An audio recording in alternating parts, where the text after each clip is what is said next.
Story 1. My sister destroyed my relationship because she couldn't have her one true love. So, I made her watch him fall for me instead. My younger sister, Mia, has been using the same excuse since she turned 21. She can't have her one true love, so she's entitled to destroy everyone else's.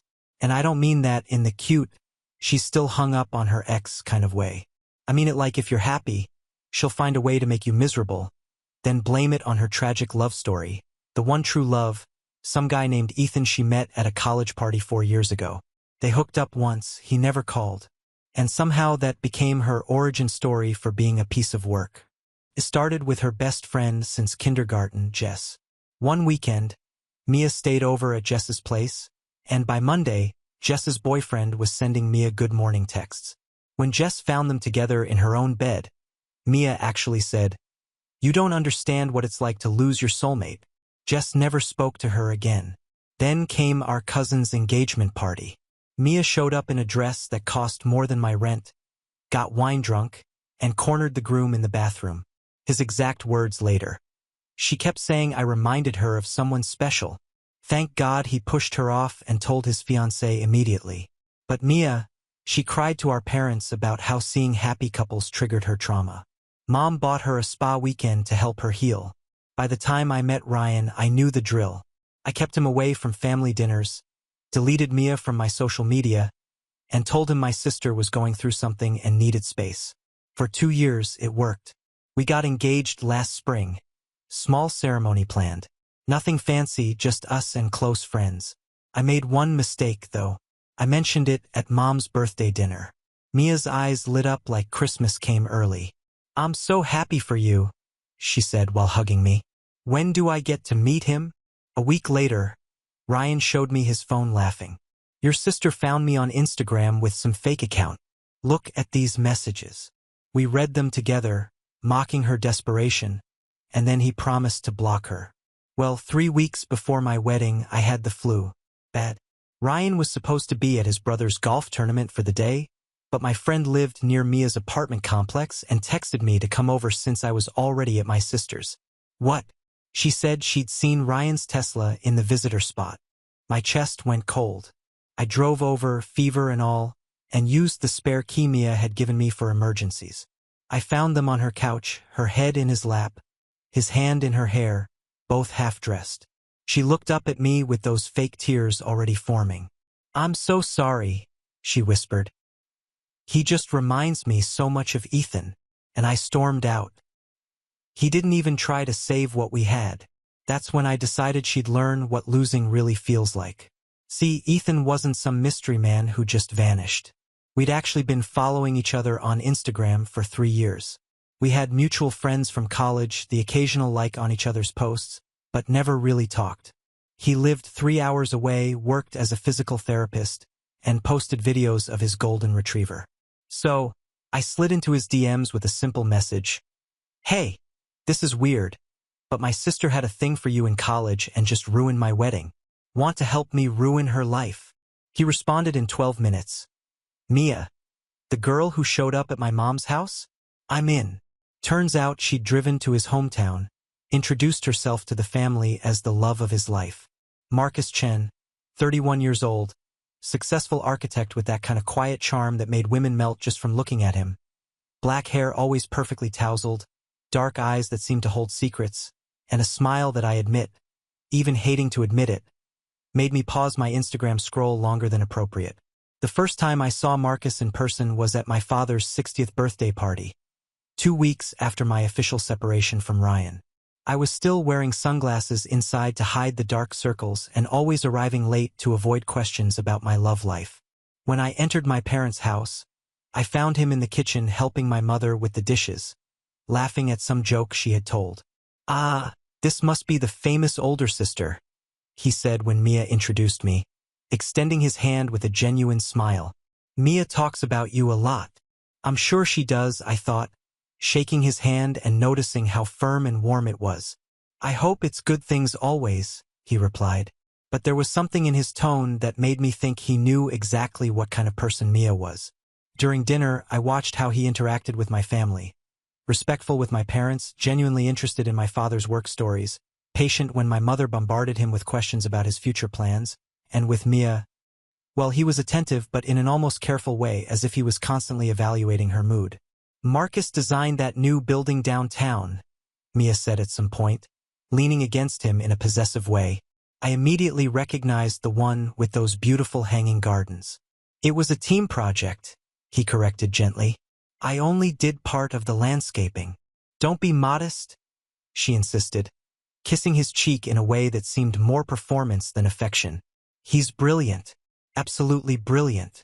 Marcus was slightly embarrassed by the exaggerated praise but smiled politely. It was at that moment I noticed something. He wasn't completely devoted to her. There was a reserve there, a subtle wall that Mia clearly didn't notice, but that was obvious to anyone who knew how to observe. After dinner, when my parents were showing old photos to Marcus in the living room, I got a moment alone with Mia in the kitchen. He seems nice, I commented, drying the dishes she was washing. Isn't he? She sighed dreamily.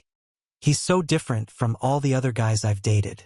More mature, more stable, richer. I translated mentally, noticing the Rolex on his wrist and the German car in the driveway. How did you meet? At the law firm where I work. He was there for a meeting about a project. I was taking documents to my boss and it just happened. She paused, washing the dishes with a dreamy smile. It was like in the movies, you know? Our eyes met across the room and that was it. And he asked you out right away? Not exactly, she admitted, and I could see a shadow pass over her face. He was polite but kind of distant. It took 3 casual encounters in the building lobby until I managed to get him to ask me for coffee. Casual encounters. Translation. She stalked him until he gave in out of politeness. But now you've been together how long? 2 months, she said, and her voice had that dreamy quality I recognized very well. It was the same tone she used when talking about Ethan, about our cousin's fiancé, about Ryan. And I can feel that it's different this time. He's the one, you know, the one. My stomach contracted. There it was again. Mia's narrative about finding the one. The same story she told whenever she fixated on someone. And it always ended the same way, with another person hurt and Mia finding an excuse to justify her behavior. That's great, Mia. I lied, forcing a smile. You seem happy together. We are, she said with conviction. Sometimes he gets kind of distant, you know, like he's thinking about something else. But I know it's just because he's used to being independent. Men like Marcus don't open up easily. Or maybe he's just not as invested as you are, I thought, but kept the observation to myself. When we returned to the living room, I found Marcus looking at a photo of me from college graduation. Did you study architecture, too? Graphic design, I replied. But I've always been interested in architecture, mainly urban sustainability. His eyes lit up. Really? It's a fascinating field. Are you familiar with Jark Ingles' work? Via 57 West is one of my favorite projects, I replied, and I saw genuine surprise and interest on his face. We spent the next 20 minutes discussing green architecture and urban design, a conversation that flowed naturally and effortlessly. Mia tried to join in a few times, but it was obvious she didn't have enough knowledge to contribute significantly. We should continue this conversation sometime, Marcus said when they were leaving. It's rare to find someone who truly understands the importance of sustainable design. Sure, I replied, ignoring Mia's look. That would be interesting. That night, when I got home, I couldn't get Marcus out of my head. Not in a romantic way, at least not consciously. But there was something about him that intrigued me. Maybe it was the fact that he seemed to be genuinely a good person in a complicated situation. Or maybe it was the way he had treated me like an interesting person, not just Mia's sister. Or maybe it was the fact that for the first time since Ryan, I had felt a real connection with someone. During the following weeks, Marcus appeared at every family event. Sunday barbecue at my parents' house, my aunt's birthday, even at our cousin's son's baptism. And at each occasion, Mia became more possessive, more dramatic, more desperate to keep his attention focused on her. Marcus, you need to try the cake I made, she would say, even if he was still eating. Marcus, Do you remember that funny story I told you about work? She would insist, even if he was clearly interested in talking to someone else. Marcus, let's go. You said we had plans. She would lie when she saw he was having fun without needing her constant attention. And Marcus was too polite to say anything, but I could see the frustration growing in his eyes, the way his jaw tensed when she interrupted him, how he would pause before responding when she asked an obvious question about something they had already discussed, how he would look around for an escape route when she started one of her dramatic work stories. It was at my uncle's barbecue that everything started to change. Mia was telling a group about how she had saved an important case at the office. Translation. She had photocopied documents that someone else had prepared. When Marcus quietly stepped away from the group and came to sit next to me on the porch. Nice place to escape from crowds, he commented, looking at my uncle's garden. It's been my favorite refuge since childhood, I replied. When family gatherings got too intense. He laughed. I imagine you have many stories. More than I'd like, I admitted. Large families have their advantages and disadvantages. And having a sister like Mia, that must be interesting. There was something in the way he said this that made me look at him more carefully. Interesting is one word. She's very intense, he said carefully. Passionate about everything she does. That's a diplomatic way to put it. We sat in silence for a moment, watching the children playing in the garden. Can I ask you something? He said finally. Sure. What happened with your engagement? Mia mentioned you were engaged, but my stomach contracted. It didn't work out. Sorry, I shouldn't have asked. No, it's okay. I took a deep breath. Actually, it was Mia who ended the engagement. Marcus looked at me with a confused expression. What do you mean? She slept with my fiancé 3 weeks before the wedding. The silence that followed was so long, I started to regret having told him. Finally, Marcus spoke. Jesus Christ. She said she was going through a difficult time, that he reminded her of someone special she had lost, that it wasn't intentional. And you forgave her? Not exactly. I looked at him. Why? Does that change your opinion of her? He was quiet for a long time, looking at his own hands. It explains some things, he said finally. What kind of things? The way she clings, like she's always afraid I'm going to leave. He paused. And the way she talks about you, like you're competitors instead of sisters. We are, I said simply, at least in her head. When we went back inside, Mia immediately noticed we had been talking alone. For the rest of the afternoon, she didn't leave his side, creating excuses to touch his arm, kiss his cheek, mark territory in every way possible. But something had changed. I could feel Marcus watching me during the rest of the party. And when our eyes met, there was a new understanding there, as if he finally understood there were more layers to this family than Mia had let on. That night, when I got home, I found a friend request on Instagram. Marcus Chun wanted to follow me. I accepted. 2 hours later, I received a direct message. Thank you for the conversation today. It was enlightening. I'd like to continue our discussion about sustainable architecture sometime. How about coffee this week? I stared at the message for 15 minutes before responding. Sure, that would be great. And that's how it all began. Update 1. The coffee happened on a Tuesday afternoon at a small cafe downtown that Marcus had suggested. It was one of those hidden places that only locals knew, with exposed brick walls, hanging plants, and the best cappuccino I had ever tasted. We arrived practically at the same time, me coming from my office and him from a client meeting. This place is amazing, I commented, looking around.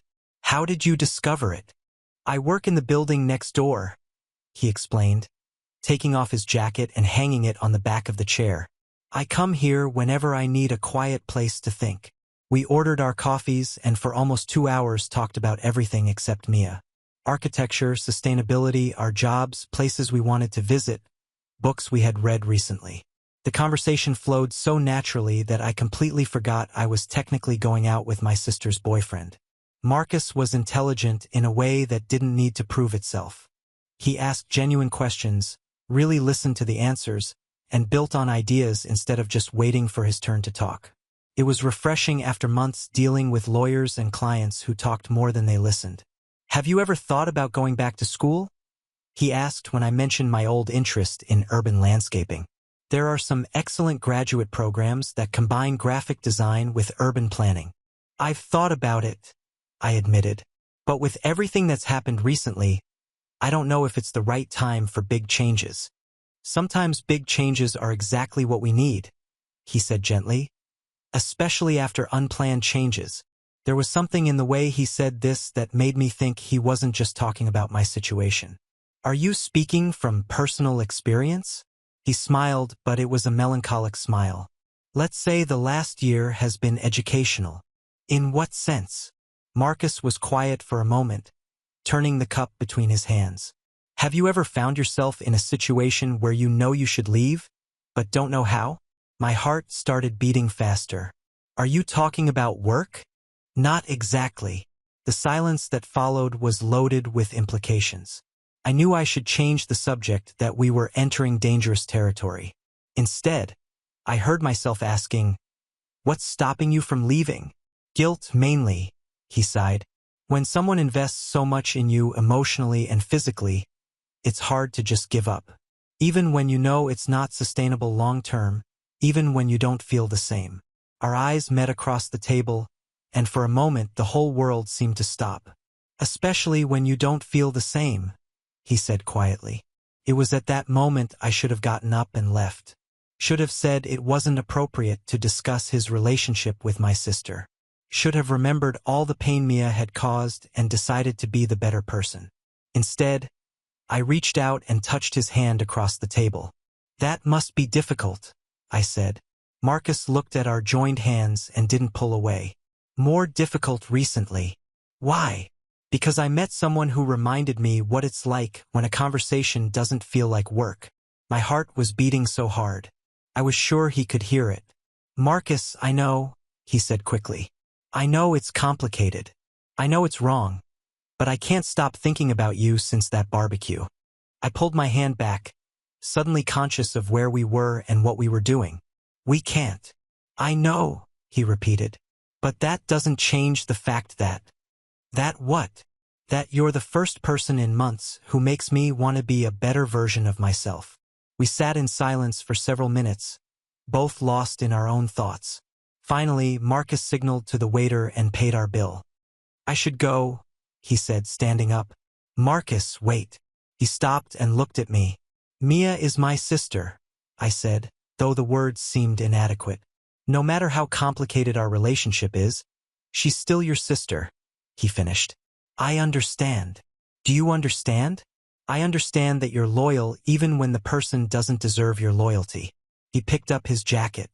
"It's one of the things I admire about you." After he left, I sat in the cafe for another half hour, stirring what remained of my coffee and trying to process what had just happened. Technically, we hadn't done anything wrong. We had just talked. But there was so much subtext in that conversation that I felt like I had betrayed Mia somehow, which was ridiculous considering what she had done to me. That night, I received a text message from Mia. "Marcus said you guys had coffee today. How cool that you're getting along." He seemed much more animated when he got home. I responded with something neutral about how it had been nice to talk about architecture, but her words stuck in my head. He had seemed animated. What did that mean? During the next few days, I tried to keep my distance, didn't respond to Marcus' messages on Instagram, avoided family events where I knew he would be, and forced myself to focus on work. But he had planted a seed in my head, not just about him, but about Mia. For years, I had accepted that Mia was simply intense or passionate. But the conversation with Marcus made me realize something I had been denying. Mia wasn't just intense. She was manipulative, calculating, and destructive. And for the first time in my life, I wanted to do to her exactly what she always did to me. The opportunity came 2 weeks later at our parents' wedding anniversary. It was a small party, just close family and a few intimate friends. But my mother had asked everyone to dress up for photos. I chose my dress carefully. A navy blue midi dress that enhanced my silhouette without being too obvious. I made sure to arrive a little late when I knew everyone would already be there and attention wouldn't be focused on my entrance. Marcus was in the kitchen helping my father with drinks when I arrived. He wore a light blue shirt that made his eyes look even darker, and when he saw me, he smiled in a way that made my stomach flip. "You look beautiful," he said quietly when I passed by him to greet my father. "Thank you," I replied, letting my hand brush against his when I took a glass of water. During dinner, I sat strategically across from Marcus, 2 chairs to the left, close enough to participate in conversations with him, far enough not to seem obvious. Mia was next to him, of course, monopolizing his attention whenever possible. "Marcus, tell everyone about the new project," she said at some point, putting her hand on his arm possessively. "It's not that interesting," he said, clearly embarrassed by the attention. "Of course it is. He's designing a sustainable housing complex," she continued, ignoring his discomfort. "For low-income families, isn't it incredible?" "It sounds fascinating," I said, looking directly at Marcus. "Are you using integrated solar panels or a geothermal system?" His eyes lit up. "Actually, we're combining both. The challenge is making everything economically viable without sacrificing energy efficiency." "And what about landscaping? Are you incorporating urban agriculture or just aesthetics?" "Urban agriculture," he replied enthusiastically. "Community gardens on the roof, collective composting, even a small orchard." "That's brilliant," I said, leaning forward with interest. "It must be incredibly complex to coordinate all these systems." We spent the next 20 minutes discussing the technical details of the project. Mia tried to contribute a few times, but it was obvious she didn't understand even the basic concepts. Eventually, she gave up and fell silent, picking at her food with an increasingly irritated expression. After dinner, when everyone moved to the living room for coffee and dessert, I managed a moment alone with Marcus on the porch. "Sorry if I monopolized the conversation in there," I said. "It's just that your project sounds really revolutionary." "Don't apologize," he said, moving a little closer. "It's refreshing to talk to someone who really understands what I'm trying to do." "Mia isn't interested in your work." Marcus hesitated. "She is interested in the idea of my work, in how it sounds when she tells other people about it. But the real details, the process, the challenges." He shook his head. "It's not her fault. Not everyone needs to be passionate about sustainable architecture." "But it must be lonely," I said gently, "not having anyone to share that passion with." "It is," he admitted, "very lonely." We stood in silence for a moment, looking at the garden illuminated by the streetlights. "Marcus," I began, but he interrupted me. "I broke up with her," he said abruptly. My heart stopped. "What?" "Last night. I broke up with her." "Why?" I asked, though part of me already knew the answer. "Because it's not fair to continue with someone when you're thinking about another person." We looked at each other for a long moment. Then slowly, Marcus approached. "Can I kiss you?" he asked quietly. Instead of answering, I moved closer and kissed him first. It was at that exact moment that Mia opened the porch door. Her scream echoed throughout the house. Update 2. Mia's scream was so loud and shrill it made the neighborhood dogs start barking. Marcus and I separated immediately, but it was too late. She had seen us. "What are you doing?" she screamed with a voice that didn't sound remotely human. Within seconds, the entire family was on the porch. My parents, my uncles, cousins, even the 85-year-old grandmother, who normally stayed in the living room armchair. Everyone looking at the three of us like it was a reality show episode that had gotten out of control. "Mia, calm down," my mother said, approaching her carefully. "What happened?" "She kissed my boyfriend," Mia screamed, pointing at me with a finger trembling with rage. "My own sister kissed my boyfriend." "Ex-boyfriend," Marcus corrected quietly, which was definitely the wrong thing to say at that moment. Mia turned to him with a fury I had never seen before. "Ex? Since when?" "Since last night," he said, finding courage to speak louder. "I tried to explain to you, but you didn't want to listen." "You didn't break up with me," she screamed. "You said you needed time." "That's not breaking up," The awkward silence that followed was broken by my mother's voice. Maybe it would be better to discuss this inside the house, she suggested diplomatically. No, Mia shouted. I want everyone to hear. I want everyone to know what kind of person my sister really is. She turned to me with tears streaming down her face, but with a rage in her eyes that made me step back. You can't stand to see me happy, can you? First you sabotaged my friendship with Jessica, then I sabotaged your friendship with Jessica? I interrupted, finally finding my voice. Mia, you slept with her boyfriend. That was different. How was it different? I was going through a hard time. And now I'm going through a hard time too, I said, my own voice starting to rise. Or did you forget that you destroyed my wedding 3 months ago? A murmur passed through the assembled family. Some of my uncles and cousins didn't know the details of what had happened with Ryan. It's not the same thing, Mia said, but her voice was no longer as confident. Why not? I asked, taking a step toward her. Why is it that when you ruin other people's lives, it's because you're going through a hard time, but when it happens to you, it's because the other person is bad?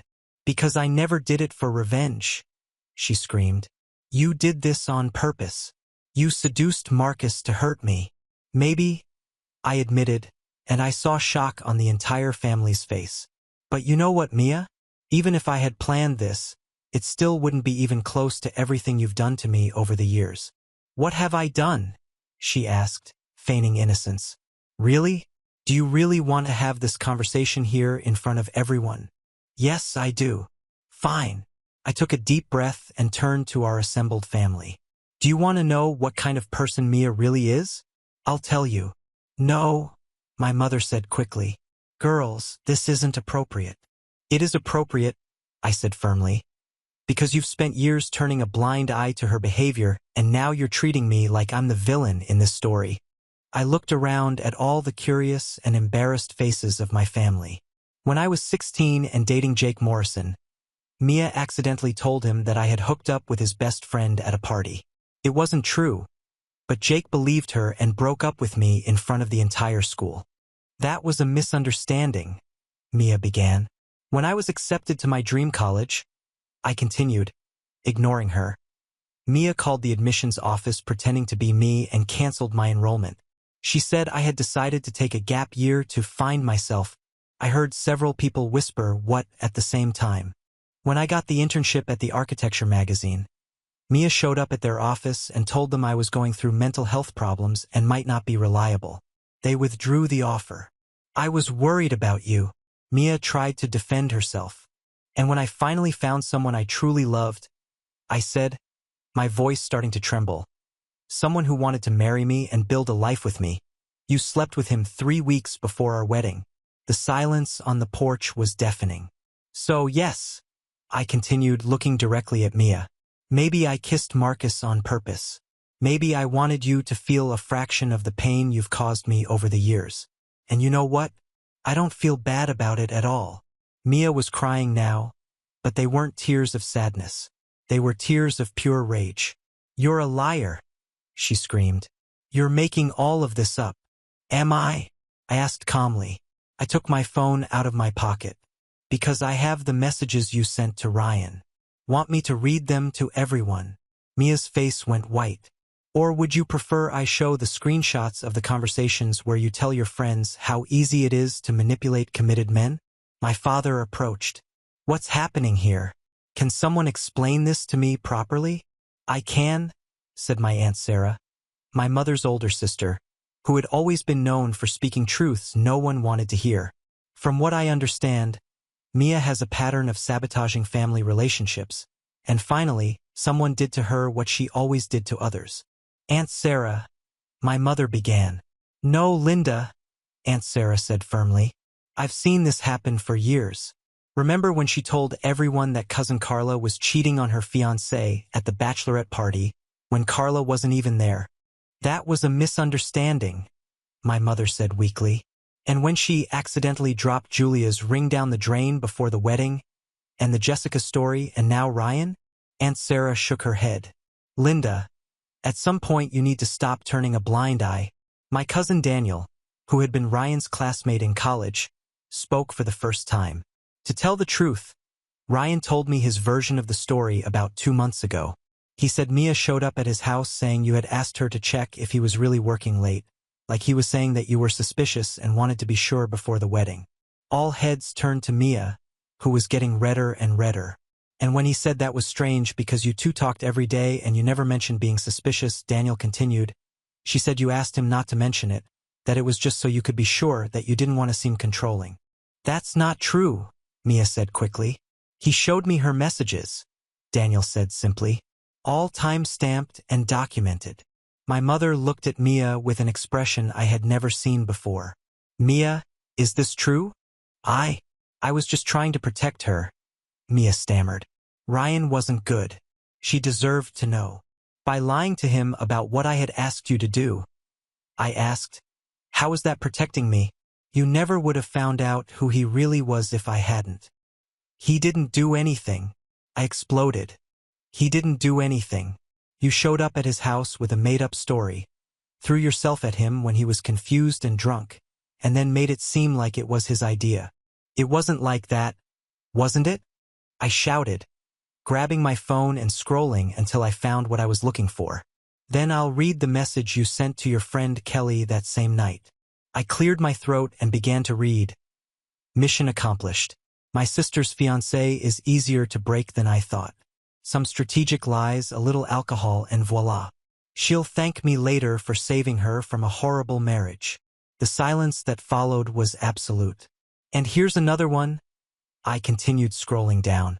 Honestly, I don't know why I feel bad. It's not like she was really happy with him. She was just settling because she was getting old and desperate. Mia was shaking her head vigorously. You're taking that out of context. And one more, I said, finding the message that had hurt me the most. The best part is that now she'll be single again, so she won't think she's better than me anymore. Single sisters are much more fun than married sisters. My mother covered her mouth with her hands. My father looked like he had been hit by a truck. Mia, my mother said in a low voice, tell me this isn't true. Mom, I can explain. Explain then, shouted my uncle Roberto, my father's younger brother, who had always had an explosive temper. Explain how you destroyed your sister's life on purpose. I didn't destroy anything, Mia cried. I saved her. You don't understand what Ryan was really like. What was he really like? I asked. You spent exactly 3 hours with him before deciding he was no good. 3 hours in 2 years of relationship. I knew by the way he looked at me. For God's sake, Mia, exploded Aunt Sarah. Not every man who looks at you wants something. Sometimes they're just being polite. That's not true. Yes, it is, said Marcus, speaking for the first time since he had admitted he broke up with her. Mia, you interpreted every normal conversation we had as if it were something more. Every time I was polite, you thought I was flirting. Every time I laughed at your jokes, you thought I was falling in love. You were, she insisted. You said I was special. I said you were an interesting person, Marcus corrected. Which is very different. You don't understand, Mia said, turning to the family as if expecting support. You don't know what it's like to be me. Always in her shadow, always being compared. Compared. I laughed, but it wasn't a happy sound. Mia, since we were born, Mom and Dad have told me to be patient with you, to let you win, not to compete. You've never been in my shadow because I never tried to cast a shadow. That's not true, isn't it? I shouted. How many times did I let you win games because you threw tantrums when you lost? How many times did I say you were right when you were obviously wrong because it was easier than dealing with your attacks? How many times did I give up things I wanted because you wanted them more? I looked around at my family, all the people who had spent years asking me to understand Mia, to be the understanding older sister. And the first time in my life that I do something I want, something that makes me happy, she acts like I've committed the greatest crime in history. Because you did, Mia shouted. You stole the love of my life. The love of your life? I exploded. Mia, you dated for 2 months. 2 months? And most of the time you were complaining that he was distant because he was confused about his feelings. No, Marcus said loud enough for everyone to hear. I wasn't confused. I knew exactly how I felt. I wasn't in love with you, Mia. I never was. The sound that came from Mia's throat was almost animal-like. Why did you start dating me then? She asked with a broken voice. Marcus sighed deeply. Because you were persistent. And I thought maybe the feelings would come with time. But they never did. And now you're in love with her? Mia asked, pointing at me. Marcus looked at me, and for a moment the whole world seemed to stop. Yes, he said simply. I am. Mia collapsed, literally fell to the porch floor, sobbing in a way that made everyone uncomfortable. My mother ran to console her, but Mia pushed her away. You're all against me, she screamed from the floor. My own family is choosing her over me. Nobody is choosing sides, my father said calmly. But Mia, the things you've done, they have consequences. What consequences? I never hurt anyone on purpose. Mia, said my cousin Julia, who had been quiet until now. You told my ex-husband I was having an affair 3 days before our reconciliation. Because you were. I wasn't, Julia shouted. I was doing couples therapy with a man who happened to be the therapist. You saw a photo of me leaving an office with a man and invented an entire story. I thought. You didn't think? Aunt Sarah said firmly. You wanted to cause drama. And when you spread to half the city that I had lost my job, my cousin Andre added. When I had just changed offices, you knew that, but you thought it would be more interesting to tell it like I had been fired. That was a misunderstanding. And when you told my girlfriend that I had made comments about other women, Daniel continued, when I had only said I thought the new employee was competent at work. One by one, person after person from our family began telling stories about how Mia had caused problems in their lives.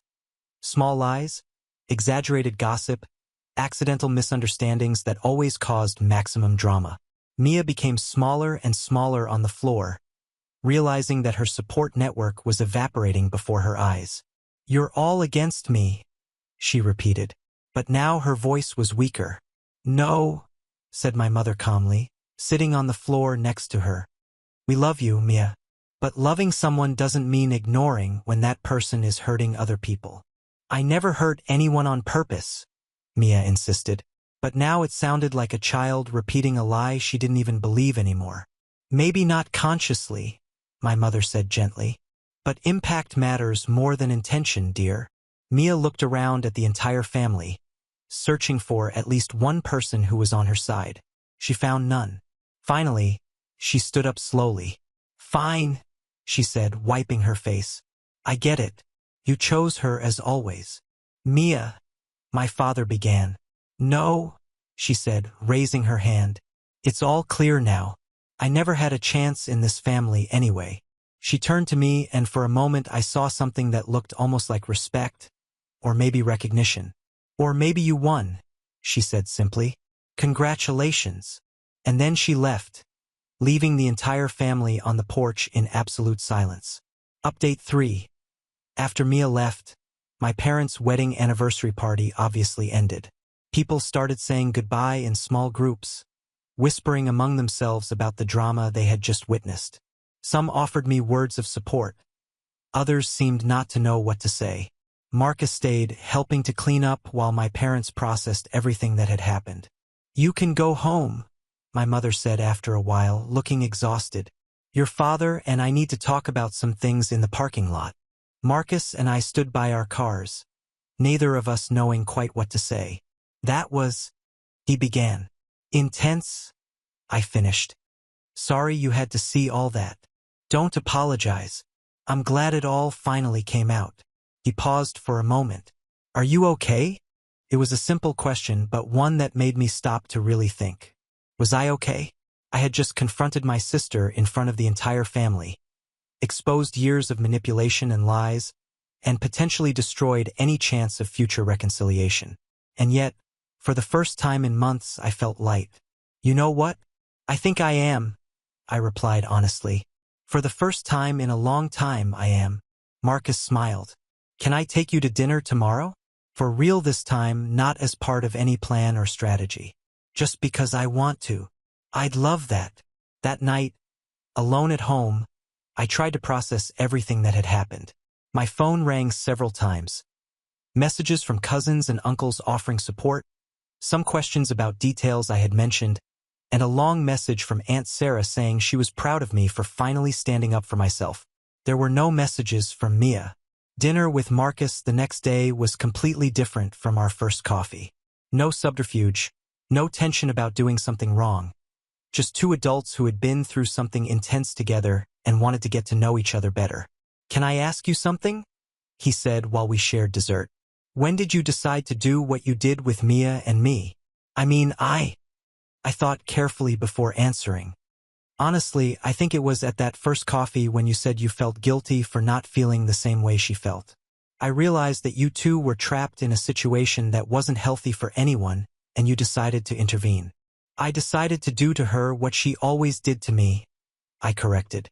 "The difference is that you really wanted to get out of that situation.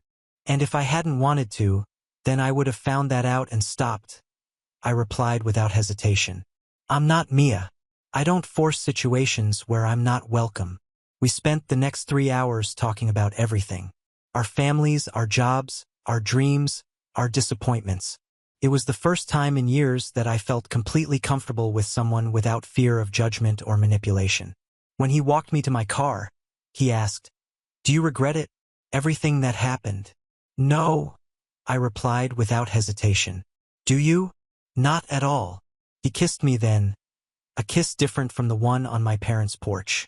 That one had been impulsive, loaded with tension and revenge.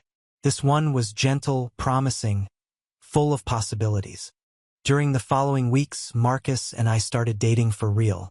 We went to movies, had dinner out, spent weekends exploring mountain trails nearby.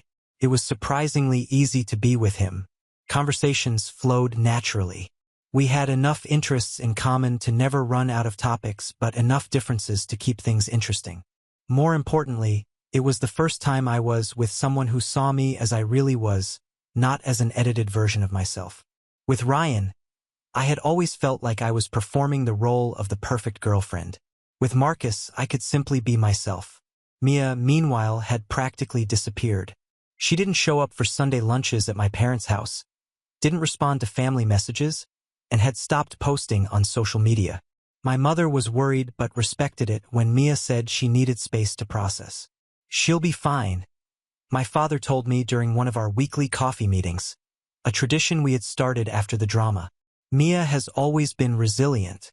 Maybe this is what she needed to finally make some changes." I wasn't so sure.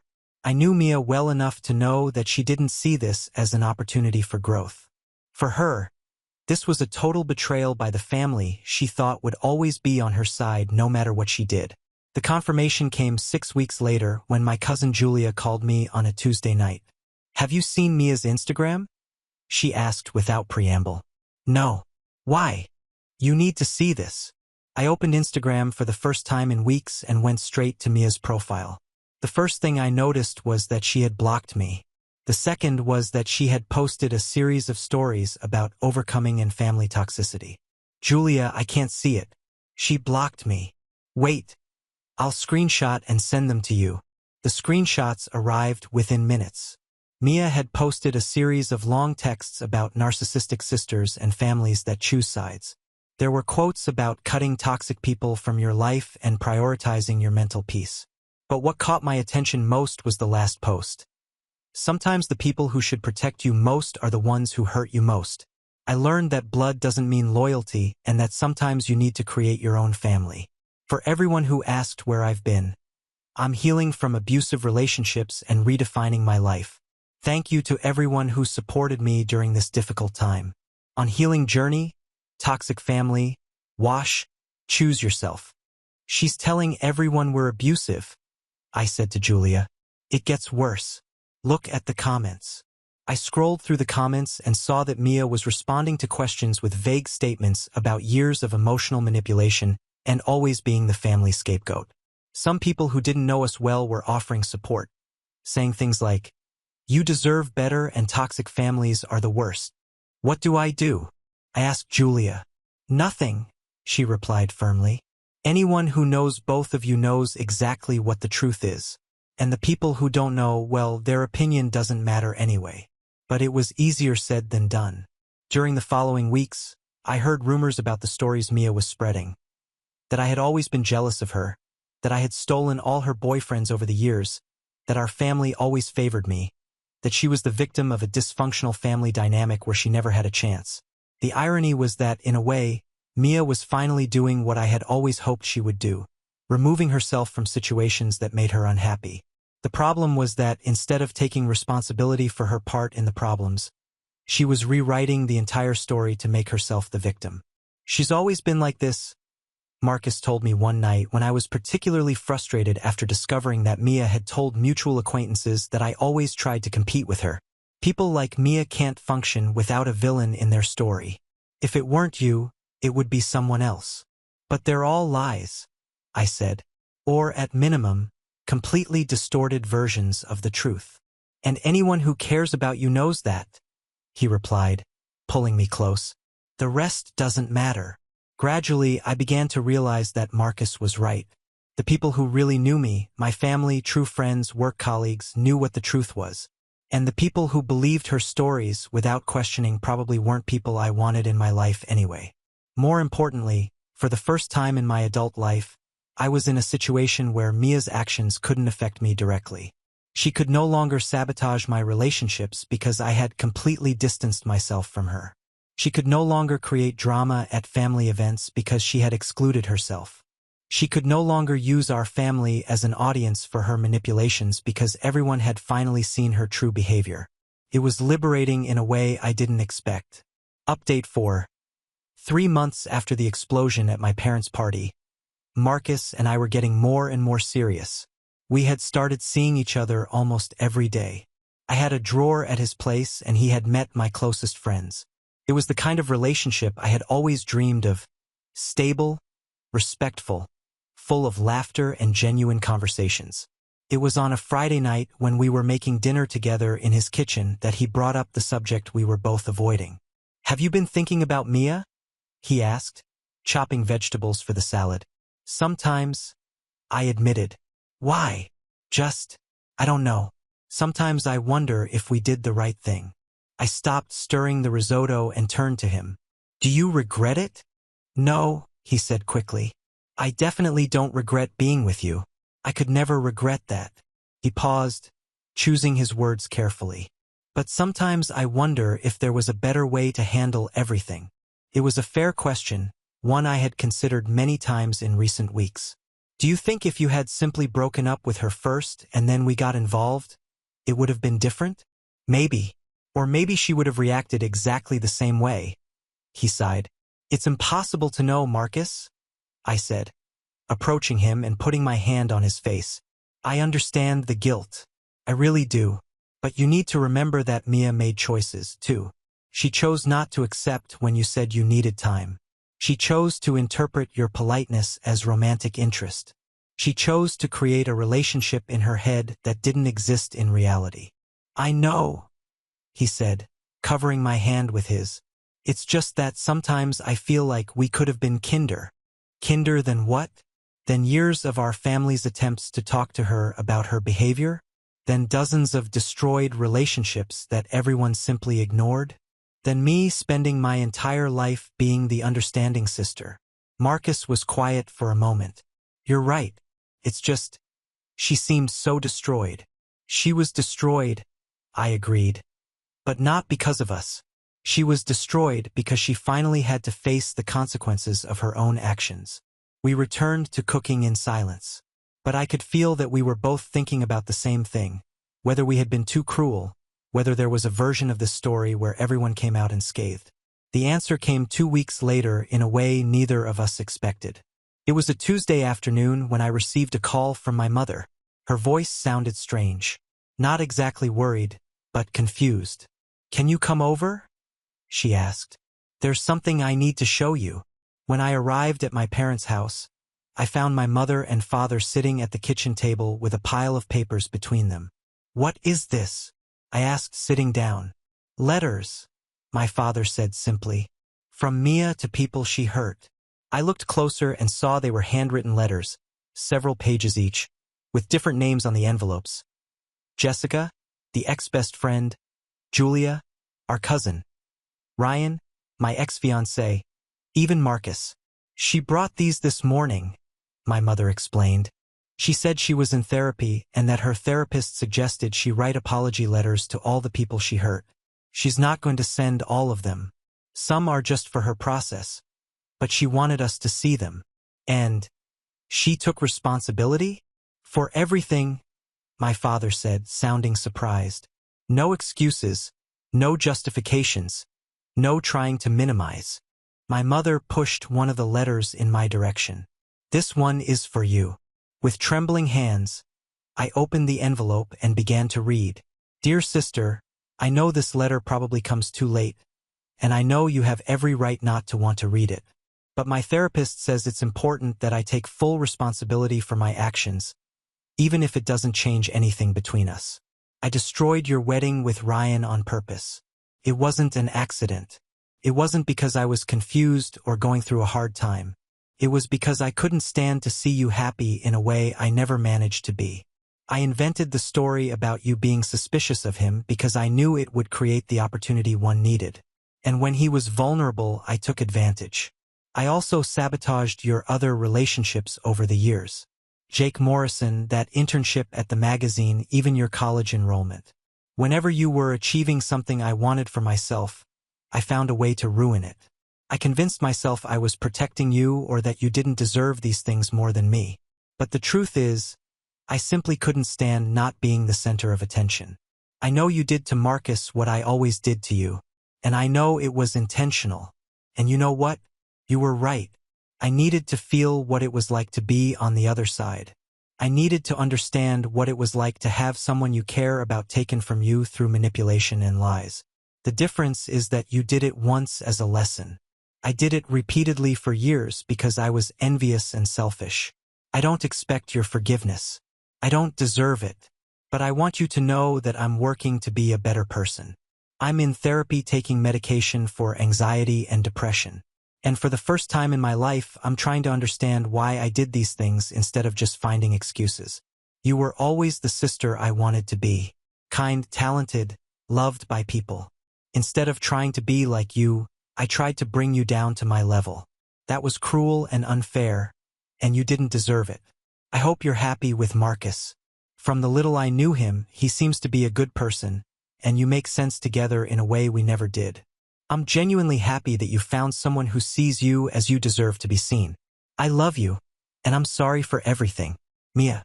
When I finished reading, there were tears in my eyes. They weren't tears of sadness exactly, but of relief, closure. She brought this personally? I asked.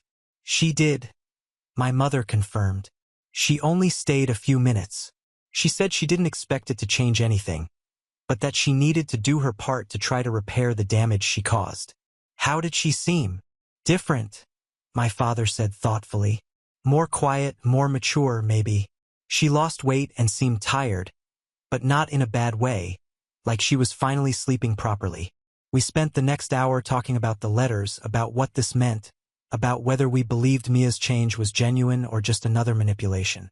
In the end, we concluded that there was no way to know for sure, but that the fact that she wasn't expecting anything in return, not forgiveness, not reconciliation, not even a response, was a good sign. That night, I showed the letter to Marcus. He read it in silence, his expression changing as he processed each paragraph. "How do you feel about this?" he asked when he finished. "I don't know," I admitted honestly. "Part of me wants to believe she's really changed. Another part is waiting for this to just be another one of her strategies. And if it's genuine, then maybe someday we can have some kind of relationship again. Not like before, never like before, but maybe something functional. And if it's not, then at least I know I did my part. That when she was ready to take responsibility, I was willing to listen." Marcus pulled me close. "You're a better person than I would be in this situation. I don't know about that, but I know I don't want to spend the rest of my life carrying anger. Not for her. For me." I put the letter in a drawer at my desk and tried not to think too much about it in the following weeks. Marcus and I continued our normal life, work, dinners, weekends together. He had started talking about us moving in together. And as terrifying as the idea was after everything that had happened with Ryan, I was starting to seriously consider it. It was 3 months after the letter that I saw Mia for the first time since my parents' party. I was at the grocery store shopping for dinner when I saw her in the organic produce aisle. She was thin, thinner than I remembered, and her hair was shorter in a cut that made her look more mature. She was dressed simply without the dramatic makeup she used to wear and seemed to be really focused on her shopping list. For a moment, I considered pretending I hadn't seen her and quietly leaving through the other side of the store, but something made me walk toward her. "Hi, Mia," I said quietly. She looked up from her list and for a second seemed like a frightened animal. Then her face calmed into an expression I didn't recognize. Not exactly peace, but something close to it. "Hi," she replied. "How are you?" "Good. And you?" "Better," she said, and it seemed genuine. Different, but better. We stood in silence for a moment. Two sisters who had once been close, now strangers in a grocery store aisle. "I got your letter," I said finally. "I figured you did. Mom said you all talked about it. It was unexpected." Mia gave a small, sad smile. "My therapist said it would be the hardest part of the whole process, admitting exactly what I had done without excuses. And how was it to write? Horrible, she admitted, but necessary. I had never really thought about how my actions affected other people. I was always too focused on how I felt, on how I was being wronged." More silence. Then she asked, "How are things with Marcus?" "Good," I replied carefully. "Very good." "I'm glad," she said, and to my surprise seemed sincere. "You make sense together. I always knew you did, even when I was pretending I didn't see it." "Mia, no. I'm not saying this to make you feel guilty or to try to manipulate something," she interrupted gently. "I'm saying it because it's true. You talk in a way that Marcus and I never could. You complement each other." "Thank you," I said, not knowing what else to say.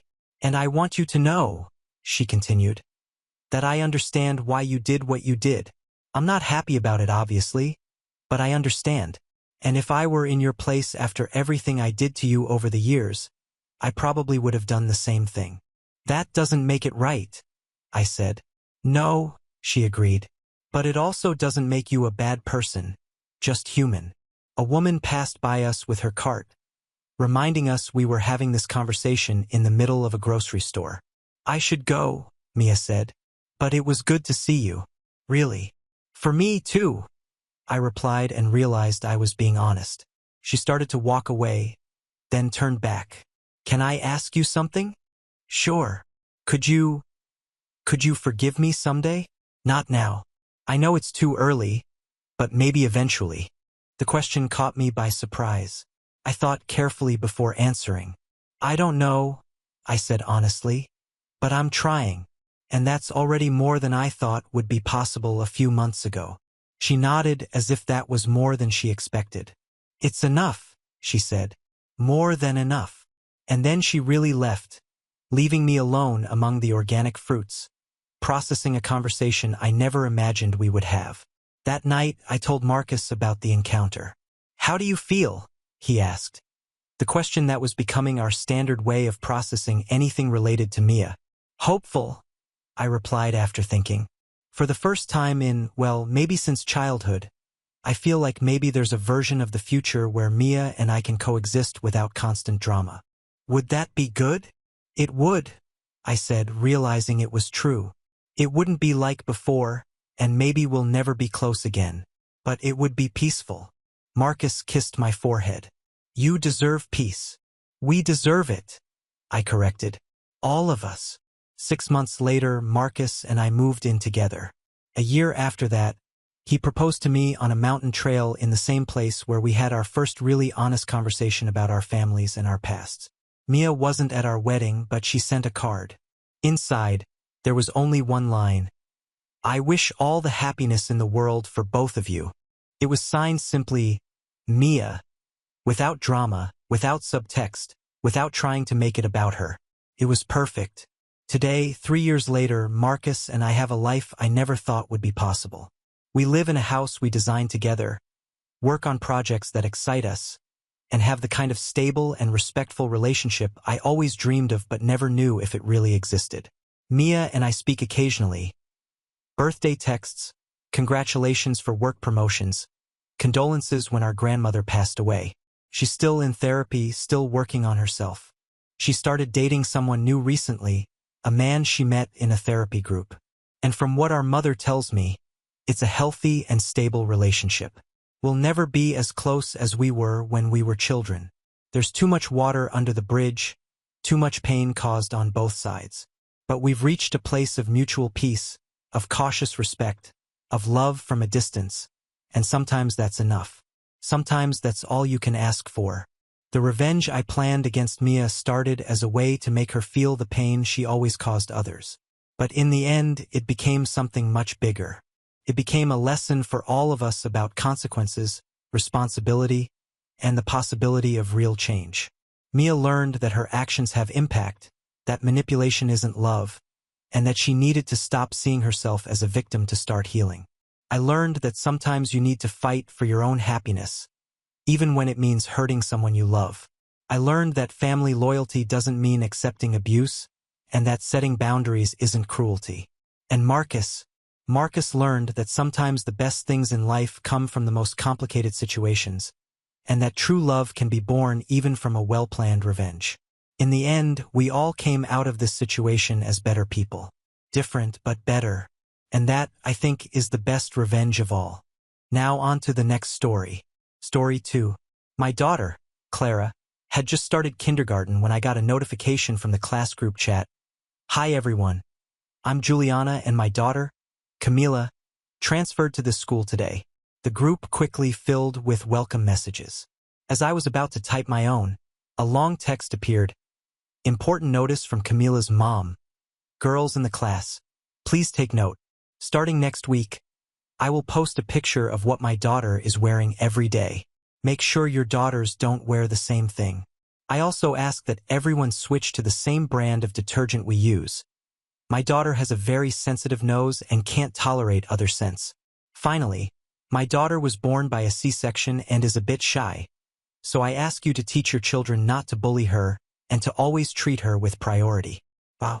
I couldn't help but think this isn't just a new student. It's a royal princess mingling with us commoners. Some moms quickly pushed back. Gabriella's mom said bluntly, "Are you serious? What my daughter wears is none of your business. Why should we cater to your demands?" Sophia's mom chimed in, "Exactly, and we're all supposed to use your detergent? My son has allergies and we use something specific. Who made your daughter queen of the class? My kid is special too." The group quickly turned into a debate. Normally, I just laugh at the ridiculous things parents said in the chat, and the class teacher, who was the admin, would usually step in to calm things down. Since I didn't see an issue, I muted the chat and went back to work. Later, I got a private message from Carla, Alice's mom, who is friends with Clara. "Marina, you need to check the chat. It's about Clara." I opened the group chat and saw a photo. It had clearly been taken secretly, and it was of my daughter, Clara.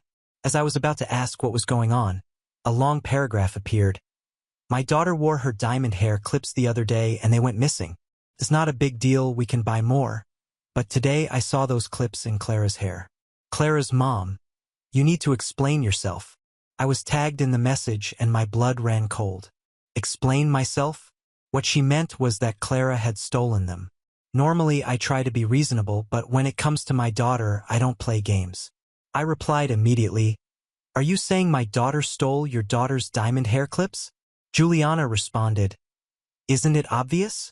My daughter's clips went missing and now they're in Clara's hair. Everyone can see, so having the same clips means she stole them. That's your proof." I shot back, "You're talking absolute nonsense. If you like accusing people, maybe you should be a detective or a lawyer."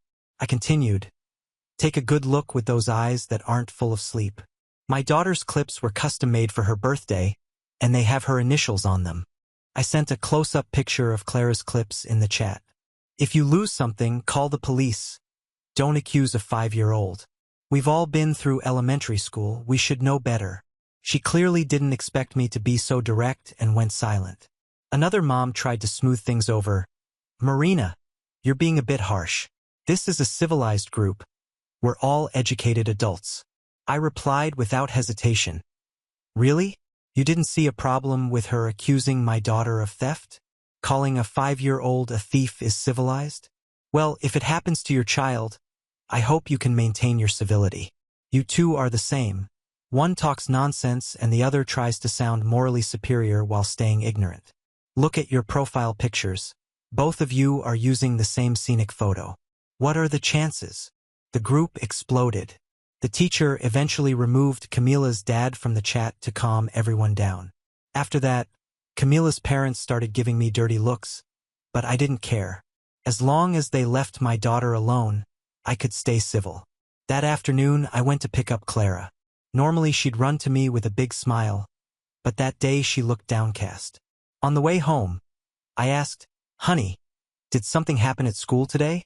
"Mommy, what's a mistress?" My heart froze. "Why are you asking that? Where did you hear it?" "Today. Camilla said you're a horrible mistress, and that I'm a horrible mistress's child." Clara started crying and my anger boiled over. How dare they call my daughter something like that? I held back my urge to confront them immediately and instead comforted Clara. "Honey, you are our treasure." "Not what they said. Daddy loves you and calls you all the time, right? You're our special girl." After calming her down, I promised myself I'd handle this.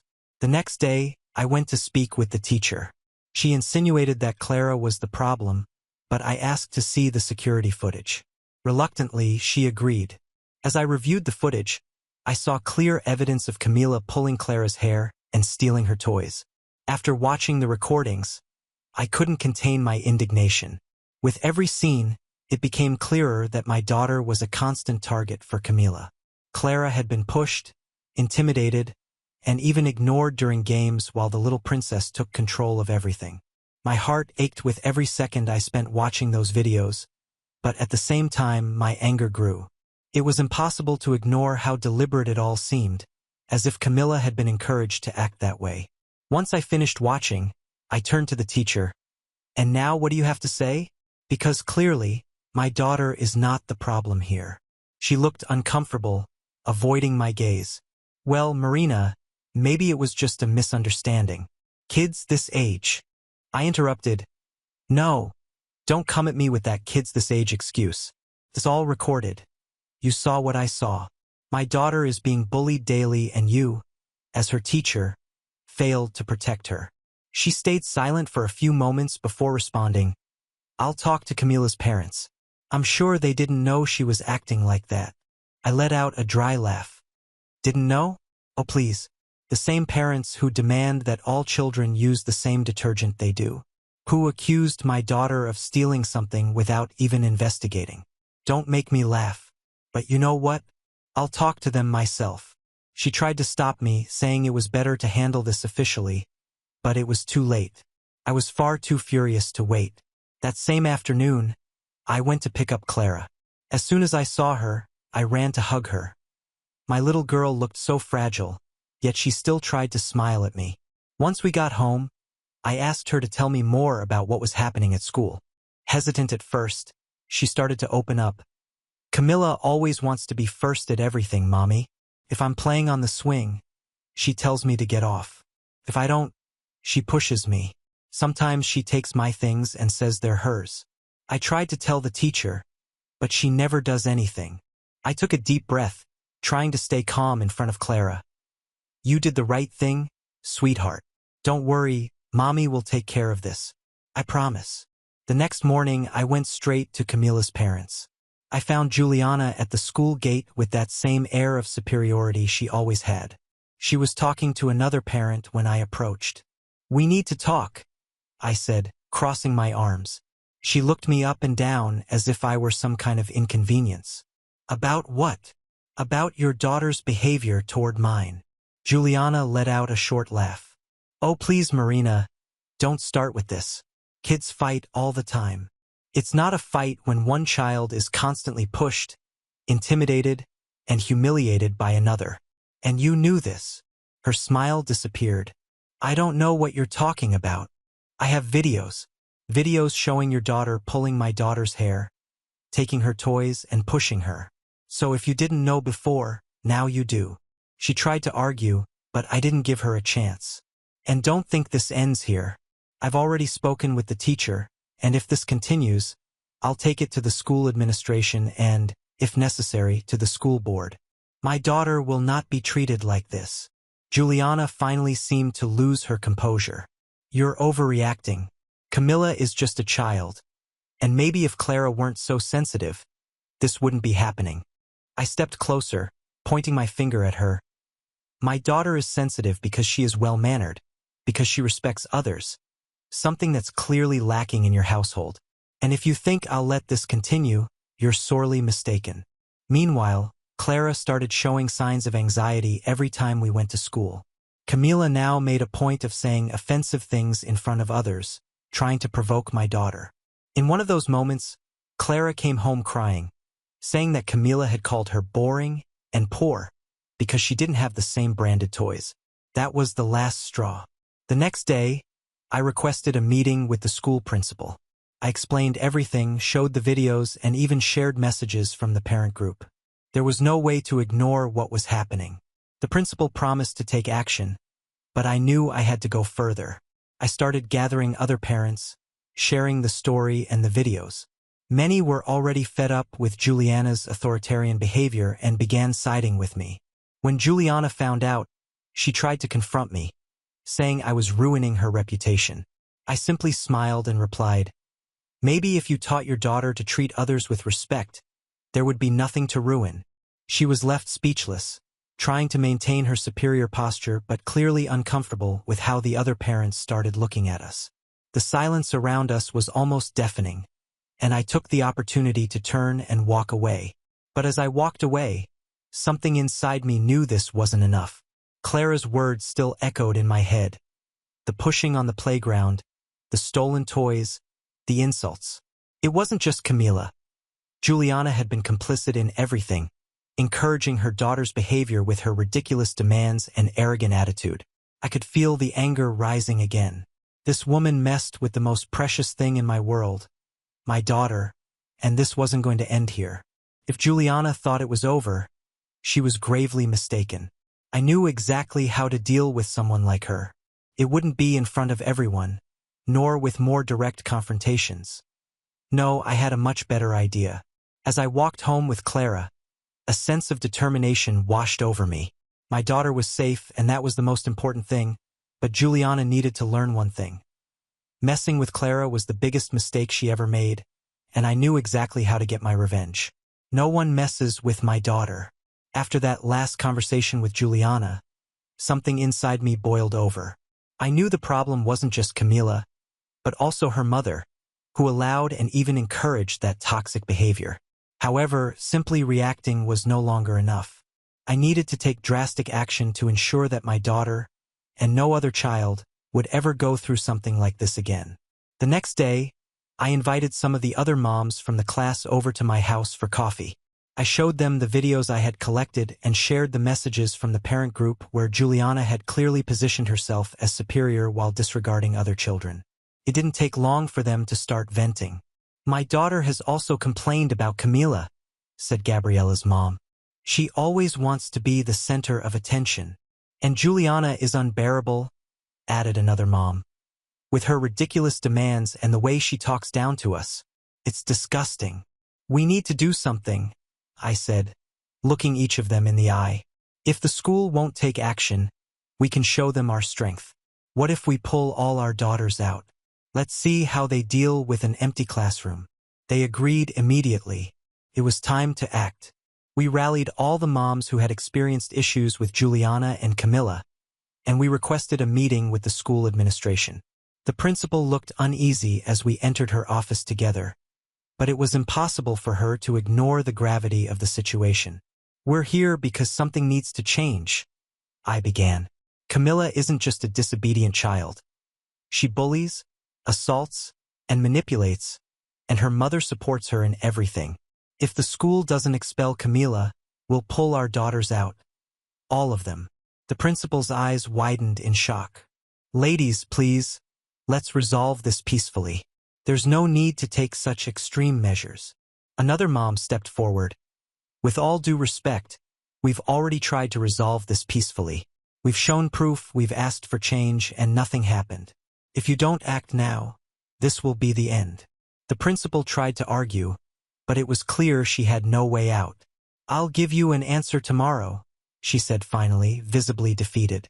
The next day, as I was dropping off Clara at school, I saw Juliana at the gate.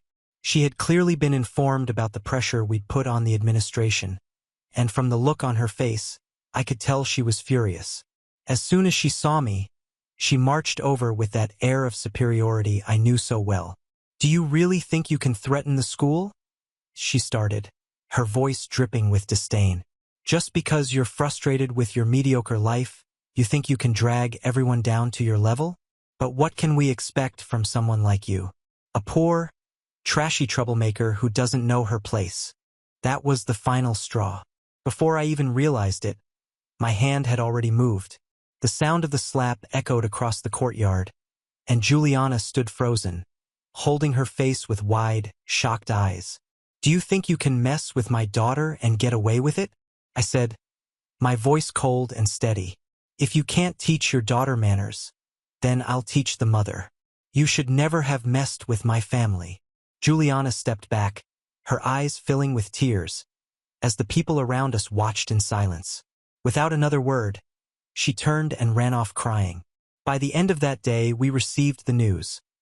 Camila had been officially expelled from the school, along with Juliana. The announcement was met with a mix of relief and satisfaction from the moms who had joined our effort. When I got home, Clara was peacefully playing in her room. I sat on the couch and took a deep breath. Although I had achieved what I set out to do, I didn't feel particularly proud of what I had done.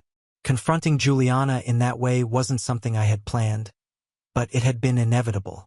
Even so, there was a small sense of satisfaction in knowing my daughter was finally safe. If Juliana thought she could intimidate others without consequences, she now knew there were limits. And as for me, I had kept my promise. No one messes with my daughter. Now on to the next story. Story 3. The day my life flipped upside down started with a plate of scrambled eggs and a fake smile.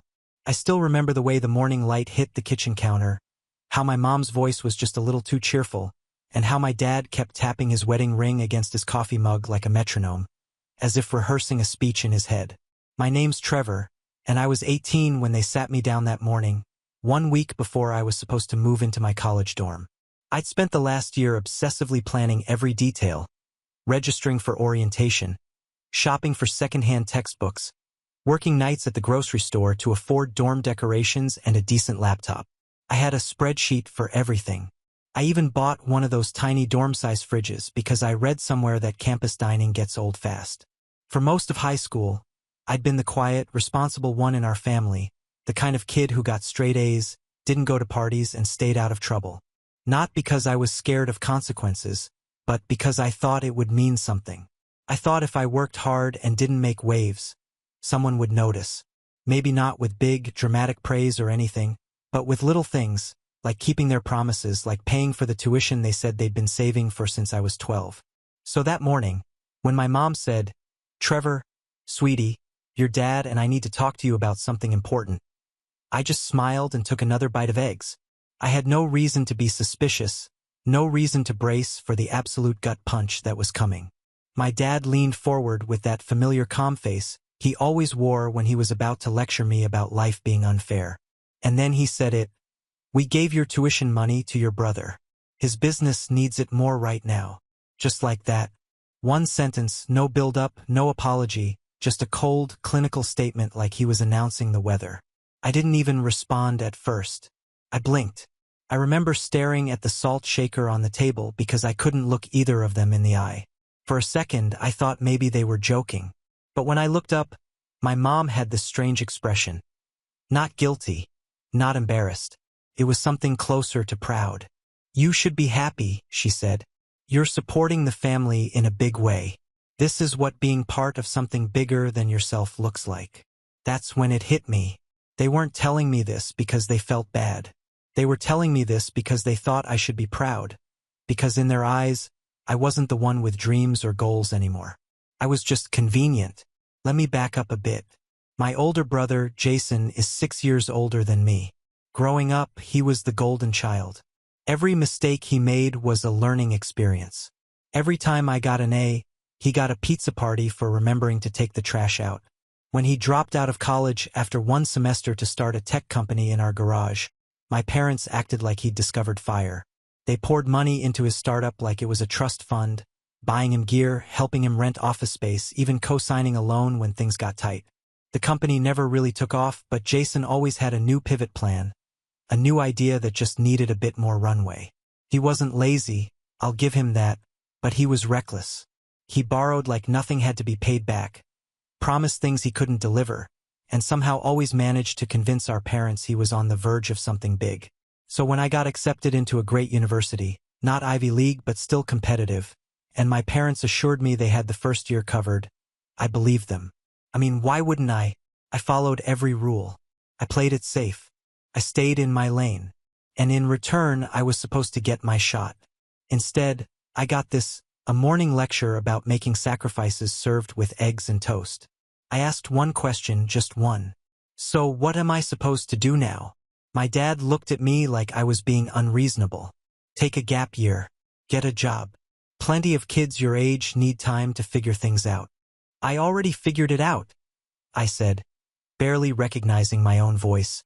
I'm supposed to move in next week. We know, my mom said gently, as if that made it any better. And we're really sorry about the timing, but you're smart, Trevor. You'll find another way. The worst part wasn't the decision. It was how they acted like this was my opportunity to grow, like being robbed of my future was some kind of character-building exercise. I didn't yell. I didn't argue. I didn't cry. I just nodded. Then I excused myself from the table, walked upstairs to my room, and closed the door. That was the moment everything changed. Because deep down, something inside me snapped. Not in a dramatic movie way where I smashed a mirror or punched a wall. It was quieter than that, more final, like a switch flipping off. I didn't sleep that night. I sat in bed, staring at the ceiling, going over every conversation I'd ever had with my parents that suddenly felt fake. All the times they told me they were proud. All the times they said, "We've got your back." It was like realizing your safety net was made of paper. The next morning, I started packing my bags. Not for college, for something else entirely. And that was the beginning. The beginning of a long year, the beginning of the silence between me and my parents, the beginning of me disappearing, not physically but emotionally. I left the house with 2 suitcases, $1,000 from my grocery store job, and one rule burned into my mind. Never rely on anyone who treats you like a backup plan. And while my brother's business was burning money like a bonfire, I was about to start something of my own.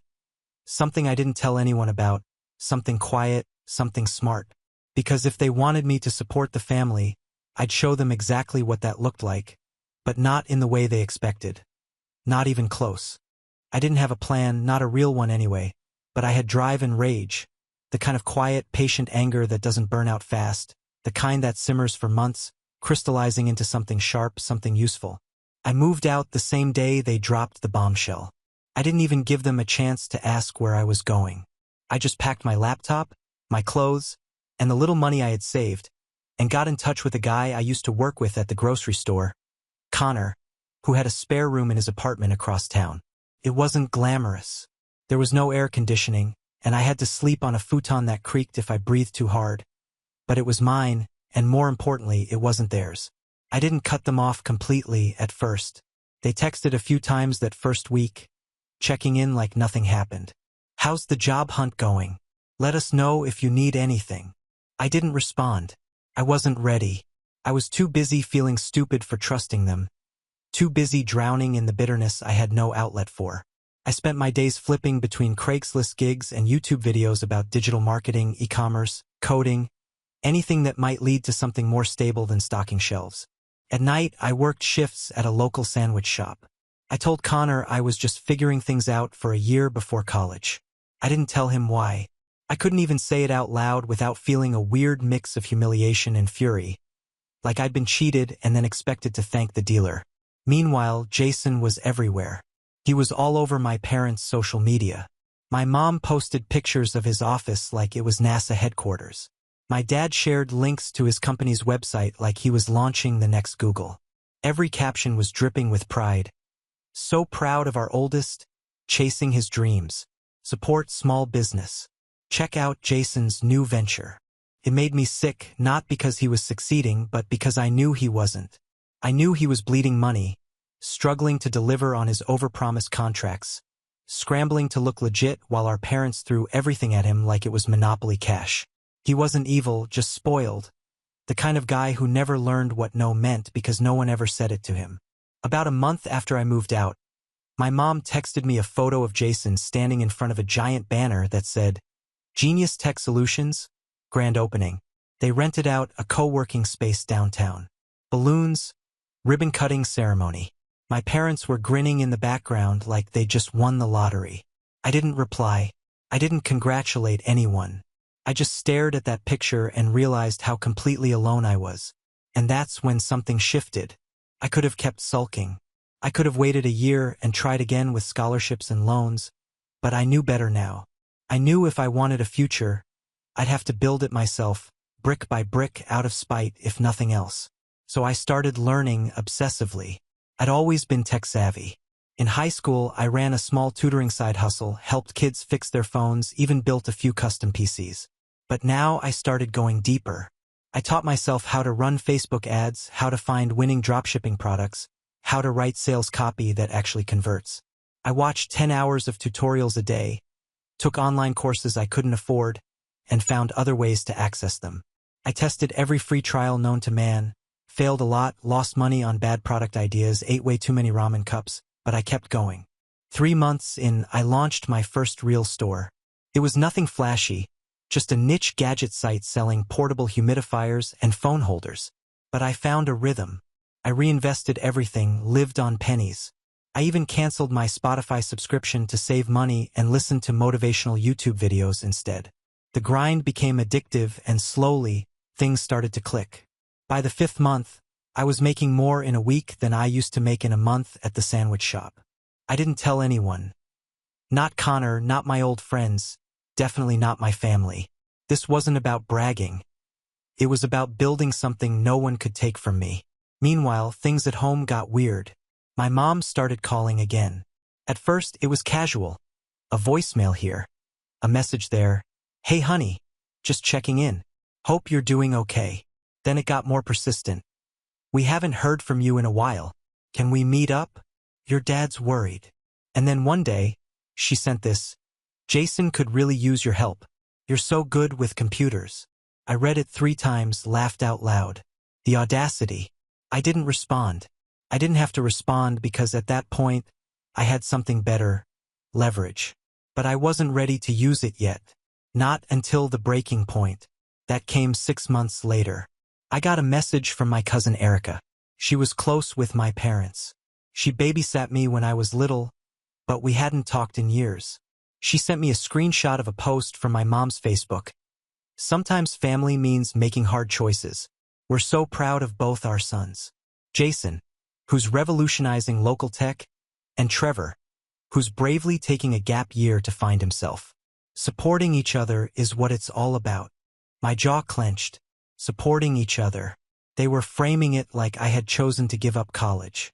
Like this was some noble self-sacrifice. Like I'd happily handed over my future so Jason could play CEO. And people were liking it, commenting, "You raised such generous boys. Trevor sounds like a sweetheart." I wanted to scream, but I stayed quiet. I stayed focused until the call came. It was a Tuesday. I was in the middle of fulfilling orders when my phone rang. My dad. I let it go to voicemail. A minute later, he called again. Then again. Finally, I answered. "Trevor," he said, breathing hard like he'd been running. "I need to talk to you. It's about Jason." I didn't say anything. He hesitated, then sighed. "His business, it's not doing well. Oh, really? He's behind on rent for the office space. The loan we co-signed is, well, the payments are piling up. I stayed silent. We were hoping, he said slowly, that you might be able to help. You've always been good with numbers. Maybe you could take a look at the books. See if there's anything we're missing. That was the moment. The exact second I felt the fracture in our family widen into a canyon. They had taken everything from me. My trust, my future, my tuition. And now that it was falling apart, they came crawling back. But it got worse. My mom called later that night. Her voice was soft, like she was trying to cast a spell. Sweetheart, we know things didn't go as planned, but Jason is your brother. He needs you. We all need you. I finally spoke. You gave them my college fund. There was a pause, then a sigh. We loaned it to him. It was a family decision. No, it was your decision, I said, my voice shaking. I didn't agree to anything. We didn't think you'd be so rigid about it. Rigid? Like expecting your parents to honor their word was some kind of personality flaw. We've supported both of you in different ways, she added. Jason just needs more right now. And what do I need? I asked. There was silence. That was the real answer. I wasn't supposed to need anything. I was supposed to give. Be the stable one, the fixer, the background character in Jason's startup drama. It all came to a head a week later when I stopped by their house. I don't even know why I went. Maybe some part of me still wanted them to acknowledge it, to own what they'd done, to apologize. Instead, I walked into a full-blown intervention. Jason was there. So were my parents. The living room was clean like they were expecting company. My mom smiled the moment I stepped in. We're so glad you came. Sit down. I stayed standing. Jason looked exhausted. Bags under his eyes. Laptop open in front of him. Trevor, man, he said. I messed up. I know I did. But I just need a little help. You're good at this online stuff. You've always been smart. My dad jumped in. We're not asking for much. Just a few ideas. Maybe you could help him restructure the business. There's still time. I looked at all of them. Did any of you ever think about helping me? They blinked, like I'd spoken in another language. I needed help a year ago. I needed support. I needed you, but you didn't show up. My mom's smile faltered. Honey, we were trying to do what's best for the family. No, I said, my voice low, steady. You were doing what was best for Jason. And now that it's all collapsing, you think I'm your safety net. Again. Jason opened his mouth, but I cut him off. I'm not here to fix your mess. I'm not your backup plan. I'm not your plan B. My dad stood, clearly annoyed. Don't be dramatic, Trevor. I laughed. A sharp, humorless sound. I'm not being dramatic. I'm being done. And with that, I walked out. They didn't follow, but 2 hours later, my mom sent one final message. We just want our family back. And I stared at it, heart pounding, fingers hovering over the screen. Because they were right. Something had broken, but not the way they thought. Not something that could be fixed with a conversation or a hug. Something deeper. And I knew in that moment that the next move would be mine. And it would change everything. The day I walked out of my parents' house after their little family meeting, I felt 10 feet tall. Angry, yes, still raw with betrayal, but finally free. Like I'd stopped waiting for something that was never going to come. Their approval, their support, their respect. It had always come with strings. Always conditional. Always tilted in Jason's favor. But that adrenaline wore off fast. 2 weeks later, I found myself sitting in the dark at 2 a.m. in the cramped apartment I shared with Connor, wondering what I was even doing. The glow from my laptop screen lit up the peeling paint on the wall. I had a Shopify dashboard open on one tab, a spreadsheet full of ad spend and conversion rates on another. It was the 5th day in a row I hadn't broken even. No sales. My ad account was flagged for unusual activity. My PayPal funds were on hold for fraud prevention. I had $213 in my bank account and no backup plan. That was rock bottom.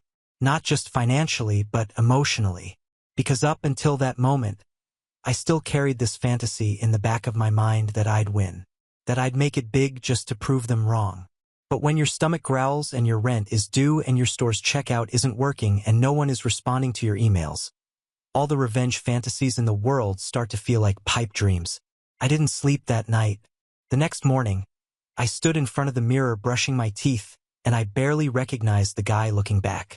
Pale skin, heavy eyes. I looked like a ghost in my own life. That same day, Connor caught me in the kitchen hunched over my phone doom-scrolling job listings. He didn't say much, just grabbed a soda from the fridge and leaned against the counter. "You good?" he asked. "Yeah." I lied. He nodded. "Cool. You still doing that online business thing?" I shrugged. "Trying." He paused for a second, then said something I'll never forget. "Well, just don't forget to eat. Even gladiators need sandwiches." It was such a dumb line, but I smiled for the first time in days. That afternoon, I walked to the library. Not a coffee shop, not some co-working space, just a public library with weak Wi-Fi and flickering lights. I stayed there for hours. No distractions, no noise, just me, a notebook, and the determination to figure things out. I made a new plan, a better one. Instead of chasing trendy products or trying to get rich fast, I decided to build something small, stable, and honest. I studied SEO like my life depended on it. Watched videos on affiliate marketing, niche content sites, building email lists, optimizing landing pages. No more get-rich-quick junk. No more drop-shipping junk from shady suppliers. Just real, valuable content. That's how I started my first info site. It was about portable camping gear, something I actually cared about. I wrote every article myself. Spent weeks compiling product reviews, learning about keyword clustering, backlink outreach, and the dark magic of Google's algorithm. It was slow going. For the first month, the site barely broke 20 visitors a day. But I stuck with it. Updated articles, split-tested headlines, found better affiliate programs, focused on trust. Meanwhile, I picked up freelance gigs to keep the lights on. Copywriting, SEO audits, even helping local businesses fix their broken websites. I was surviving again. Not thriving yet, but surviving. And then a small miracle. 3 months into the site, one of my articles, Top 5 Ultra-Light Camping Stoves for 2022, got picked up by a bigger outdoor gear blog. They linked to it in a roundup post. Overnight, my traffic tripled. I made $180 that week in affiliate commissions. That's when I knew I had something. That small win became a spark. I kept building, wrote more articles, reached out to more blogs, hired a cheap editor from Upwork when I couldn't keep up, invested in a better theme, faster hosting, built a newsletter, launched a second site, this time in a totally different niche, minimalist productivity tools. By the end of that year, I was running 3 sites, one making $800 per month, one making $400, one barely breaking even. But together, they added up. I wasn't rich, but I didn't need to be. I was free. I'd built it all myself. No college, no degree, no help, and still not a single word to my parents. They didn't know what I was doing. For all they knew, I was still finding myself. Still floundering around in some post-gap year days while Jason tried to revive his tech Frankenstein. But even that was unraveling. Through the grapevine, mostly Erica, my cousin who kept in touch despite the tension, I found out Jason's business was imploding. His main client had pulled out. His rent was overdue by 4 months. The loan our parents co-signed was in default. There were rumors of him being sued over undelivered software. Apparently, he'd started showing up to family dinners looking like a shadow of himself. His girlfriend left. He moved back into my parents' basement, the same one where his startup began years ago. My parents, they were cracking too. My mom posted less and less. No more gushing captions about Jason's brilliant mind. My dad stopped answering texts from extended family who were starting to ask uncomfortable questions about the money. And me? I moved into a better apartment, got a new laptop, a standing desk, a potted plant I named Gordon.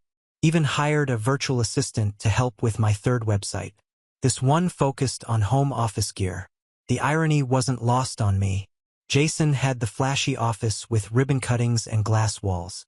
I had a quiet room, a decent chair, and consistent revenue. I thought about reaching out, thought about rubbing it in, but I didn't. I wasn't there yet. Because as good as things were getting, part of me still hurt. I couldn't explain it to anyone, not even Connor. It wasn't just about the money or college. It was the betrayal, the fact that the people who raised me, who claimed to love me, had looked me in the eye and told me my dreams didn't matter, that my future was disposable, that my hard work was negotiable. That leaves a mark. It changes how you trust. It changes how you hope. But even scars can harden into armor. And eventually, I started to feel strong again. One day, about a year after I left home, I got a call. Unknown number. I let it go to voicemail. It was Jason. His voice was shaky, quieter than I'd ever heard it. "Hey, Trev. I know it's been a while. I don't know, man. Things are really bad right now. I messed up. I know I did. But I could really use some help." I listened to that message 6 times. Not because I was considering helping him. I wasn't. I listened because I wanted to understand what it sounded like when someone who'd always been handed everything finally ran out of hands to catch him. I never called him back, but I saved the message. It reminded me why I'd done all of this in the first place, why I stayed up every night studying things no one taught me, why I worked through panic attacks and $0 weeks and landlords who didn't care if you were figuring things out. Because they underestimated me. And that mistake was going to cost them. I wasn't the background character anymore. I was about to be the plot twist. Jason's voicemail sat in my inbox like a lit fuse that never quite went off. I listened to it every few days, not because I needed a reminder of how far I'd come, but because it grounded me. It reminded me that while I had spent the last year grinding in silence, growing in shadows, the people who wrote me off were now sinking in the mess they created. But I wasn't in a rush to gloat. Revenge, real revenge, isn't just about proving someone wrong. It's about letting them realize it themselves, slowly, painfully, without a lifeline. And that kind of reckoning takes patience, precision, a little bit of timing, and a whole lot of restraint. And now, finally, I had all 3. My first big opportunity came from a strange place. A LinkedIn message. One of the companies whose affiliate program I'd been working with reached out to ask if I'd be interested in consulting. Apparently, my site was driving them more sales than some of their bigger partners, and they wanted to know how. At first, I hesitated. I'd never done anything official like that. But the moment I saw their proposal, $3,000 for a 10-hour audit, I accepted. That single job paid 2 months' rent. That gig turned into 2 more. I suddenly had credibility, clients, referrals. But more importantly, I had an idea. Started as a joke, really. Connor and I were sitting in our apartment. He'd just quit his retail job to take a shot at app development. And I mentioned how funny it would be to make a public case study out of my journey, from betrayed to self-made. I called it, Connor laughed. "You'd break the internet." I paused. "No, seriously. What if I did tell my story? Not in a bitter way, but educational, strategic. What if I turned everything they thought was my downfall into a blueprint for how to build something from nothing?" He leaned forward. "You get clients, sponsors, maybe a book deal." "Maybe," I said, smirking. "But more than that, I'd get eyes. Because if I was going to play this game, if I was going to dismantle their narrative and rewrite my own, I wanted them to see it." That night, I bought a new domain name, something clean, professional. I started drafting the first of a multi-part blog series chronicling how I built my affiliate sites, how I handled burnout, how I navigated the minefield of online business without money or support. It wasn't emotional or bitter. It was surgical, just the facts. Each post ended with a single line. No degree, no help, no excuses. The posts took off. First on Reddit, then on Hacker News. Then a YouTuber in the finance niche made a reaction video titled, "The Kid Who Got Cut Off and Built an Empire." I gained over 10,000 email subscribers in 2 weeks. My site's traffic tripled. A company offered to buy one of them for mid-5 figures. I said no because I had bigger plans that involved finally stepping out of the digital shadows and into the room where decisions are made. So I started going to local meetups, SEO events, tech panels, even a couple startup expos. I was quiet at first, observing, learning how people talked when they thought you weren't worth noticing. But eventually I started speaking, sharing insights, offering advice. Not the flashy, hustle bro kind of advice, but real, gritty knowledge. People respected it. Some even took notes. That's how I met Marissa.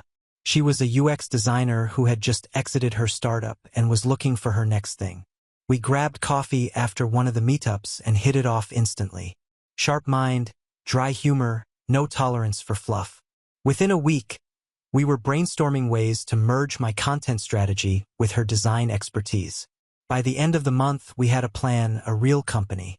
We called it Dustproof, a digital product agency that built, scaled, and monetized niche content brands from scratch.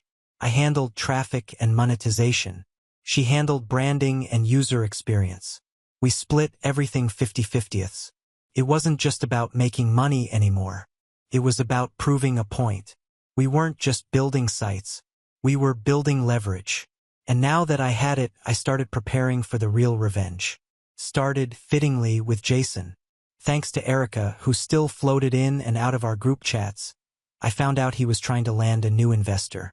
Apparently, some local business incubator was considering him for a $50,000 grant, hoping to help reboot struggling tech founders. Jason had pitched them a half-baked pivot, an AI-driven small business assistant app. Total buzzword salad. But they were eating it up because he was well-connected and had experience. Marissa raised her eyebrow when I told her, "He's seriously pitching AI now?" "Oh yeah," I said. "He dropped out of college, burned through hundreds of thousands, got bailed out by his parents, and now he's selling himself as a visionary." She sipped her drink. "Let's bury him." I grinned. "Thought you'd never ask." First step, we built a competing concept. Same space, same market, better name, better branding, and more importantly, an actual MVP that worked. We didn't even try to hide it. We gave it a name just one syllable off from Jason's, similar enough to trigger curiosity, different enough to be legal. We made a beautiful landing page. We recorded demo videos.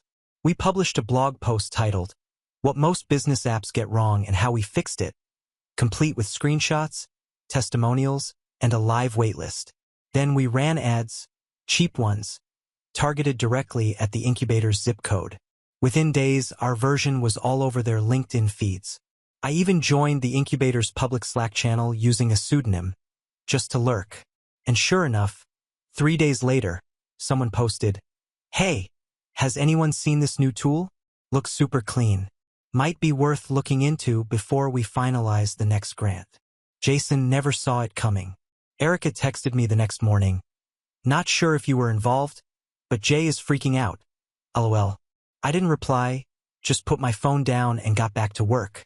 Because as satisfying as it was to trip him up, he wasn't the real target. My parents were. They were the ones who bet against me, who told me I should be proud of giving up my future, who clapped at Jason's grand opening and ghosted me when I asked, "What am I supposed to do now?"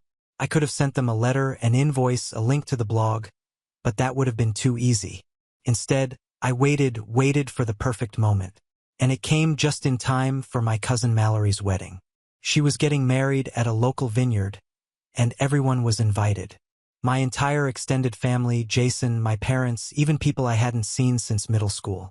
Erica sent me a screenshot of the guest list and asked if I was going. I almost said no. The idea of walking into that event, surrounded by people who thought I was a dropout drifting through life, it made my skin crawl. But then I had an idea, a proper setup. I called Marissa. "How do you feel about a little show and tell?" She laughed. "I love drama. What are you thinking?" "I want to arrive like a ghost-turned-millionaire." "Oh," she said, grinning through the phone. "We're doing a reveal." So we planned it.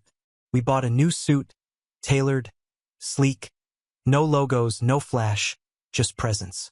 Marissa helped me write a bio card for the event, a little folded piece of paper that introduced Dustproof as a sponsor of the venue's upcoming small business retreat. I made sure they included our site and my name, Trevor Lane, co-founder. I didn't tell anyone I was coming. I didn't RSVP. I just walked in. And when I did, every conversation in a 10-foot radius slowed to a crawl. Because the last time they saw me, I was the kid who vanished before college. The one who gave up his tuition. Who took a gap year to figure things out. Now I look like someone you Google. And Jason, he was at the bar nursing a drink. looking like a man 2 steps away from a nervous breakdown. Our eyes met. He blinked. I nodded. No words. My mom was halfway across the room talking to some great aunt I barely remembered. When she finally noticed me, her face went through a full 4-stage reaction. Confusion, recognition, forced smile, and something close to panic. I walked over. Calm, civil, like someone who didn't need anything from anyone. "Trevor," she said, breathless. I didn't know you were coming." "I wasn't sure either," I said smoothly. "But one of the event sponsors invited me." Her face twitched. "Oh," she said. I let that hang in the air. My dad joined her a moment later. His smile was tighter, more forced. "Son," he said, "it's good to see you." "Likewise." He tried to ask more, but I turned to greet someone else, the event planner, and handed her my bio card to confirm my table. She took one look, smiled, and said, "Oh, you're the guy from Dust Proof. We've heard so much about your work." My parents went silent. It wasn't about flaunting anything. It was about presence. About reclaiming the space I was pushed out of. About making them watch. Because the show was just beginning. The wedding reception unfolded like a stage play, and I was done playing the background character. My parents sat stiffly at their table across the room, barely sipping their drinks. Jason hovered nearby, clearly rattled, glancing toward me every few minutes like I was a ghost he couldn't quite banish. A few of our cousins made small talk with me. Polite, curious, awkward. One of them, Devin, leaned in with a smirk and said, "Didn't you drop out or something? What are you up to now?" I didn't say a word. I just gestured toward the dust-proof placard at the table where my name sat beside a short description of the company I co-founded, and where a subtle QR code led directly to a case study titled, "The Tuition That Wasn't: How Losing Everything at 18 Helped Me Build a $500,000 Content Portfolio Before 21. It was gentle. I hadn't named names. No rants, no Reddit posts, no spiteful breakdowns. Just clean data, neutral tone, documented timeline. But anyone with half a brain could read between the lines.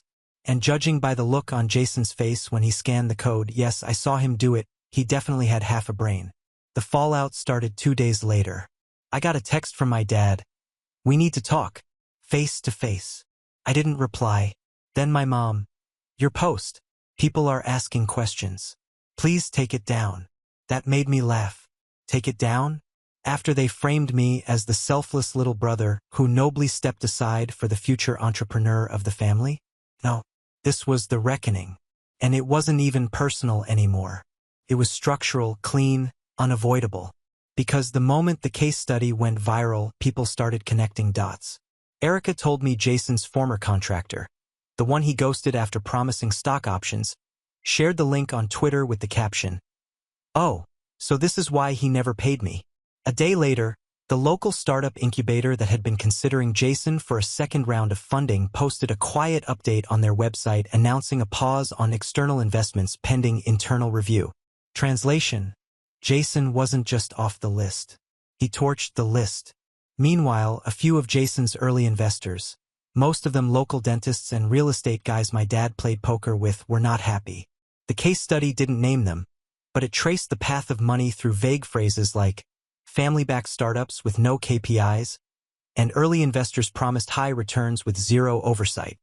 Anyone involved knew exactly who that was about. One of them, Dr. Kelman, apparently cornered my dad at a neighborhood barbecue and asked point-blank, "Did you give your kids tuition to Jason's startup?" My dad didn't answer, but silence in those circles speaks volumes. I started hearing from people, old teachers, a few of my high school classmates, even one of Jason's exes. They all reached out with some variation of, "I read your article. I had no idea," because that was the power of the truth. Not shouted, not dramatized, just documented. Calm, measured, unapologetic. And that calm, more than anything, is what unraveled them. Jason tried to respond, sort of. He published a blog post of his own. A half-hearted, jargon-filled mess titled, "Entrepreneurship is Messy. Lessons from a Startup That Didn't Go as Planned." It was full of vague apologies and phrases like, "pushing boundaries," building under pressure, and learning from challenges. No one bought it. In fact, the comments were brutal. This is what happens when you play with other people's money. Your brother had every right to speak up. You owe him more than an apology. You didn't fail because you took risks. You failed because you took people. My parents, though, they didn't respond publicly. That wasn't their style. But they felt it. The calls stopped. The texts dried up. My mom unfriended half the extended family on Facebook. My dad shut down his LinkedIn. First, I thought it was shame. But it wasn't. It was control slipping through their fingers, quietly, relentlessly. And as they shrank inward, my world expanded. I accepted a speaking invitation at a digital entrepreneurship conference in Austin. Shared the stage with founders twice my age. Dinners, panels, interviews. All of it surreal. And all of it earned. Marissa and I grew Dustproof into a full-blown operation. We hired 2 writers, a project manager, and a sales lead. By the time my 21st birthday rolled around, our monthly revenue had crossed $50,000, not including affiliate commissions or licensing deals. And the best part? I never told my parents.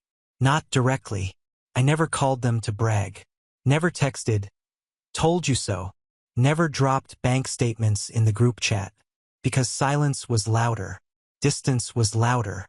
And dignity? Dignity screamed. One last thing happened that made me realize the story had come full circle. It was a Saturday morning when I saw the listing. Jason's startup, what was left of it, was being liquidated. Office furniture, monitors, a few standing desks. All of it posted on Facebook Marketplace under a burner account with no profile picture. I bought one of the desks. Had it delivered to the Dustproof office. Marissa thought it was a weird move, but I told her, some things just belong where they're finally useful. And now, every time I sit at it, this sleek, slightly scuffed $1,200 ergonomic relic of his failed empire, I smile. Because this was my revenge. Not noise. Not spectacle. Just quiet, undeniable success. The kind they couldn't ignore. The kind they couldn't touch. The kind that reminded them every single day that they bet against the wrong sun. And they lost. Now on to the next story. Story 4. At family dinner last Sunday, I learned something I probably should have figured out a long time ago. When people stop seeing you as family and start treating you like an outsider. It doesn't always happen with a big fight or a dramatic blow-up. Sometimes it happens slowly, casually, with a passing insult that's supposed to be just a joke, a side comment that gets a few polite chuckles, and a dinner table full of familiar faces that suddenly feels unfamiliar. And the worst part? You smile through it. Not because you're okay, but because you're trying not to show them they got to you. My name's Marshall. I'm 28 and I've never really fit into my family. Not because I'm some black sheep with a criminal record or a wild past. I just took a different path than the one they expected. I didn't go to a fancy college, didn't land a high-paying job in finance or law like my older brother, and definitely didn't become the walking family trophy like my sister Morgan. She's 26, just 2 years younger than me, and somehow managed to become both my mom's favorite and my dad's echo chamber. She followed the family script to the letter, honor student, business degree, got engaged to a guy from a respectable family, and now works some mid-tier marketing job that gets treated like she's personally reinventing capitalism. Meanwhile, I run an online antique restoration business. I started it myself right out of my garage. And yeah, it's not glamorous, but it's mine. I take forgotten things, broken things, and bring them back to life. Chairs, clocks, old radios, even vintage arcade cabinets. You'd be surprised how much people will pay to restore a memory. But to my family, that's not a real job. It's just a hobby I haven't grown out of. Dinner that night was supposed to be a casual family catch-up at my parents' house. Something we did once every couple of months. Dad grilled steaks. Mom made her usual 2 dry lasagnas for backup. And my brother Jeremy brought his wife and 2 kids, who immediately took over the living room with iPads and goldfish crackers. I showed up on time, brought a bottle of wine, and even brought a handmade centerpiece. I thought Mom might like a vintage-style table runner with polished brass napkin rings I'd restored from an old estate sale. She took one look at it, smiled tight, and said, "That's sweet, honey, but we don't really do that rustic look anymore." I brushed it off. I've gotten good at brushing things off. But then Morgan walked in, and everything shifted. She made an entrance like she was walking into a movie premiere, flashing smiles, tossing her hair, and holding the hand of some guy none of us had met before. He looked like he'd been plucked straight from an Instagram ad for cologne. Tall, sharp jawline, designer shoes that probably cost more than my car's monthly insurance. Morgan practically glowed, introducing him. "Everyone, this is Parker. He's a consultant. We met at a networking event last month." A consultant? Of course. No one ever really knows what consultants do. But it sounds expensive. So, my parents were immediately impressed. "Oh, how wonderful," Mom gushed, leaning in for a double-cheek kiss. "It's so nice to finally meet someone Morgan actually brings home. That means something, you know?" Dad shook his hand and clapped him on the back like they'd known each other for years. Jeremy gave him a half-smile while juggling his toddler. Even the kids looked up from their iPads for a second before getting bored again. I stood up, smiled politely, and extended my hand. "Marshall, older brother. Good to meet you." Parker shook it and nodded. "Nice to meet you, too, man. I've heard a little about you." I raised an eyebrow. "All good things, I hope." Morgan laughed a little too loud. "We'll see after tonight." It was just a comment. Small, easy to ignore, so I laughed too, though my stomach twisted a little. I chalked it up to sibling teasing. Nothing new. We all sat down to eat. The table was full. Jeremy and his wife on one end, Mom and Dad across from each other, and Morgan and Parker sitting right next to me. As we passed around dishes and tried to make polite conversation, I noticed something weird. Every time Parker said something, some casual story about flying to Chicago for a client meeting or some book he was in the middle of writing because apparently everyone writes a book now, the family would light up, laugh, ask questions, engage. When I chimed in with a comment about a restoration I was working on for a collector in upstate New York or a custom job I did for a film set, there'd be this pause like someone hit the mute button. Then someone would redirect the conversation, ask Parker another question, or shift to Morgan's recent promotion. It was subtle, but not subtle enough to miss. I focused on my plate, chewing slower, saying less. I've learned to read the room still. Part of me held on to the hope that maybe, just maybe, I was imagining it. That hope vanished when Parker, halfway through dinner, turned to me and asked, "So, Marshall, what do you do for work?" I didn't even get a full breath in.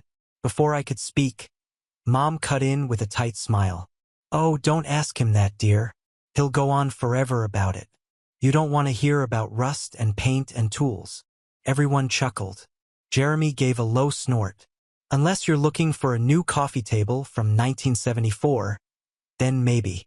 Morgan, without missing a beat, sipped her wine and said, "Maybe lie this time so you don't sound so pathetic. Just say you're in design or something." I froze. The room laughed again quietly, like they knew it was mean but figured it was all in good fun. Parker looked uncomfortable, but not enough to say anything. My hands tightened under the table. I looked around, waiting for someone, anyone, to say it was too far to tell her to stop. No one did. I forced a smile, the same one I perfected over years of being the disappointment. "Sure," I said, my voice light. "Let's go with design. Sounds more mysterious." More chuckles. My dad cleared his throat and asked Parker something about the stock market. Just like that, I was erased again, but I wasn't really smiling. I was calculating. And while they all laughed and passed the garlic bread, none of them noticed the shift in my eyes, the flicker behind my smile, the slow, subtle breath I took as something inside me, something I'd kept quiet for far too long, finally stood up. Because this wasn't just dinner anymore. This was going to be the last time they laughed at me without consequence. And they didn't even see it coming. I didn't sleep much that night. I left dinner early, said I had a client meeting in the morning, a lie, and drove around the city for an hour with the windows down and no music playing. Just thinking, letting the words repeat in my head like they were stuck on some broken record. Maybe lie this time so you don't sound so pathetic. I'd been called a lot of things over the years. Too quiet, too sensitive, a dreamer, weird, even a disappointment. Once, though, my mom never actually said it out loud. She just said she wished I was more like Morgan or more stable like Jeremy. Which, let's be honest, is just the polite way of saying, "You're not what I wanted." But that night, that was new. That was direct. That was humiliating. And what burned the most wasn't just Morgan's comment. It wasn't even that everyone laughed like she was hosting open mic night. What got to me, really got to me, was how normal it felt to them. How casual. Like that was just my role now. The guy at the table they could dunk on to make themselves feel better. I started to replay all the little moments from the past few years. The holidays where they'd forget to mention the changed dinner time. The birthdays where I got gas station gift cards while Morgan got jewelry. The way Jeremy always acted like I lived in a basement somewhere, even though I own my own house. Every moment I brushed off, laughed off, told myself wasn't worth making a scene over. I saw them differently now, like puzzle pieces I hadn't realized were all part of the same picture. And the picture looked a lot like someone being pushed out of their own family. So yeah, something changed that night. I didn't scream. I didn't text anyone some big dramatic message. I just stopped hoping. I stopped waiting for them to see me, to understand me, to treat me like I mattered. And as messed up as it sounds, there was something weirdly freeing about that. But life went on, at least for a few weeks. I went back to work. A few new commissions rolled in. One from a collector restoring 1960s jukeboxes. Another from a boutique hotel downtown that wanted their entire lobby redone in mid-century pieces. The kind of jobs I used to want to tell my family about. The kind of thing I used to be proud of. This time, I said nothing until the text came. "Mom, dinner next Sunday. Everyone's coming. Parker's proposing and wants the family there." That was it. No, "How are you?" No, "Hope you're free." Just a statement like I was a seat on the guest list, not a person. I stared at the screen for a full minute. It was so them, so Morgan, to make it into a performance. Of course he was proposing with the whole family there. Of course there'd be photos, speeches, and champagne. I could already picture the captions. "She said yes. Our little girl all grown up. So lucky to welcome Parker to the family." And I'd be there in the background, half visible, probably holding someone's coat. I almost didn't go. I really thought about just vanishing, saying nothing, skipping town for a weekend. But something held me back. Not curiosity, not guilt, just the need to see it. To finally confirm to myself that whatever connection we had left was long gone. Sunday came, and this time I dressed up, not in some desperate attempt to impress them, just enough to feel like I was in control. Clean black button-down, pressed slacks, new watch I bought for myself 6 months ago but never worn. I even styled my hair, which for me was borderline revolutionary. When I walked in, I was 10 minutes early. Jeremy was already there, same as always. His wife nodded at me and quickly turned back to her phone. The kids were on the couch watching some cartoon on full blast. My dad was outside grilling, and my mom was in the kitchen directing everyone like she was running a wedding. Nothing new. Then Morgan walked in, glowing like a stage light. Parker right behind her. She wore this long, deep green dress like she was about to attend an awards show, and he had on a tailored navy blazer and the same overconfident smirk as last time. They made a beeline for the living room, immediately soaking up compliments. I watched it all from the side. I didn't even try to insert myself. Dinner started awkwardly, the usual small talk. Jeremy droned on about his company's new software rollout. Mom bragged about the flower arrangements she'd chosen. Dad kept trying to tell Parker how to grill the right way, and Parker laughed along even though I could tell he had zero interest. Then it happened. Morgan stood up, tapped her glass with a spoon and said, Okay, everyone. Before we eat dessert, Parker has something he wants to say." Gasps, claps. The kids looked up. My mom's eyes were already filled with tears like she'd rehearsed them. Parker stood, pulled a little box from his blazer, and started some speech about love and fate and how he'd known since their first date. Then he turned to Morgan, got down on one knee, and popped the question. She squealed, said yes. They kissed. Everyone exploded in cheers. Champagne popped. My mom hugged them both like she'd just won the lottery. Jeremy actually clapped like he was at a game. I stayed seated, smiled, clapped once, said congrats when it felt appropriate. Then Parker did something unexpected. He turned to me. "I know we haven't talked much, Marshall," he said, but I hope I'll get to know you better. Morgan says you're super creative and, you do cool stuff with furniture. I blinked. Morgan looked mildly uncomfortable but said nothing. I nodded slowly. Yeah, something like that. Parker gave me this sheepish smile, then glanced at Morgan. She told me you made a chest for a museum once. That sounds pretty impressive. That made Morgan snap into action. Oh, he's exaggerating.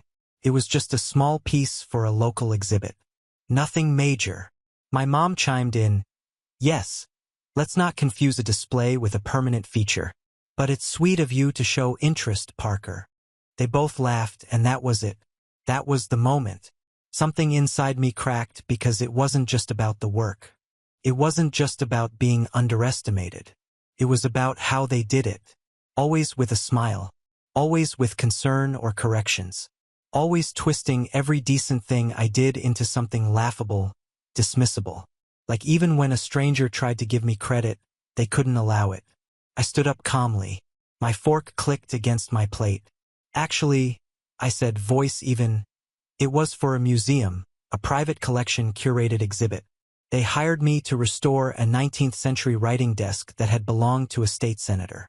It was the centerpiece of the entire room. The room went quiet. Morgan blinked. Well, yeah, but... And last week, I cut in. I signed a contract with a hotel chain that's renovating 7 properties to vintage themes. I'll be handling the custom restorations for all of them. So, it's not just a hobby. The silence grew thicker. Parker looked vaguely impressed. Jeremy looked mildly irritated, like I'd ruined the vibe. My dad shifted in his seat. My mom gave me that brutal smile I knew too well, the one that meant she'd say something passive-aggressive in 3, 2. Well, we're happy for you, honey, she said. But tonight's about Morgan. Let's not derail the celebration. I let that sink in. Then I turned to Morgan. You ever wonder? I asked. Why you can't talk about me without adding a little insult after every sentence? Morgan raised an eyebrow. What are you talking about? Maybe lie this time so you don't sound pathetic. I quoted. Ring a bell. Her cheeks flushed. It was a joke. No, I said, taking a step back. It wasn't. It never is. Not when it comes from you. Not when it comes from any of you. Mom stood up now, sensing things had shifted. Marshall, let's not start drama. I met her eyes. No, let's finally have it. I took a breath. I'm done pretending like I don't hear what you really think. I'm done playing the silent, polite, invisible son who smiles while you all chip away at whatever's left of my self-respect. You don't get to laugh at me, talk down to me, rewrite my life in front of strangers, and then expect me to show up and clap when you tell me to. My voice wasn't loud, but it didn't need to be. Morgan scoffed. Wow, okay. Someone's having a meltdown. I turned to her slowly. You've spent your whole life building a pedestal out of praise and favoritism, and somehow still managed to look down on everyone from it. I hope Parker likes the view. She froze. Even Parker looked caught off guard. I turned toward the door. I'm leaving. And don't worry, I won't embarrass you again. Not by showing up, and definitely not by being myself. And then, right as I reached for my coat, my mom said something I'll never forget. Well, don't expect to be included in the wedding if you can't behave like an adult. I froze, slowly turned, and the look I gave her must have said everything I didn't need to, because in that moment, I knew exactly what I needed to do next. But I said nothing. I just opened the door, stepped outside, and walked into the cold air like I was finally breathing again. And none of them knew that this wasn't the end. It was only the beginning. I didn't cry in the car. I didn't scream. I didn't punch the steering wheel. I didn't even call a friend to vent about it. I just sat there gripping the wheel, engine humming quietly under me, staring out at the dark suburban street in front of my parents' house. Their porch light glowed soft yellow behind me like a spotlight on a stage I just walked off. I felt hollow. That's the thing about hitting your emotional limit. It doesn't always look like a breakdown. Sometimes it's numbness. Sometimes it's just quiet, like your body and your mind have both shut down to stop you from falling apart in public. I drove home in silence. No radio, no podcasts, just the sound of tires on pavement and my breath catching every once in a while when my thoughts tried to wander back to that moment. Don't expect to be included in the wedding, as if I was some child who needed to be taught a lesson. My own mother had essentially told me I was replaceable. And the worst part? I kind of believed her. The next few days were a blur. I went through the motions. Woke up, brewed coffee, ignored my phone, walked into my workshop, and stared blankly at the antique armoire I'd been meaning to finish refinishing. I had orders, emails, even a couple of voicemail messages from past clients. One of them excitedly telling me she'd referred me to a magazine that was writing a piece on vintage furniture design. But I didn't care. I felt like everything I'd worked for, everything I'd built, suddenly didn't matter. Like it was all paper thin the moment my family dismissed it with a joke. What good was creating beautiful things if the people who were supposed to believe in you saw it as a punchline? I stopped checking Instagram, paused all new commissions, let messages pile up. I wasn't sad, not exactly. I was tired, not just of them, but of always being the one who had to rise above it, to swallow pride, play peacemaker, or minimize my own success just to avoid being called dramatic. For years, I told myself that one day they'd come around, that I'd make it and they'd finally see me, accept me. But that Sunday proved something I should have learned a long time ago. Some people don't want to see you succeed unless they can take credit for it. A week passed, then another. I didn't hear from any of them. Not Morgan, not Jeremy, not even my mom. It was like I'd just been written out of the family script, a forgotten extra that left the set. And it stung. I'd be lying if I said it didn't. But something strange happened in that silence. Without the constant noise of trying to impress them, trying to measure up, I started hearing myself again. Started small. One morning, I brewed coffee, sat at my kitchen table, and opened a message I'd been ignoring for days. It was from a man named Arthur, who ran a luxury restoration shop in upstate New York. He'd seen some of my work through a mutual client and wanted to talk about a partnership. I almost deleted it. Then I didn't. I replied with a short message and set up a call for the next afternoon. I figured I'd probably back out, but I didn't. When the call came, Arthur turned out to be this calm, kind, older guy in his late 60s with a voice like gravel and stories for days. He'd been in the business for over 30 years and said my work reminded him of when he first started. Attention to detail, passion for history, no shortcuts.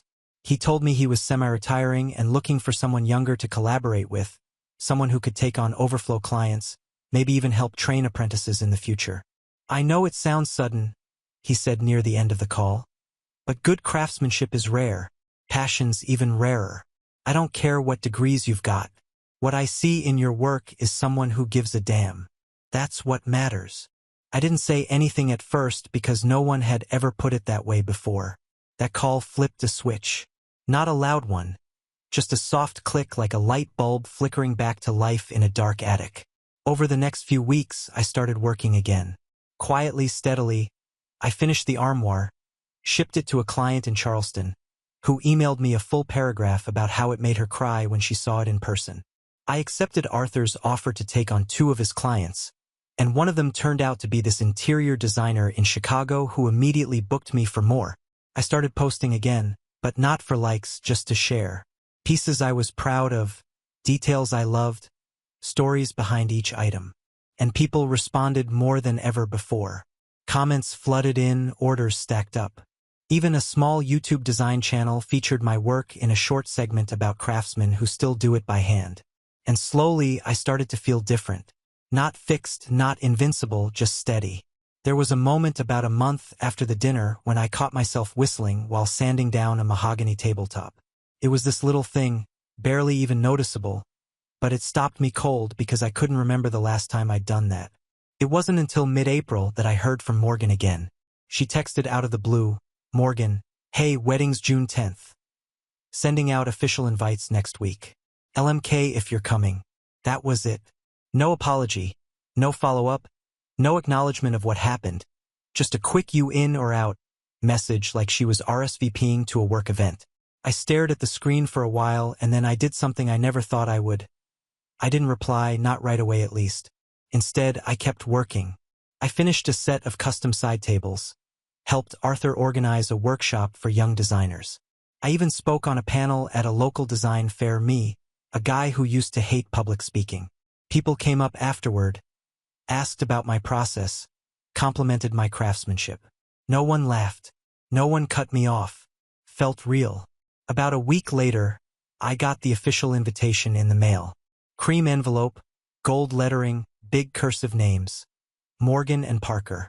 My name was printed at the bottom. Marshall Blake. No guest, no note, just the RSVP card and a list of expected attire and times. For a second, I almost tossed it. But then I had an idea. A small one. Quiet but sharp. That same week, I got a call from a producer at a well-known home and lifestyle channel. They were running a new series on small batch artisans and wanted to feature a few restoration experts. Someone had sent them my Instagram page. The producer was direct. "We love your aesthetic. It's rare, thoughtful, authentic. We think you'd be a great fit." We scheduled a video call. She asked me questions. I answered casually. At the end, she smiled and said, "We're also shooting a segment on location at a big wedding this summer. Luxury venue, very old school. They're showcasing bespoke design elements throughout the space. Would you be interested in contributing?" I blinked.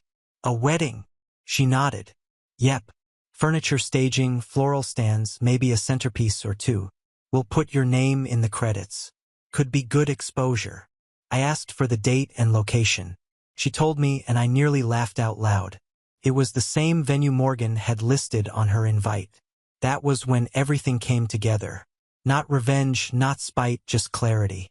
Because for the first time in a long, long time, I finally held the pen and I had a story to write. I RSVP'd yes, but I didn't tell them how I was coming. And I definitely didn't tell them why. To them, I was still the same joke from dinner, the brother they could forget until it was time for a family photo, the one they'd cut out of the toast, the slideshow, the planning emails. But what they didn't know, what they never bothered to ask, was that while they were busy building a fantasy around Morgan's perfect day, I'd been quietly building something of my own. Something solid, something they couldn't laugh away.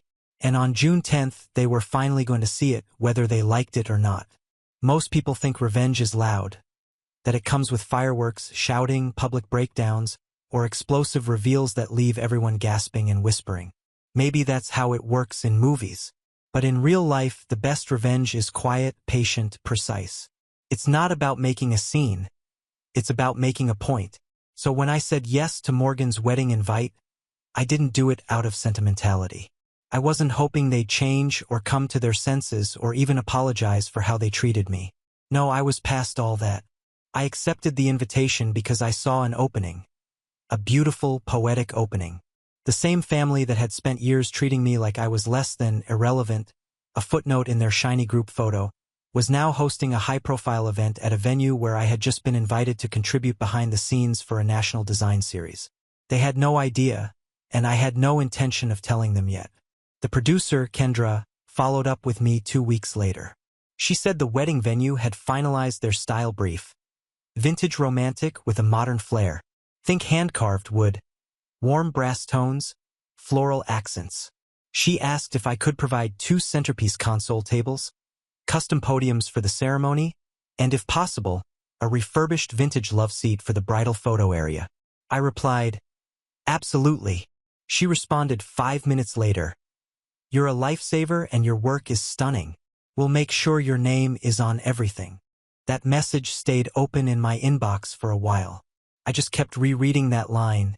Your name is on everything. They were filming an entire episode around this wedding. The production team would be at the venue for 3 days. Interviews, B-roll, prep, teardown. And my work would be there for every second of it. My tables, my detailing, my craftsmanship, and most importantly, my name. Not just on a tag, in the credits, on screen, recognized. The next morning, I got to work harder than I had in months, maybe years. I didn't talk to anyone about it. I didn't post updates online. I didn't even tell Arthur, though he noticed my energy had shifted and gave me a quiet thumbs up when I finished sanding a cherrywood base in record time. There was something deeply satisfying about it. Planning something in silence. Not for applause, not for validation, just for me. Every morning, I brewed coffee, turned on my workshop lights, and laid out the plans. The centerpiece tables would be reclaimed oak polished to a mirror shine with carved floral motifs along the legs. The podiums would be a dark walnut, smooth and angular, traditional but bold. And the love seat, that was my favorite piece. I found it at an estate sale outside of town. A 1930s French-style couch with a cracked frame and torn velvet. Everyone else walked past it like it was garbage. I saw a masterpiece hiding under the dust. 3 weeks later, it looked like something out of a luxury catalog.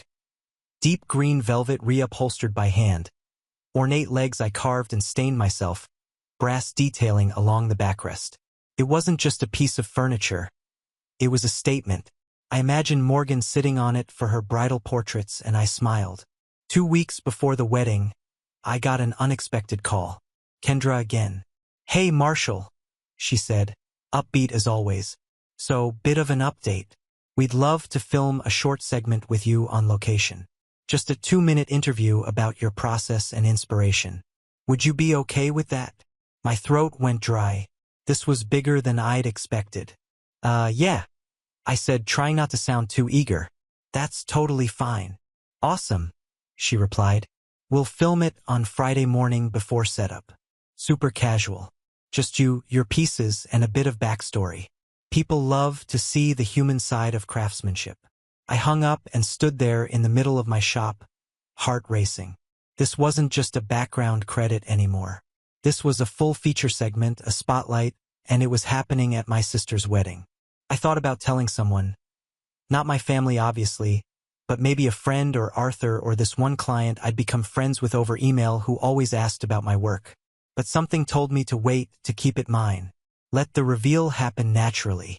If my family had taught me anything, it was how to stay quiet while people talked over you. Now, I was using that silence as cover. The day before the wedding, I arrived at the venue with my van packed to the ceiling. I'd wrapped every table, every podium, every corner of that love seat in layers of fabric and foam. No detail left unguarded. The venue was stunning. A lakeside estate turned event space. All sprawling green lawns and tall hedges with stone terraces and high ceilings inside. Picture perfect. The production crew was already there, busy with camera gear and lights. I parked near the back, unloaded, and started setting up while the planner barked orders at florists and caterers. "Are you Marshall?" one of the producers asked, clipboard in hand. I nodded. She smiled. "Kendra said you're the one to watch. They'll film your interview around 11 a.m. tomorrow. Just be ready." "Absolutely." I found my assigned spaces and carefully staged the pieces. The tables flanked the main entry to the ceremony area, dressed with floral arrangements that still smelled like morning dew. The podium stood by the altar where Parker would make his vows. And the love seat, the love seat, was placed under a floral arch, front and center in the reception hall, surrounded by soft lights for photo ops. It looked like something out of a wedding magazine, and it was all mine. I stayed late, pretending to double-check measurements, but mostly I just wanted to be alone with the space to watch how people reacted to my work without knowing it was mine. The planner passed by and paused. "These tables are gorgeous," she murmured to herself. One of the camera guys nodded. "It's all custom. The guy's legit." Finally, something not made in a warehouse. I stood off to the side, arms crossed, heart quietly thudding. I didn't step in, didn't say a word, because they'd know soon enough. The morning of the wedding, I arrived early in a clean suit and polished shoes. No over-the-top flair, just enough to blend in. I had a lanyard from the production crew with my name on it, Marshall Blake Artisan, and a time slot for the interview. Felt surreal. I walked past the reception space and spotted my love seat already being used. A group of guests were snapping photos on it, laughing, smiling. None of them knew I'd built it from splinters and rot. I found Kendra by the camera crew and waved. "Perfect timing," she said, leading me to a corner where they'd set up soft lighting and a stool. "We'll start rolling in 5. Just speak from the heart." I did. The interview flowed. I talked about why I got into restoration, what I loved about vintage pieces, how every scar and scratch told a story. I kept it honest, grounded, not trying to impress, just trying to be me. When we wrapped, the crew clapped softly and one of them said, Man, that was great. You've got a real presence. I nodded, thanked them, and walked off to the side of the garden, just in time to see Morgan arrive. She stepped out of a sleek silver car in a lace-trimmed gown, surrounded by bridesmaids, photographers, and my mom. They didn't see me, but I saw them. I watched as they laughed, posed, and directed people like it was their personal movie set. And then, just as Morgan turned toward the entrance, she saw the tables. Her face tilted slightly. Then she saw the love seat. Her eyes narrowed. She turned to my mom and said something I couldn't hear, but I saw her lips move. Then her brows knit. My mom followed her gaze, looking vaguely puzzled. And that was when the first domino fell. It didn't take long. Around noon, guests started to arrive. People commented on the decor, the custom touches, the way the vintage elements elevated the entire aesthetic. A few even asked where the pieces came from. Then someone pointed out the credits. On a table near the reception entrance, the production crew had placed a neat printed display card. Featured artisan, Marshall Blake.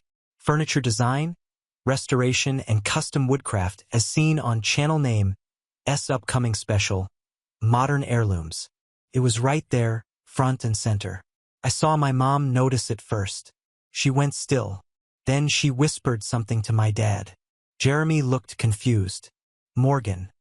She stared at the sign like it had personally insulted her. She turned, scanned the crowd, and finally her eyes found mine. I just smiled. Quiet, knowing smile. The kind you give when you finally stop playing their game and start playing your own. Morgan was the first to approach me. Not immediately, no. She waited until the ceremony had ended. The vows delivered with Pinterest-worthy precision, and guests had been ushered into the reception hall. She'd smiled through the whole thing, tight-lipped, eyes flicking toward me more than once like she couldn't believe I hadn't vanished into the walls. I'd stayed back close to the production crew, sipping a ginger ale and watching from the sidelines like I was nobody, just another vendor, a ghost.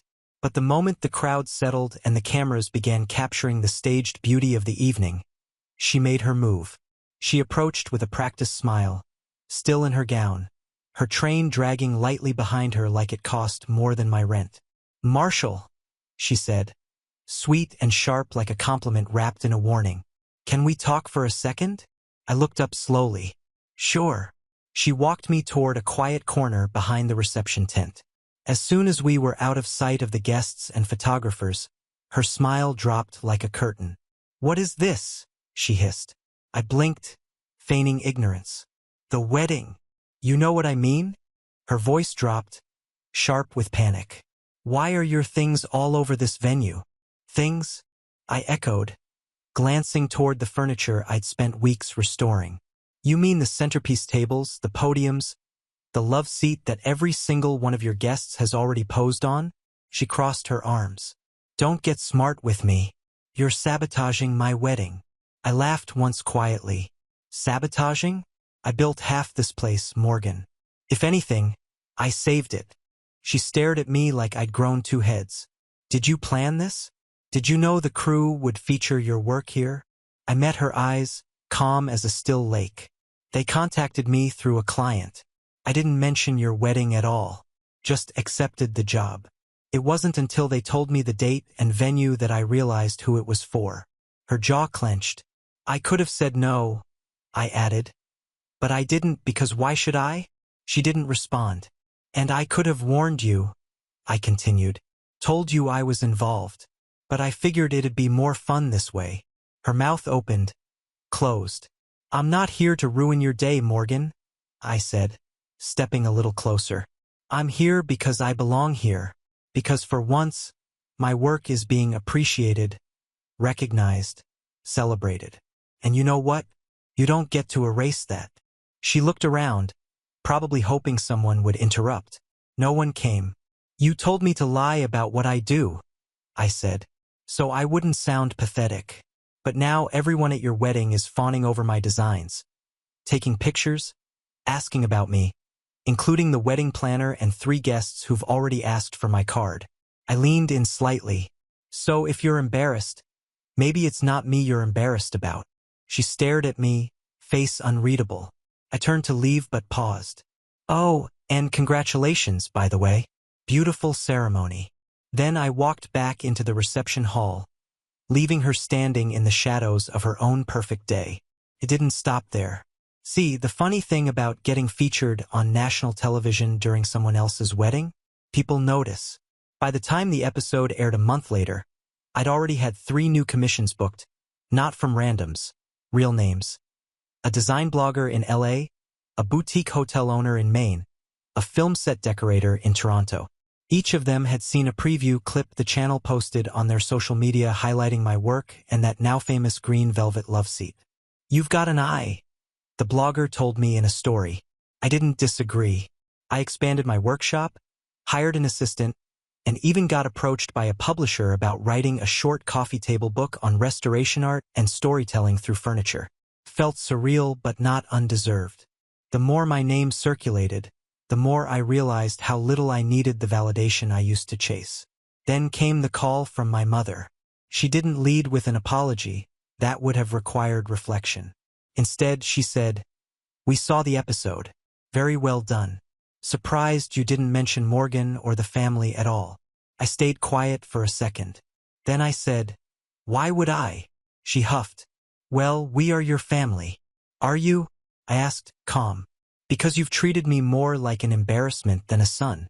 And when you had the chance to show up for me, you chose to laugh instead." Her tone shifted, defensive. "That's not fair, Marshall. You've always been sensitive." "No," I said. "I've always been respectful.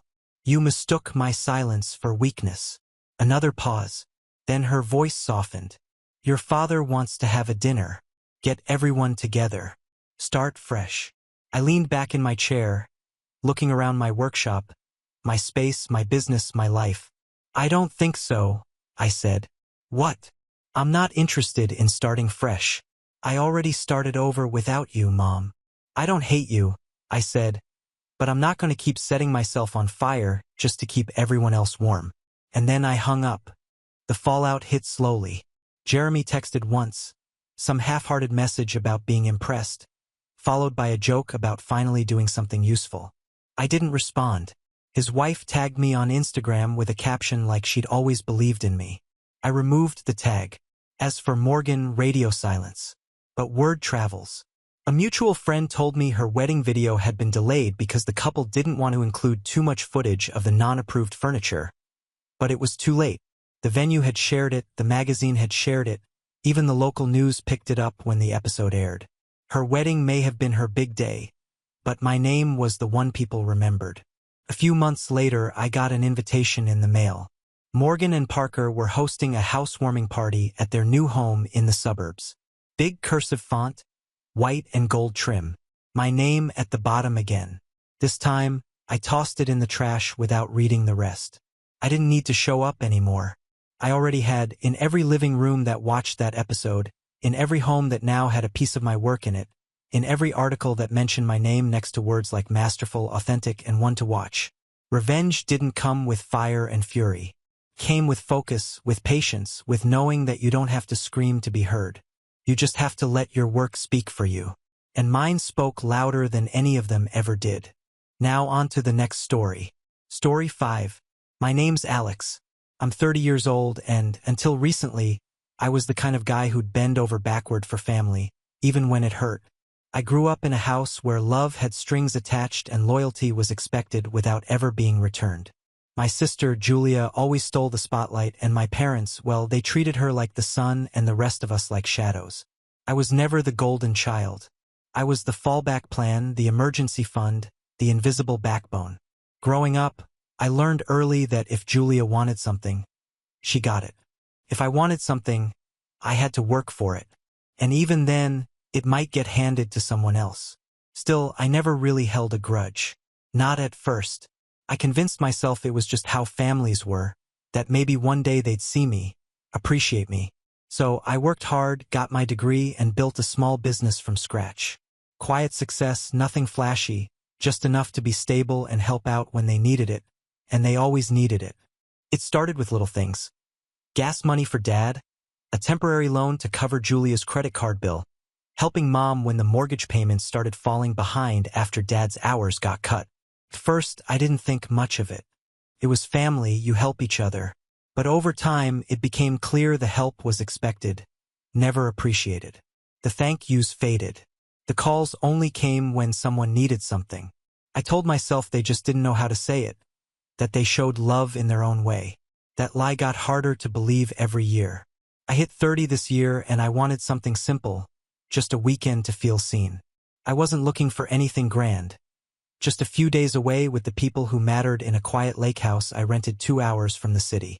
I booked it months in advance, sent invites, and bought everyone's favorite snacks. I even covered the gas for my parents and offered to carpool Julia and her kids to make it easier. Everyone said they'd come. I spent the whole morning of my birthday prepping the place. Arranged welcome bags in each room, set up the grill, stocked the fridge with drinks, and cleaned everything, even though it was already spotless. I checked my phone every 10 minutes expecting a "we're on our way" that never came. Noon passed, then 2, then 5. By 8, I was sitting on the back deck alone, watching the sunset over the water with 6 untouched steaks in the fridge and a cake that just said, "Happy 30th, Alex." No candles, no singing, just silence. I didn't even cry. That surprised me. I think I'd already run out of tears for them. Instead, I sat there with this numb, quiet understanding. They just didn't care.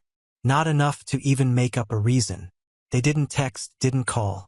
They ghosted me like I was a colleague they barely knew. Someone easy to forget. 2 days later, I was scrolling through Instagram when I saw it. Julia had posted a carousel of photos. Family weekend vibes. Smiling faces. My parents holding her kids. Barbecue on a lake dock. Except it wasn't my lake house.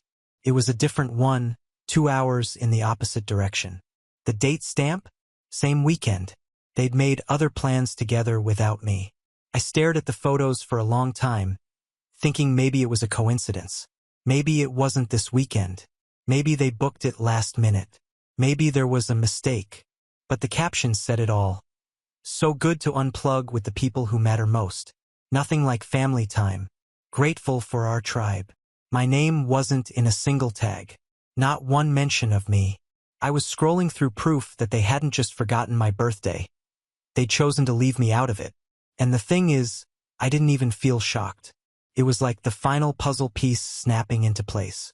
All the times they flaked, all the calls I made that went unanswered, all the times I paid their bills without so much as a thank you. Suddenly, it made sense. I was never invited to the party. I was just the guy who paid for it. I didn't respond, didn't comment, didn't message anyone. I just sat in that realization for a full day, letting it settle in like dust after a long collapse. And then I acted. The next morning, I made 3 phone calls. First was to the bank to remove myself as co-signer on the temporary business loan Julia had roped me into 5 years ago. I had the paperwork to show I was the guarantor. She hadn't made a full payment in 7 months, and the risk was starting to hit my credit. I told the bank I'd no longer be held liable and, since she'd defaulted, they could begin collections directly. Second call, Dad's truck lease. I'd been covering the payments since last spring when he'd casually mentioned being a little behind. I stopped the autopay and told the leasing company to forward all future invoices to the primary account holder, him. Last call, Mom's mortgage. This one hurt the most because I truly believed I was doing something good. She'd said the house was nearly paid off and just needed a little help to keep it in the family. So, for 3 years, I'd been quietly sending over $1,000 a month to her lender. Never even told my friends. It was supposed to be a gift, an act of love. I canceled the transfer. No announcements, no angry texts, no dramatic speeches. Just a cold, quiet shift. That night, as I sat on my couch with a leftover slice of birthday cake, my phone buzzed. It was Mom. Her message just said, "Did something happen?" I stared at the screen for a minute before typing back, "Yeah." I finally took the hint. Then I turned my phone over, let it buzz and buzz as calls started coming in. The first call came from Mom. I let it go to voicemail, then Dad, then Julia, one after the other, like a chain reaction of realization spreading across their little inner circle. Except this time, I wasn't part of it. I didn't answer any of them. I just watched the names flash on my screen, one after another, like ghosts of people I thought I knew. By morning, I had 17 missed calls, 5 voicemails, and a text from Dad that read, "Your mother's in tears. What is going on?" I didn't reply, not because I was trying to be cruel, but because for once I wanted them to sit in the silence they'd fed me for years. I wanted them to feel what I felt when I was sitting on that empty dock with party lights flickering in the wind, waiting for people who were never coming. Around noon, I got an email from Julia. Subject line, "We need to talk." The body was short, too short for someone who just excluded their brother from what should have been a milestone. "Hey, I didn't know you'd feel so hurt.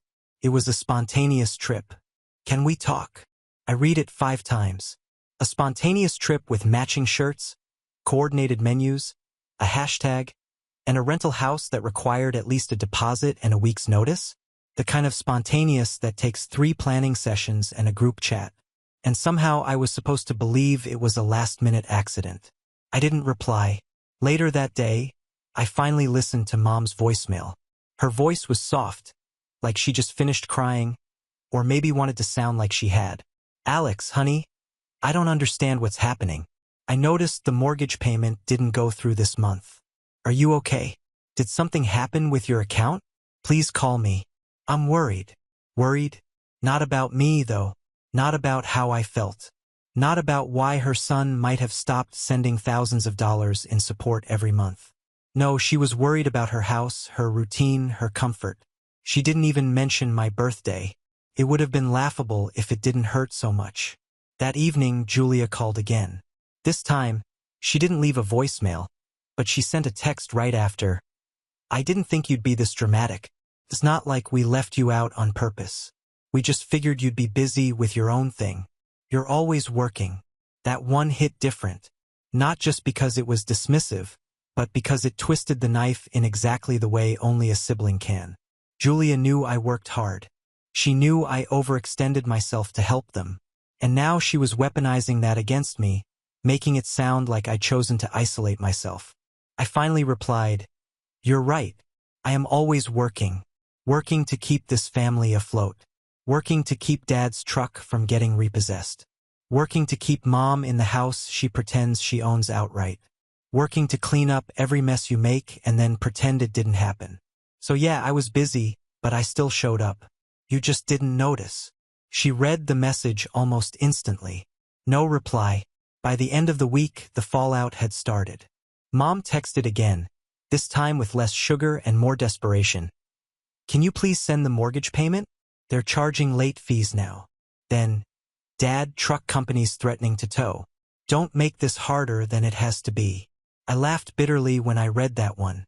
Harder than it has to be. As if I'd created the problem by stepping away. Not that they'd caused it by leaning on me like a crutch they never planned to stand without. Then came the email from the bank. Julia's loan was being flagged for delinquency.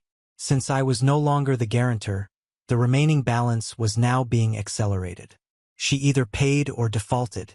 She emailed me again. "You didn't have to go nuclear. You could have just told me you were mad." I stared at my laptop for a while just thinking, no, I didn't have to. But they didn't have to lie.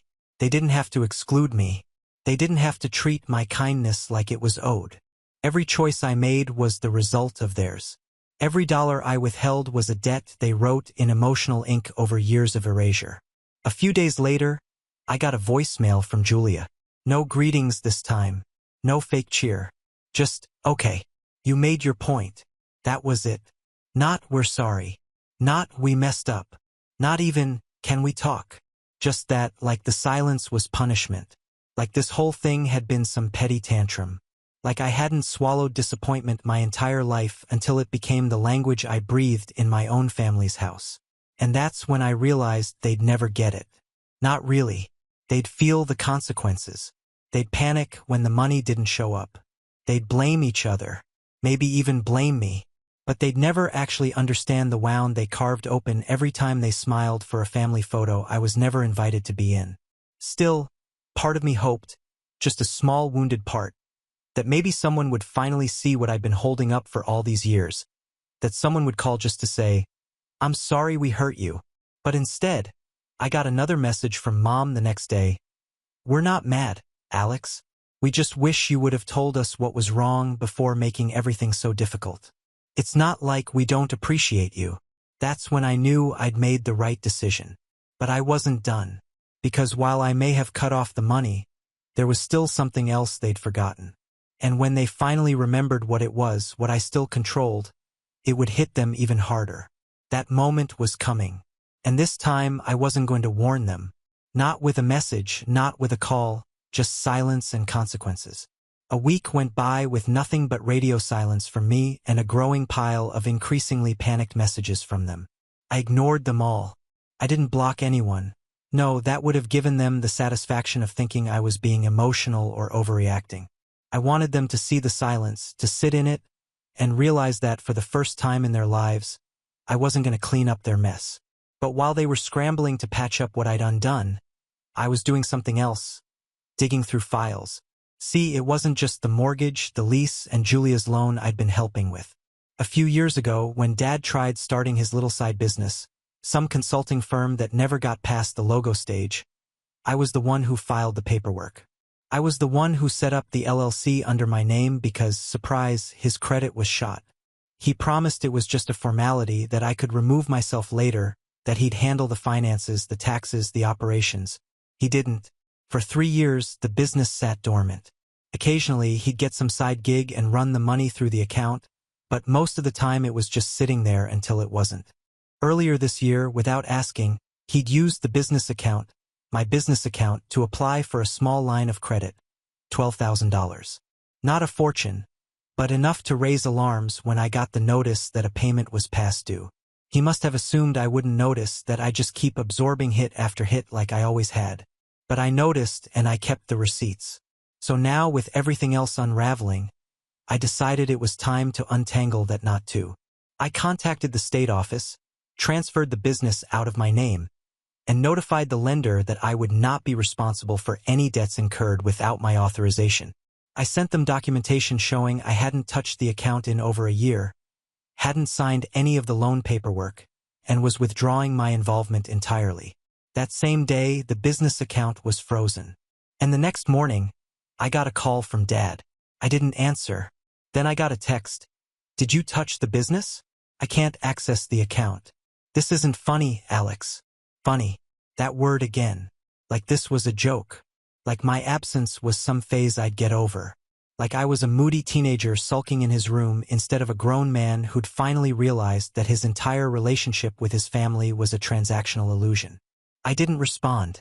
But 2 hours later, Julia showed up at my door. I live in a small house on the edge of town. Nothing flashy, but private enough that no one ever dropped by unannounced. So when I heard the knock and saw her standing there with sunglasses on and a Starbucks cup in hand like this was just a casual catch-up, my stomach twisted. I didn't open the door. She knocked again, then texted me, "I know you're in there. Can we please just talk?" I waited 5 minutes before replying, "Nothing to talk about. You made your priorities clear." She stared at her phone for a moment, then typed back, "I didn't know you were hurting. If I had known, I cut her off. That's the point, Julia. You didn't ask. You never do." She stood there for a while longer, probably hoping I'd crack. That I'd open the door and let her in. Let her throw around a few half-hearted apologies. Say she missed me. Maybe even cry a little, and wrap it all up in a neat little bow. But I didn't open the door. Eventually, she left. That night, I sat on the porch watching the wind pick up over the quiet street. And for the first time in years, I felt still. Not happy exactly, but not waiting, not hoping, just still until Mom called. And this time, I answered. Her voice was calm. Too calm. Like someone trying very hard not to scream. "Alex, what's going on?" I didn't respond right away. Just let the silence stretch. "Your father's furious," she continued. "He said, the business is locked. The truck people won't stop calling. And Julia is in tears over that loan. Are you seriously doing all this because we missed your birthday?" I almost laughed. Because we missed your birthday. As if it was a dinner reservation. As if the birthday wasn't just the final stone in a wall they'd been building for years. It's not about the birthday, I said. My voice was calm, measured. It's about every year before it. Alex, she sighed. Families fight. They hurt each other sometimes. That doesn't mean you get to destroy everything. Destroy, I repeated. You think I destroyed something? All I did was stop fixing everything. You destroyed it yourselves. There was a pause. A long one. Then she said, quieter, we didn't mean to hurt you. I know, I said. But you did anyway. She was silent again. Then, in a voice that barely held together, so what now? Are you just cutting us off? And that was the moment. That was the question, the cliff edge. Because I could have said yes. I could have hung up. I could have told her they were dead to me, that I was done forever. And part of me wanted to, deserved to. But instead, I let the question hang in the air like smoke. Because what I said next would change everything. I sat there for a few seconds longer, holding the phone to my ear as her question echoed in my head. So what now? Are you just cutting us off? I took a breath. Deep, slow. The kind of breath you take right before you decide to break a cycle that's lasted a lifetime. No, I finally said. I'm not cutting you off. I'm just done carrying all of you. She was quiet. Not the sharp, stunned kind of quiet. The quiet where someone realizes you mean it. That you're not bluffing. That the scaffolding you've always held them up with has been quietly dismantled plank by plank. And now they're just dangling. I didn't yell. I didn't cry. My voice was steady and cold, like water that had finally gone still after years of being churned up. I told her everything. That the mortgage payments were over. That the truck lease was now Dad's problem. That Julia's loan was in collections because she defaulted, and I had every right to remove myself as guarantor. That I'd withdrawn from the LLC and left them with a stack of consequences they'd never expected to face. But Alex, she said, like it was some final card to play, we're family. No, I said with a finality that surprised even me. Family shows up. Family includes you. Family doesn't ghost your birthday while smiling for matching shirts and lakeside selfies. You don't get to use the word family like a shield when it suits you. You're angry, she said. You don't mean all this. I've never meant anything more, I replied. There was a long silence on the other end. Then the line went dead. She hung up. I didn't call her back. Over the next few days, the fallout spread like cracks in ice. Julia posted something vague and self-pitying on Facebook about entitled people who forget what family really means. I didn't take the bait. Dad tried calling again, this time with a voicemail that was less yelling and more pleading, asking if I could at least make one more payment while they figured things out. No, that was the whole point. They'd had years to figure things out while I figured out how to juggle keeping my own life running while funding theirs in the background. And the worst part, they never saw it. They never noticed the sacrifices because I never made a show of them. I didn't wave bills in their face or remind them when their names were on the check I paid. I just did it quietly, repeatedly, until they started treating it like oxygen. Something that would always be there, invisible and reliable. They didn't realize that even oxygen has limits. I got a letter in the mail a week later from the mortgage company. They were initiating foreclosure proceedings on my parents' house unless a payment was made within 30 days. I stared at the notice for a long time, remembering every holiday dinner I paid for in that house, every repair I covered, every late-night call where Mom cried and told me how stressed she was about bills right before turning around and helping Julia pay for new countertops. I folded the letter back up and set it on my desk. Then I did nothing. No calls, no transfers, no miracles saved. Let them figure it out. Around the 2-week mark, I got a knock at the door. I opened it and there was Julia again. But this time no Starbucks, no sunglasses, no fake calm. She looked tired. Really tired. Like someone who hadn't slept right in days. I just want to talk, she said quietly. Please. I didn't move aside, didn't invite her in. Then talk, I said. She hesitated, then held out a manila folder. These are all the loan documents. I've been trying to work with the bank. They said maybe if I could pay down a portion, they'd pause collections. I looked down at the folder but didn't take it. I'm not co-signer anymore, I said. That's between you and the bank. She looked at me like I'd slapped her. Alex, please. I don't have the money. You know I don't. You've always helped before, she said. And that's the problem, I replied. She opened her mouth to speak again, but I cut her off. You left me alone on my birthday, Julia. Not just physically, emotionally. You made a choice. And now I'm making mine. She blinked, tears rising. I didn't think it would hurt you that much. I smiled just a little. That's the worst part. You didn't think about me at all. She stood there silent as her shoulders started to slump. So that's it? You're done. I'm done being useful, I said. Being your backup plan, your ATM, your silent punching bag. But if you want to actually be my sister again, really, that's going to take more than a folder and a few tears. She nodded slowly, then turned and walked away, and I closed the door. A month passed. They lost the house, not all at once, but the foreclosure went through. Mom and Dad had to move in with Julia temporarily, which lasted exactly 2 weeks before they were all at each other's throats. Dad's truck was eventually repossessed. Julia's credit took a nosedive. The bank froze what little she had left. And me, I was fine. For the first time in a decade, I wasn't hemorrhaging money on people who couldn't even remember to send a birthday text. I focused on myself, my business. I took a weekend trip alone to the same lake house I'd rented for my birthday. And this time, I didn't wait on anyone. I brought a book, grilled a steak, and watched the sun set from the same dock I'd once sat on in silence. Only this time it was peaceful, not lonely. Just me, and it was enough. A few weeks later, I got one final letter, handwritten from Mom. It was short, honest. She apologized. Not with excuses. Not with guilt-tripping. Just, I'm sorry. She said she hadn't realized how much I'd been doing until it was gone. That she missed me. That she hoped one day we could talk. Not as a mother and her financial safety net, but as people who'd hurt each other and were ready to rebuild. I read it 3 times. Then I put it away. I wasn't ready. Not yet. Maybe someday. Maybe not. But I finally understood that I had the power to choose when and if that door opened again. Because for the first time in my life, I wasn't chasing their approval. I wasn't begging to be seen. I wasn't propping up a family that only remembered I existed when the bills were due. I was free.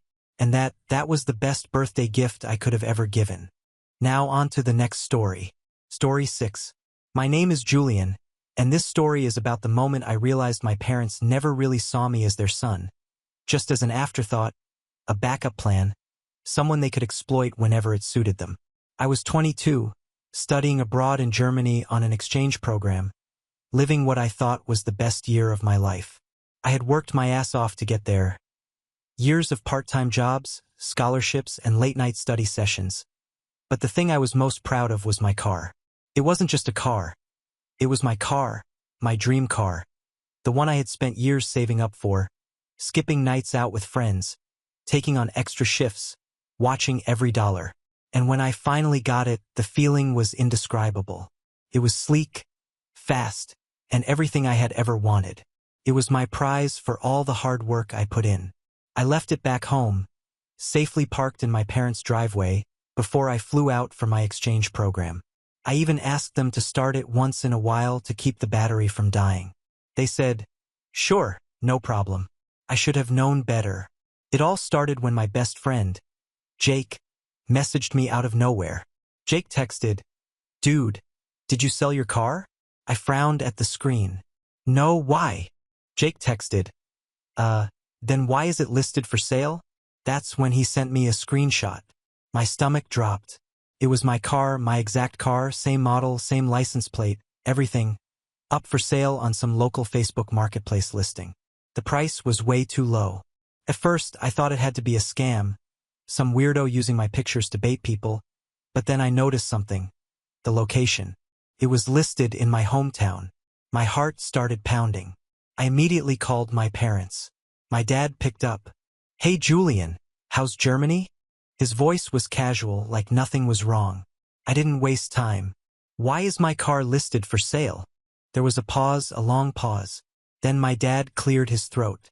"Oh, we needed to talk to you about that." My hands clenched into fists. "Talk to me?" You already put it up for sale? Another pause. Then my mom got on the line. Her voice was sickeningly sweet. Honey, don't overreact. It's not a big deal. Not a big deal? Not a big deal. It's my car. I snapped.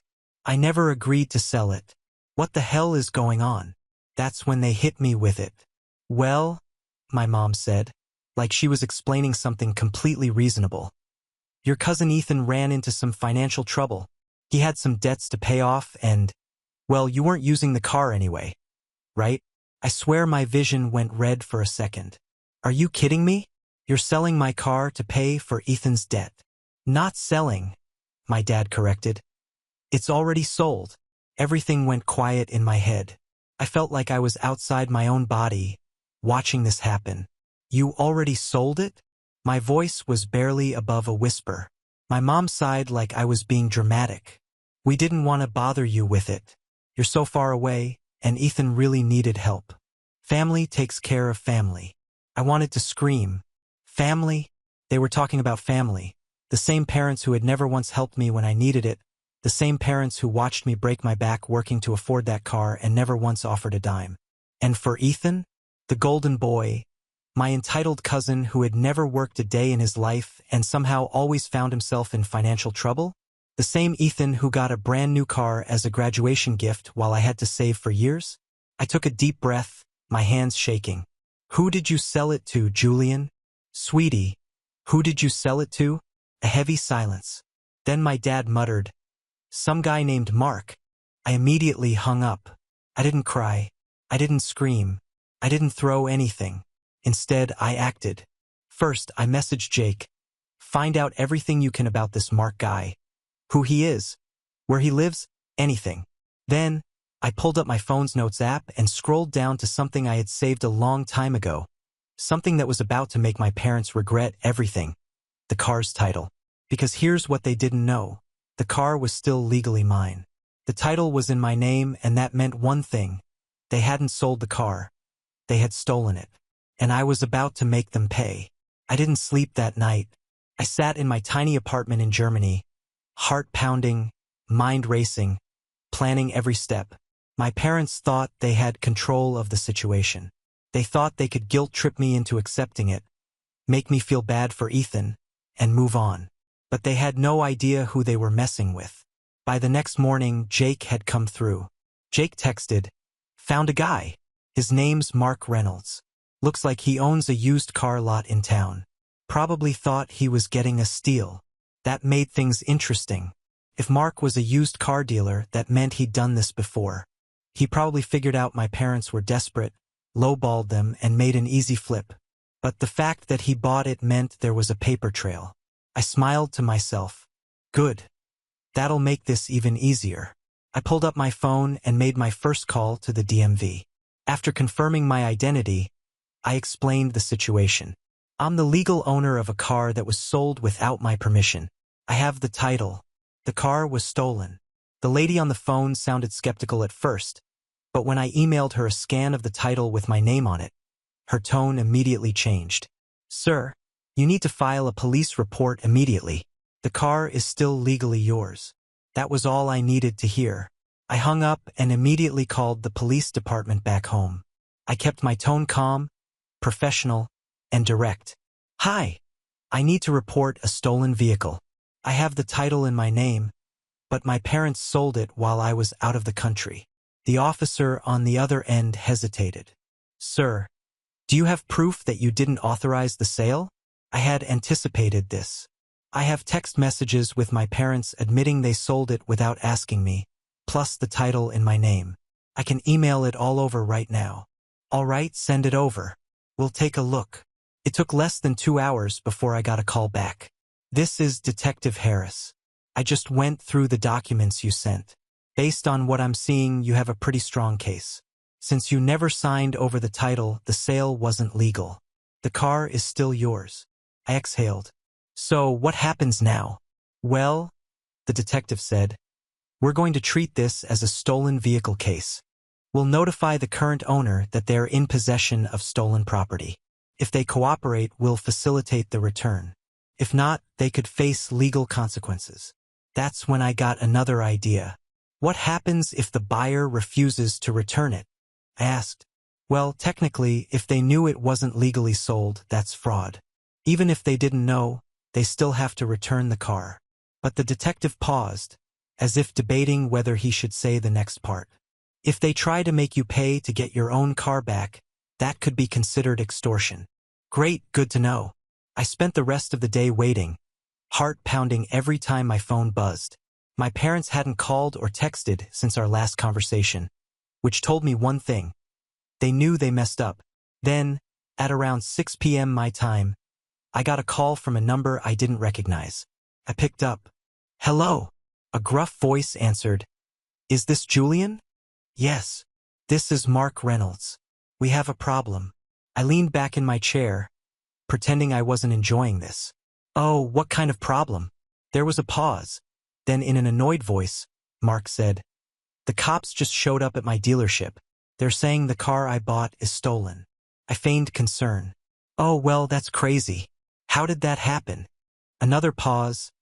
Then irritation crept into his voice. Your parents told me they had permission to sell it.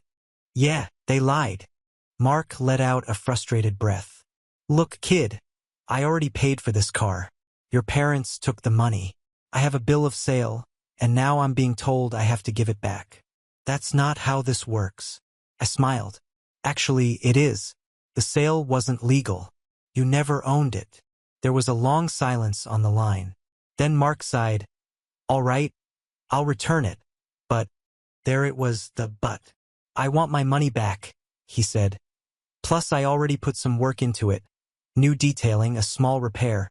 I'm at over $8,000. If you want the car back, I need that covered. I nearly laughed.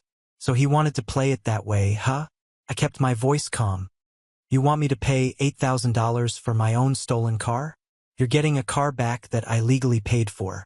I'm not running a charity. I let that sink in for a second.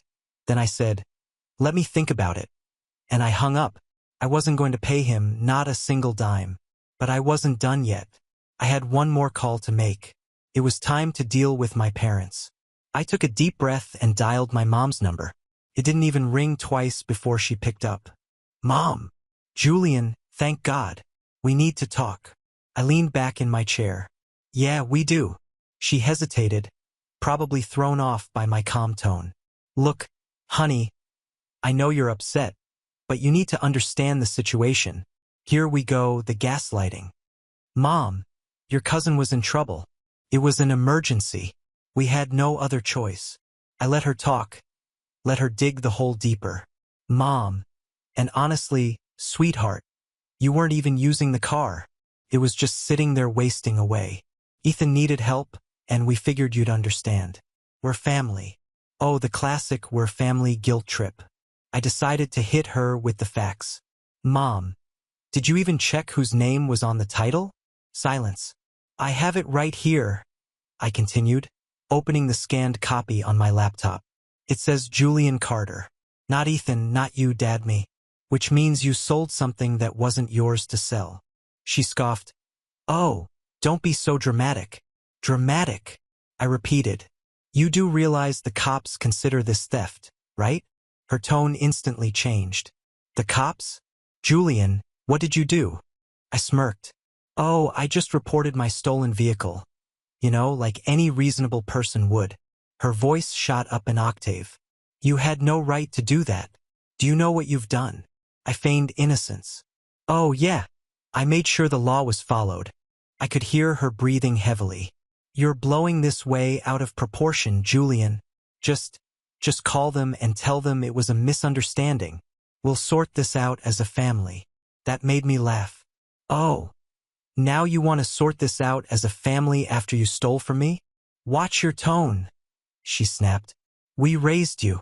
We did everything for you. And this is how you repay us. Ah, there it was, the we did everything for you card.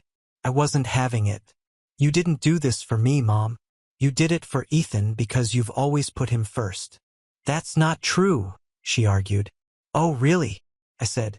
So, tell me, if the roles were reversed, if I needed help, would you have sold Ethan's car to bail me out? More silence that told me everything I needed to know.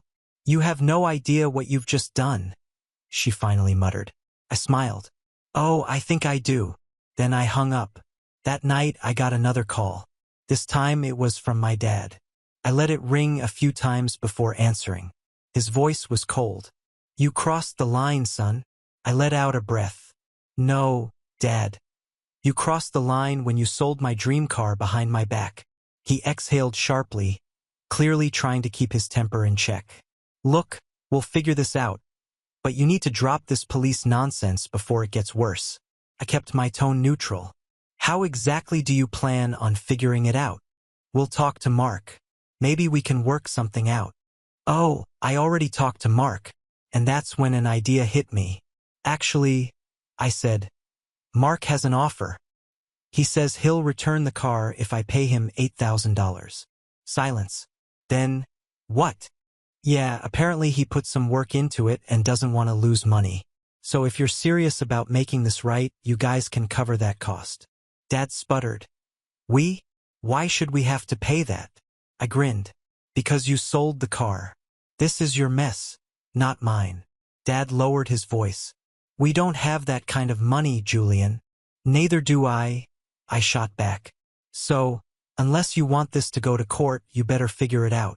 I heard him mutter something under his breath before saying, I'll call you back. And just like that, I had them trapped. Either they paid to fix their mistake, or they had to deal with the legal consequences. The best part? I wasn't even close to being done yet. The next few days felt like a game of chess. I was 3 steps ahead, and I knew it. My parents were scrambling to figure out how to fix their mistake, but they didn't have the luxury of time. I kept my phone on silent, mostly ignoring their calls. Every time they reached out, I knew they were hoping I'd cave, that I'd let them talk me into backing down. But I wasn't going to be their scapegoat, not this time. At some point, I stopped even pretending to be polite with them. I had made my point clear. The ball was in their court now. Then, 2 days later, I got a text from Jake. Hey, just for your information, Mark is still trying to sell the car. He's offering a $5,000 discount to anyone willing to take it off his hands, but I think he's getting desperate. Just thought you should know. I nearly laughed. So Mark was trying to flip my car again? It didn't take much effort to see the opportunity. If Mark was desperate enough to discount it that much, it meant he was either getting pressure from the police or trying to cut his losses. Either way, I had leverage. I called the police officer handling the case, Detective Harris, and gave him a heads up about what was going on. Mark Reynolds is trying to sell my car again. It's still in my name and hasn't been returned. There was a pause on the line, and then Harris's voice came back sharp and serious. If he's trying to sell it without returning it, that's theft by deception. Let me know if you get any more info. I nodded, even though he couldn't see me. Will do. I knew this wasn't the final piece of the puzzle, but it felt good to have the law on my side. Later that day, my dad finally called back. His voice was low, tight with frustration. Dad, Julian, we've been talking about this, and your mother and I have decided we'll pay Mark the money to get the car back. I smiled to myself. Bingo. That's good, I said, pretending to be casual. So, I guess you figured out the $8,000 then? Not exactly, he muttered. We'll do $1,500. Take it or leave it. I blinked, a little taken aback. $1,500 for a car that's worth at least $10,000? We're already going above and beyond here, Julian. Don't push it. I couldn't believe what I was hearing. They sold my car, didn't even ask me, and now they were offering me half of what was needed just to get it back? Dad, I'm not negotiating here. I'm not paying Mark a penny for a car that was mine to begin with. You owe me the full amount, or I'll let the cops handle it. His voice went tight. This is ridiculous, Julian. You're going to ruin everything. We're family. I sighed. We're family, Dad? Then why is my car the only thing that seems to matter? There was a long pause. He was still trying to process everything. I don't know what you want from us. You're going to have to figure that out. But you don't get to treat me like a fool anymore. And then I hung up. A few more days went by. My parents didn't call. I didn't reach out. Then, out of nowhere, I got another call from Mark Reynolds. Julian. His voice was as smug as ever. I've been thinking about your little offer. I crossed my arms, waiting. And you're not going to like it, but if you want your car back, you'll have to pay me $9,000. I raised an eyebrow. I thought you were offering a discount? Mark let out a chuckle. You don't get to tell me how this works, kid. This car is worth more than what I paid for it, so I'm raising the price. I leaned back in my chair, enjoying the moment. You sure you want to play this game, Mark? You might want to check with your lawyer before you make any more threats. There was a long pause, and then he snapped, Fine, I'll take $5,000. Take it or leave it. I almost burst out laughing. This guy was getting desperate. Not a chance, I replied. I'm coming for the car, and I'm coming for the money you've scammed me for. He didn't respond right away, but I could hear him grinding his teeth on the other end. Finally, he spat, You're making a big mistake, Julian. You'll regret this. I smiled. Maybe you will. I hung up. The next morning, I woke up to a text from Jake. Mark trying to sell it again. He's calling it a rare find now, offering it for $3,000. Looks like he's getting desperate. You should move fast. Perfect. I wasn't going to let this guy get away with it. The game had changed now. I wasn't going to make any more calls. I was going to show up in person and take back what was mine. And when I did, I would make sure Mark had to answer for every single cent he tried to scam me out of. The plan was simple, but it was going to hit like a freight train. I wasn't going to waste time with phone calls anymore. I called Detective Harris first thing in the morning. I could already hear the professionalism in his voice, but there was an undertone of excitement, too. He was itching for a fight. Detective Harris, you've got everything ready? Julian? Yeah, I'm heading over there now. I'll meet you there in an hour. He gave a short laugh. You know, I think this is going to be a fun one. I grabbed my jacket, stuffed my phone into my pocket, and got into my car, feeling the adrenaline burst through me. Today was going to be a day of reckoning. By the time I pulled up to Mark's house, I had the police in tow. The squad car parked behind me, and Detective Harris gave me a nod as we walked up to the front door. I could see Mark through the window, pacing back and forth. He wasn't expecting company. I knocked. Mark opened the door, a cocky grin plastered across his face. Well, if it isn't the little thief, come to beg for your car back? I stared him down. Not exactly. Mark blanked. What are you? Before he could finish, Detective Harris stepped forward, flashing his badge. You're under investigation for theft by deception. The car is being seized, and any attempt to sell it is a felony. Mark's face drained of color. He backed away, his earlier bravado crumbling like a sandcastle. Wait, what? No. This is a misunderstanding. I raised an eyebrow. A misunderstanding, huh? Then why are you trying to sell my car? Harris spoke again. Sir, we're taking the car into custody. You'll be contacted about further charges. Mark tried to argue, but no one was listening to him anymore.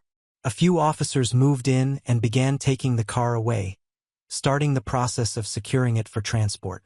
I stood there, arms crossed, watching every second of it. I had my car back, finally. The next few days passed in a blur. The police made sure everything was handled legally, and the process to return the car to my name was quick. As I signed the paperwork, I felt a weight lift off my shoulders. My car, my dream car, was officially mine again. But it wasn't over yet. I didn't want anything to do with my parents anymore. They had chosen Ethan. They'd lied, stolen, and gaslit me at every turn. This was the end of it. I wasn't going to be their punching bag anymore. I called them one last time. Mom responded. Julian, honey, I know we've had our differences, but this isn't the time to be angry. You're right, I said, cutting her off. This isn't the time to be angry. It's time to be done. There was a long silence on the other end. I could hear my mom's shaky breath. What do you mean? What's going on? I mean that I'm done. I leaned forward, the words coming out sharper than I expected. You sold my car, didn't think twice about it, and now you're asking me to forget it? Forget that you chose Ethan over your own son? That you've made me feel like I'm nothing for years? I'm done. I could hear her trying to swallow her words. Please, Julian, don't do this. But I was already done listening. You should have thought about that before you decided to steal from me. You don't get to pretend like nothing happened. I've been disrespected enough, and I'm done. And with that, I hung up. The next call was from my dad. I didn't even bother answering. Instead, I sent them both a message. I'm cutting ties with you both. I don't care what happens from here on out. You've made your choice, and I'm making mine. Goodbye. It wasn't an easy decision, but it was the right one. They weren't my family anymore. They hadn't been for a long time. A few days later, I was sitting at my kitchen table when I saw a notification on my phone. It was a news article about a local businessman, Ethan's father-in-law, being fined $10,000 for fraud and theft. Turns out, my parents were involved in some shady dealings with Ethan's side of the family, and their finances were in complete shambles. The whole thing hit me like a ton of bricks. It wasn't just about the car. It was about everything they kept hidden from me. The lies, the manipulation, the way they'd taken advantage of my trust. But I wasn't going to let it ruin me anymore. I stood up, walked over to the window, and took a deep breath. I wasn't going to waste any more energy on them. I had my life back, my car back, and the ability to move on. And that's exactly what I was going to do. So what do you all think? Was I right to cut ties with my family? Or did I take it too far? Let me know your thoughts in the comments. Now on to the next story. Story 7. I arrived at my parents' house and announced, I'm ready for our family vacation. My mom whispered, we gave your ticket to your sister's new boyfriend. He's better. I just smiled, waved goodbye, and left. Later, I got a Venmo request, $5,400. Pay for our tickets. I sent back 50 cents with a note. There's a surprise waiting. For days later, they got an email from my lawyer. At 7 a.m., I heard the first knock on my door. I've never been this angry at my family. Not when they forgot to show up at my college graduation. Not when they accidentally left me off the Christmas card one year. Not even when they skipped helping me move and said they were too tired, only for me to see them posting photos at a winery 2 hours away. I always brushed things off, told myself they were forgetful, distracted, whatever. But this was deliberate. This was betrayal. And they knew exactly what they were doing. We were supposed to fly to Italy this Sunday. 2 weeks of family time. Florence, Rome, the Amalfi Coast. It was the first international trip we planned as a family since I was in high school.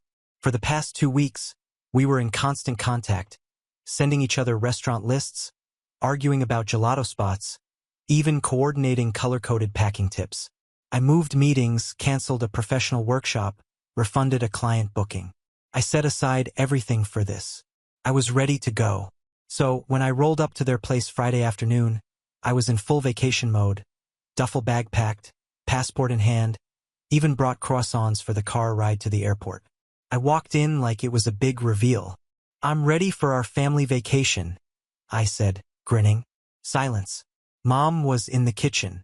She looked up, eyes a little wide, then looked down again like I wasn't even there. Emily was lounging on the couch, and next to her was a guy I'd never seen before in my life. Mom spoke without even meeting my gaze. We gave your ticket to Emily's boyfriend. That moment split time in half for me. I didn't speak. Couldn't. I stared at them, waiting for a laugh, a joke, some kind of awkward punchline. But then Emily chimed in like this was all normal. We figured it'd be nice for him to come. You've already been to Europe. That was her explanation. And my dad, who had once promised to take me to Rome since I was 12, walked into the room, patted this guy's shoulder and said, he's a really solid guy. He's got experience working with you in biotech teams or something. I asked one question. When did you decide this? They looked at each other. Mom said, about a week ago. A week.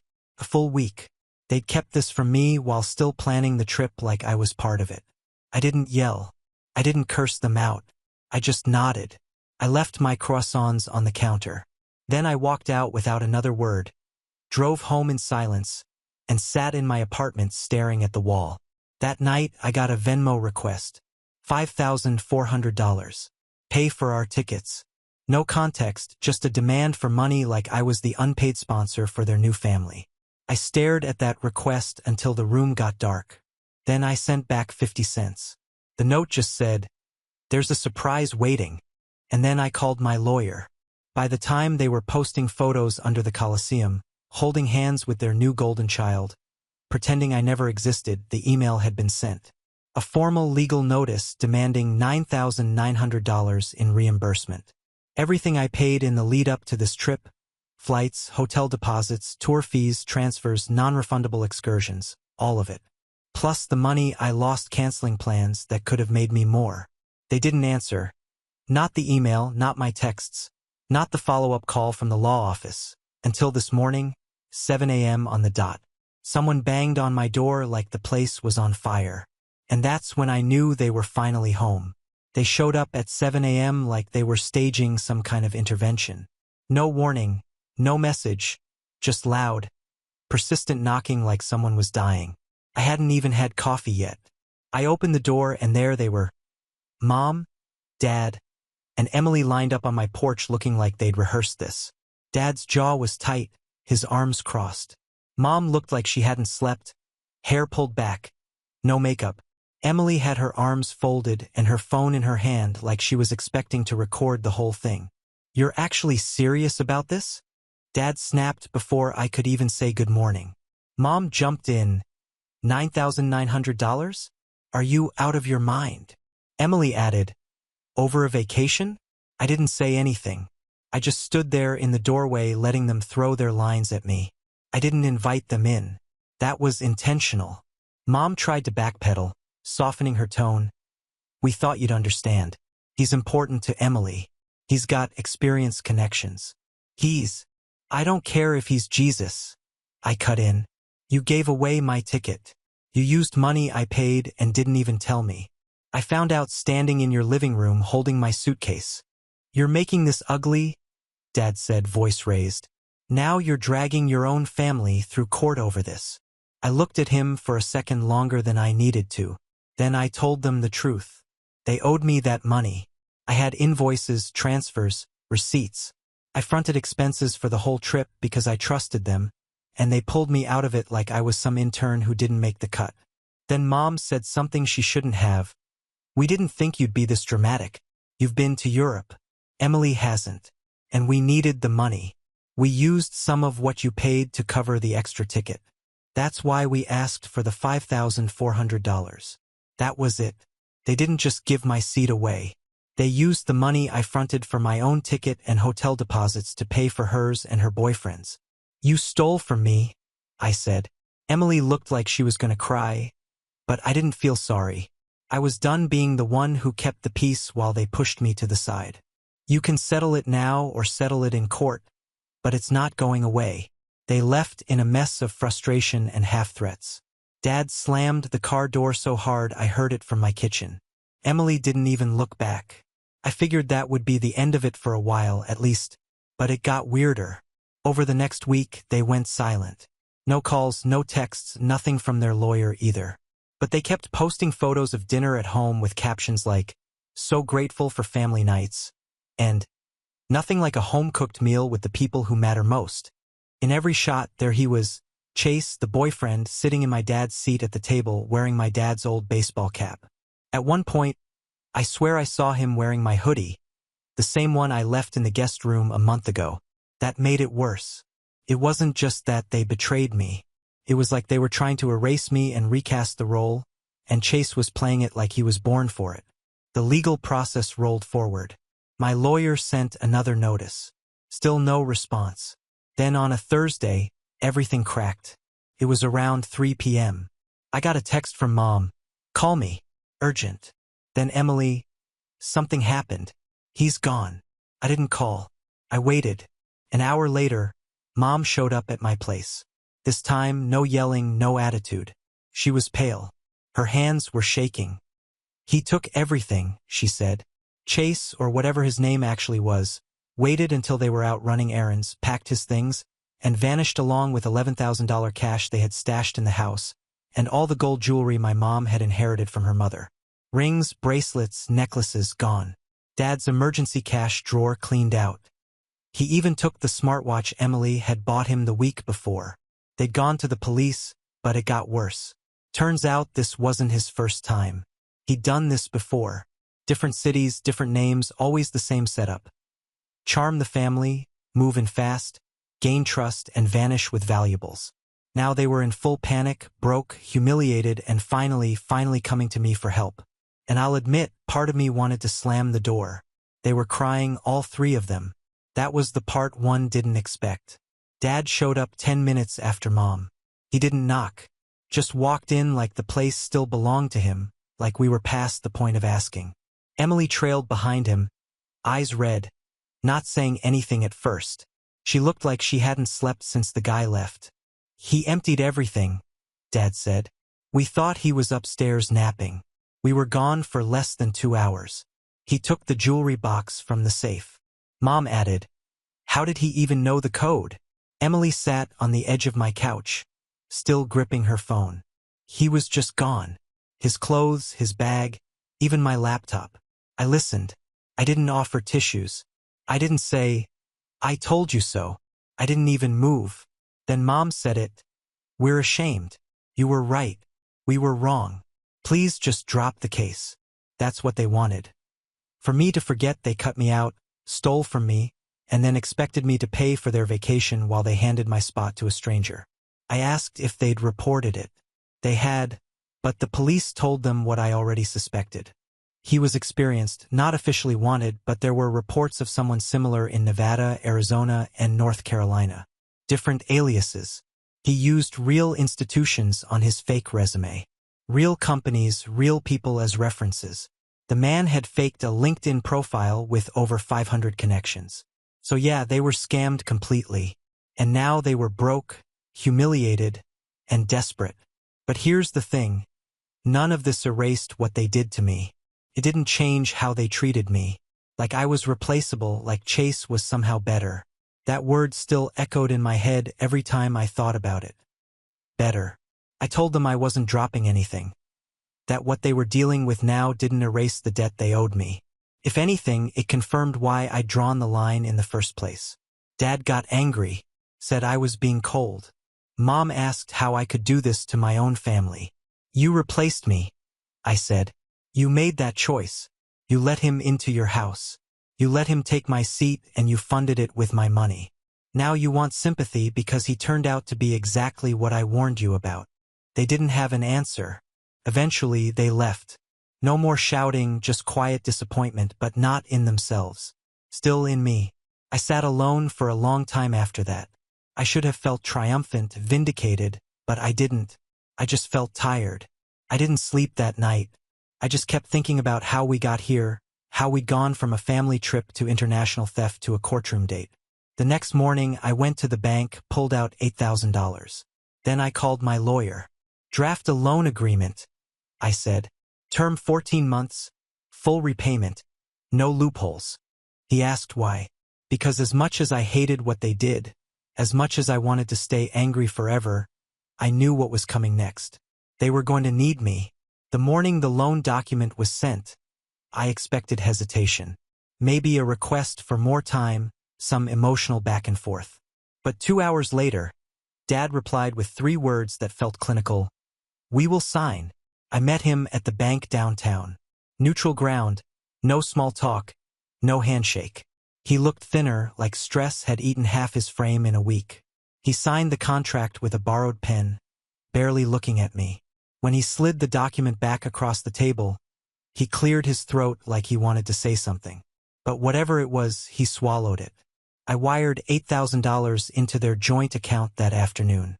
Sent a short confirmation message. No reply. That night, I was lying in bed scrolling aimlessly when Emily's name popped up on my phone. One line. He was never who we thought he was he? I stared at it for a while. I didn't answer, but something about it got under my skin. Not because she was finally questioning things, but because I realized she still didn't get it. She thought the betrayal started with him. So, I pulled out my laptop and started looking. Not just for closure, but because some part of me couldn't let go until I understood who this guy actually was. All I had was the name he gave them, Chase Renner, and the pictures from their Italy posts. I ran a reverse image search, and within minutes I had hits, dozens of them, but not under the name Chase. Different aliases, different states, same face. Logan Price, Mitchell Dane, Aaron Hess. Same guy over and over. The stories followed the pattern. Move in fast, charm the family, create some impressive lie about his career, steal valuables, disappear. I found a Reddit thread titled, "Has anyone else been conned by this guy?" with nearly 400 comments. Florida, Ohio, Washington, Nevada. One woman said he convinced her mom he was in witness protection. Another said he promised to fund her startup before disappearing with all her savings and her car. And here's the kicker, he always made sure someone else paid for the trip. Always took someone else's seat. It wasn't just theft. It was performance. He made people feel chosen, important, made others feel left out. He knew how to divide a family before robbing it blind. It wasn't just calculated. It was practiced. I compiled everything I found and sent it to my parents. Within an hour, my mom called. She couldn't even form full sentences. She just kept saying, "He had dinner at our table. He wore your dad's shoes. I gave him your grandfather's watch." They called the detective again. He took it seriously this time. With what I found, they could now link him to at least 4 other open cases. They took the devices, searched browser histories, collected every single receipt and document they had.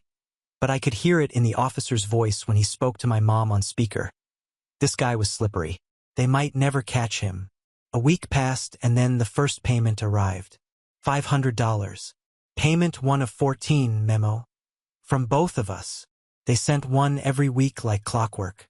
Mom even added random amounts sometimes. $16.13, 172. Like she wanted it to feel personal, like she was overcompensating for the years they treated me like the backup plan. Then one came with a strange note, 32.78 for that birthday dinner we skipped in 2020. They were trying to say sorry piece by piece.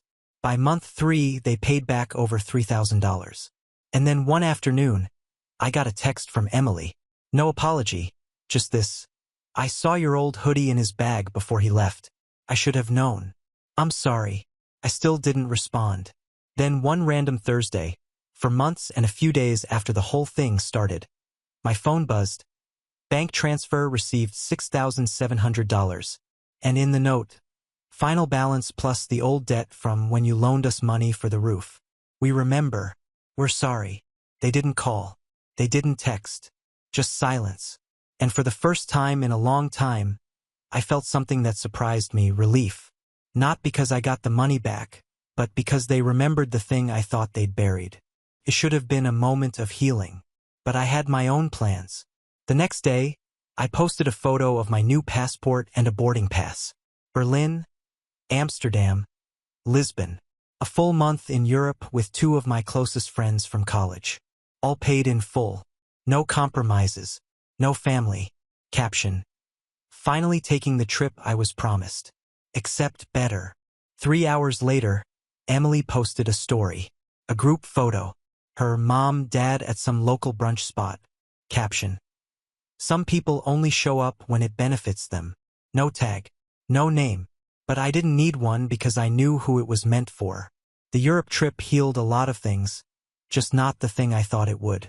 Berlin was the first stop. I was with 2 friends from college. Real ones. People who never made me feel like I had to earn a seat at the table. We walked through the rain, ate doner kebabs at midnight, and stumbled into a techno club that felt like another dimension. After Berlin, it was Amsterdam. Boats, canals, and long, hazy mornings with no schedule. Then Lisbon, where we stayed in a rented apartment on a hill with a view so good it didn't feel real. The freedom of it all just made the past few months feel more ridiculous. Every espresso, every train ride, every random encounter with strangers reminded me of what my family took from me and how quickly they tried to replace me. But they couldn't replace silence. And that's what I gave them. Not anger, just nothing. They'd paid everything back by now. That last $6,700 landed in my account the day before I flew out. My lawyer confirmed the contract was closed. Case settled, balance paid in full. I should have felt something more, relief, maybe closure, but I just felt done. I didn't post much about the trip. Just a couple photos, mostly of architecture, food, city lights, but somehow it still got to them. Emily's story started getting sharper. Posing with my parents at brunch with captions like, "Family is more than blood," stuff like that. Like she thought this was a contest and she was still in the lead. Then in Porto, at a small cafe off a quiet street, I got a Venmo notification from my mom, $32.78. "For that time you covered ice cream for all of us in '09. I laughed. Not because it was funny, but because she finally understood the game was never about money. It was about the principle. They took what was mine and then tried to act like I was overreacting. But now they were repaying interest on memories. By the time I got back to the States, I didn't even tell anyone I'd landed. I didn't want the welcome back. I just wanted space. 2 weeks passed. Work picked up. Things got busy again. I thought maybe I was finally moving on. Then one Saturday morning, I went to my favorite cafe, the same place I'd gone a dozen times since everything happened, and saw them. Mom and Dad sitting at a table by the window. They looked older, like life had pulled something out of them and hadn't put it back. They noticed me at the same time I noticed them. Nobody smiled. Nobody waved. But after a few minutes, Dad stood up and walked over holding a folded piece of paper. "You look good," he said quietly. "Europe will do that," I answered. He nodded. Didn't say anything else. Just handed me the paper and walked back. I waited until I got home to open it. It was a printed copy of the payment ledger. Every transfer, every note, every dollar, and at the bottom, a handwritten line, plus $8,000 returned, $1,900 roof loan from 2020, $32.78 ice cream. Total paid, $9,932.78. Status: resolved. Below that, in my mom's handwriting, "No more debt, but still a lot to repair if you ever want to."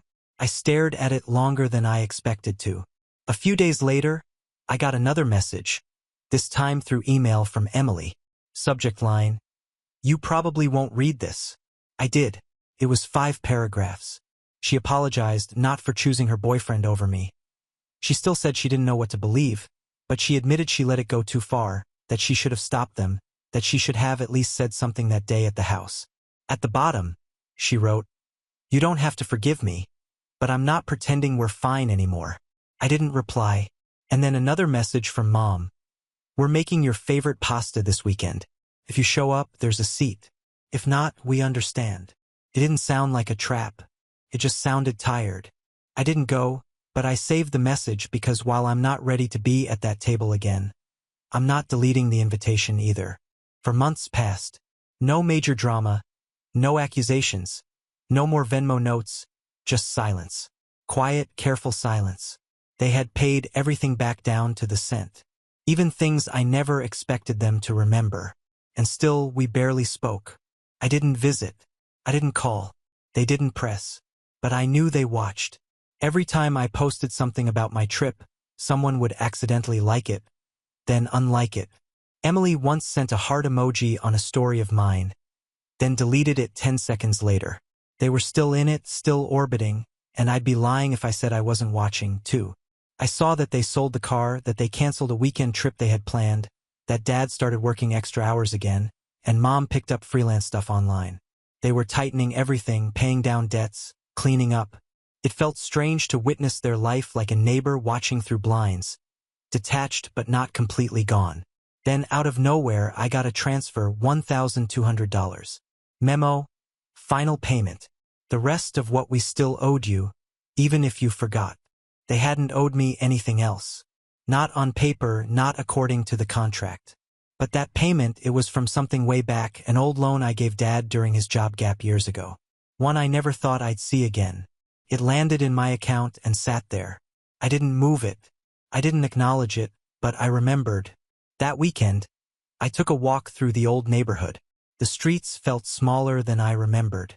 The house looked the same, except now it felt like something I used to live in, but no longer belonged to. I didn't go in, just stood across the street for a few minutes. They didn't see me. That night, I got one more message from my mom. No subject, no body, just a single attachment. A photo of an empty chair at the dinner table. I sat with that image for a long time. It didn't guilt me. It didn't move me to tears. It just sat there like a reminder that even when debts are paid, there's still a cost, a space. The next week, I booked another trip. This time, Greece with the same two friends. When I posted the boarding pass at the gate, I knew what would come, and it did. Emily posted a picture of her and my parents at some family picnic. Caption: "Some of us stay loyal even when it's hard." But I wasn't mad. I didn't respond. I didn't need to, because for the first time in a long time, I had everything I needed. My money, my peace, my distance. And no matter how many pictures they posted, I knew one thing they didn't. That chair at the dinner table? It wasn't empty. It was mine. And I chose not to sit in it. Now on to the next story. Story 8. I sent $10,000 to cover my sister's baby shower. Then got a message. "You're not invited. Just send a gift."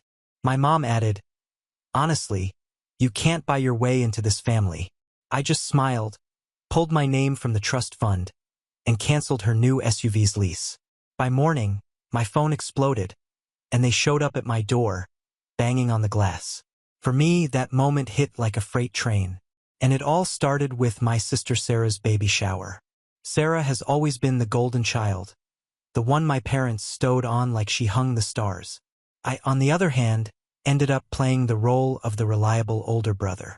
The one who always had to have his life together so the rest of them could afford to fall apart. I was the one who bailed my brother out of debt when he got hooked on sports betting in college. I covered our parents' mortgage for 6 months when Dad's business went under. And yes, I even helped fund Sarah's lavish wedding where she acted like a bridezilla in a tiara. So, when my mom called me last month, her voice dripping with carefully rehearsed gratitude, I knew what was coming. "Robert, you know Sarah's baby shower is coming up, right? She really wants it to be special. You know how much this means to her." I leaned back in my chair, staring at the pile of spreadsheets on my desk. I knew where this conversation was headed. My family had a way of turning emotional guilt into financial leverage, and I'd fallen for it too many times. But still, I said, "All right, just let me know what you need." 2 days later, I wired $10,000 to cover the venue, catering, and whatever else Sarah deemed necessary to impress her yoga mom friends. I figured it would buy me a little peace, maybe a sliver of appreciation. After all, it was my sister's first baby. This was supposed to be a family moment. But then, 2 days after the transfer, I got a message from Sarah. "Hey, thanks for the contribution. Just wanted to let you know we're keeping it small, so you're not invited. Just send a gift." I had to read it twice. Felt like a slap. I started typing a response, but before I could hit send, my phone buzzed again. It was my mom. "To be honest, Robert, you can't bite your way into this family." I sat there staring at my phone, feeling my blood turn to ice. It was such a casual, cutting thing to say, but it hit me like a gut punch. I'd been the one propping them up for years. I'd paid for their crises, covered their mistakes, and let them walk all over me, thinking one day they'd finally see my worth. But this was the moment I realized they never would. I closed my laptop, leaned back, and took a deep breath. I felt something shift inside me. I wasn't angry. Not really. I was just done. I opened my banking app, removed my name from the trust fund I'd set up for Sarah's baby, which I'd planned to start funding next month. Then I called the dealership and canceled the lease on the shiny new SUV my mom had been driving. I had co-signed for it because her credit was shot, and she promised to handle the payments. Well, those promises meant nothing now. I didn't stop there. I called my lawyer to discuss selling the lake house, the one my parents loved to borrow every summer without asking, where they'd invite their friends and trash the place like it was a beach rental. They never paid a dime for its upkeep. Never even bothered to refill the propane for the grill. I'd finally had enough. I sat back and let the silence settle around me. I didn't bother texting them back. I just let it all hang in the air.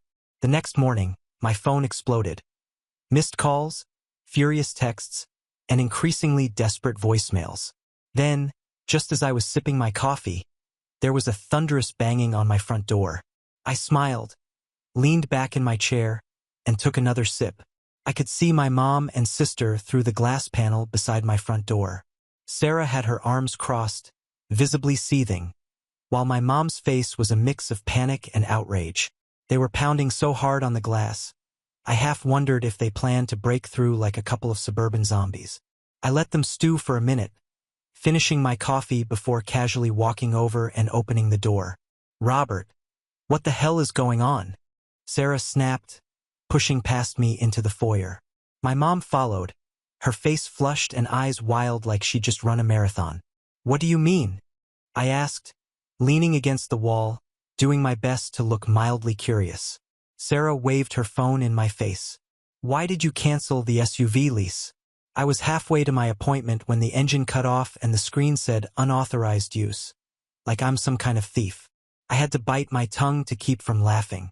That little feature was a perk of the high-end models, remote shutdown. Mom jumped in, her voice sharp. "And why is the trust fund empty? You said you'd set up a fund for the baby, Robert. We relied on that." There it was. I could see the truth bubbling to the surface. They didn't just want me around for my presence. I was their safety net, their golden goose, and cutting them off had hit harder than they expected. I kept my tone even. "You both made it clear I'm not really part of this family. You don't want me around, so I figured it made sense to stop acting like your personal bank." Sarah's face turned bright red, and she shot my mom a panicked glance. It was like watching two cornered animals silently debating which one would bite first. "You're being dramatic," my mom said, folding her arms. "Family helps each other. That's what we do." I let out a short laugh. "Really? Because the last time I checked, family doesn't exclude you from major life events right after taking 10 grand from you." They both opened their mouths to argue, but I held up a hand. "Save it. I'm done being the doormat. You said I can't buy my way into this family. Fine. I won't try." I watched the realization sink in. They had no leverage over me anymore. No secret guilt to manipulate, no favors to twist. I had taken back control, and it felt incredible. After a long, tense silence, Sarah finally spat out, "Fine. If you want to act like this, maybe we don't need you at all." I just shrugged. "Maybe you don't. Guess we'll find out." They stormed out, slamming the door behind them. I watched through the window as they stood on the driveway, huddled together, still arguing as they fumbled with their phones, probably trying to call my dad or my brother to figure out their next move.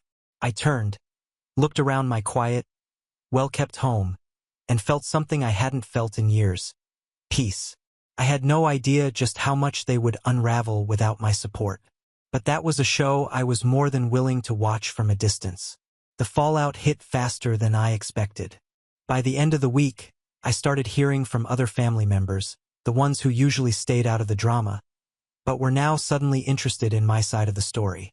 I got a text from my aunt, a cryptic message from my cousin, and even a voicemail from my dad, his voice strained and unsteady. "Robert, call me back when you get this. I heard some concerning things from your mother. We need to talk." I ignored them all. I knew what was coming. Sarah and my mom weren't just mad. They were panicking. Without my financial support, their whole house of cards was starting to wobble. I had been their silent benefactor for years, covering the cracks in their perfect suburban facade. Without me, their lives would unravel quickly. Then one morning, I got a call from my brother Jake. I considered letting it go to voicemail, but curiosity got the better of me. "Hey man," he said, trying to sound casual, but I could hear the edge in his voice. "I just heard about the SUV and the trust fund. Mom and Sarah are losing their minds. What's going on?" I paused, choosing my words carefully. "What's going on is I got tired of being treated like a walking ATM. They pushed me too far, so I pulled the plug. Simple as that." There was a long silence on the other end. I could almost hear the gears turning in Jake's head as he tried to figure out which side to take. He was the classic fence-sitter, always trying to stay on everyone's good side. "Look," he said finally, "I get it, but you know how they are. You probably just took it the wrong way. They didn't mean to cut you out, man. It's just family, you know? I laughed. A short, bitter sound. Yeah, family. That's the excuse they always use, right? Family helps each other. Well, maybe it's time they learn to help themselves for once. Jake sighed, clearly realizing he wasn't going to get me to back down. All right, but you know this is going to blow up, right? You're basically torching every bridge in this family. I smiled, glancing out the window at my calm, quiet street.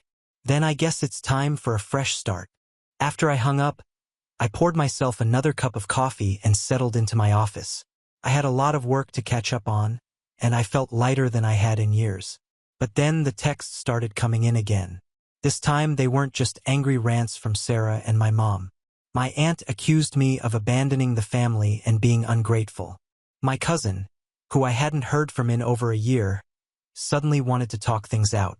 Even my dad, who usually stayed out of these messes, tried to guilt me into meeting up. Then came the real kicker. A call from Sarah's husband, Mike. Hey, Robert. I don't want to get in the middle of this, but you need to reconsider. Sarah's a wreck and my parents are talking about stepping in to help. This is getting messy, man. I leaned back in my chair, letting his words wash over me. It was amazing how quickly they were scrambling, like a pack of rats realizing the ship was sinking. Mike, I said calmly, maybe if they treated me like family instead of a walking wallet, we wouldn't be in this situation. I'm done being their backup plan. He sputtered a bit, caught off guard by my bluntness, before trying one last angle. Come on, man. Don't do this to your niece or nephew. Think of the baby. I almost laughed. They had taken my money, cut me out, and insulted me, and now they wanted to play the family card. Sorry, Mike. I said, my voice flat. Not my problem anymore. I hung up and blocked his number. That evening, as I sat on my back porch watching the sun dip below the trees, my phone buzzed again. This time, it was a text from my mom. You're being cruel. You'll regret this. Family always comes back together whether you like it or not. I read it twice, felt a flicker of the old guilt they used to twist into my heart, then deleted it without responding. The storm had only just begun, and I had a feeling things were about to get a whole lot messier. A week after cutting them off, I started to see the cracks in their carefully curated lives. It didn't take long. The first real sign was Sarah's husband, Mike. Despite his stay-out-of-it speech, I heard through a mutual friend that he had started picking up extra shifts at his firm. He was the kind of guy who bought into the whole Instagram family aesthetic, expensive vacations, luxury SUVs, perfectly staged family photos. But without my quiet support, it looked like his finances were starting to feel the pinch. Then there was my mom. I got a call from my dad late one night. He never called, so I knew it had to be serious. Robert, I need you to listen to me, he said, his voice shaky. Your mother is in a bad place. She's been reaching out to people trying to fix things. She said, you've been cold and distant, and I just want to know if this is really how you want things to go. I took a deep breath, letting the silence stretch for a moment. My dad had always been the quieter one, the steady but distant presence in our lives. He rarely got involved in the drama, but I knew my mom had probably dragged him into it, spinning some sob story about how I'd abandoned them. She crossed the line, Dad, I said finally. She told me I can't buy my way into this family. Well, I'm taking her advice. He paused, and I could almost hear him rubbing his temples, probably trying to piece together how things had gone so wrong. Look, I get it. Your mother can be difficult, but you don't have to go nuclear. This is family, son. There it was again. That same old line like a broken record. I'm not going nuclear, Dad, I replied, my voice steady. I'm just done letting them take advantage of me. I've paid for Sarah's wedding, your mortgage, Jake's gambling debts, and more holidays than I can count. When does it stop? He had no answer for that. Just a long, tired sigh. All right, I hope you know what you're doing.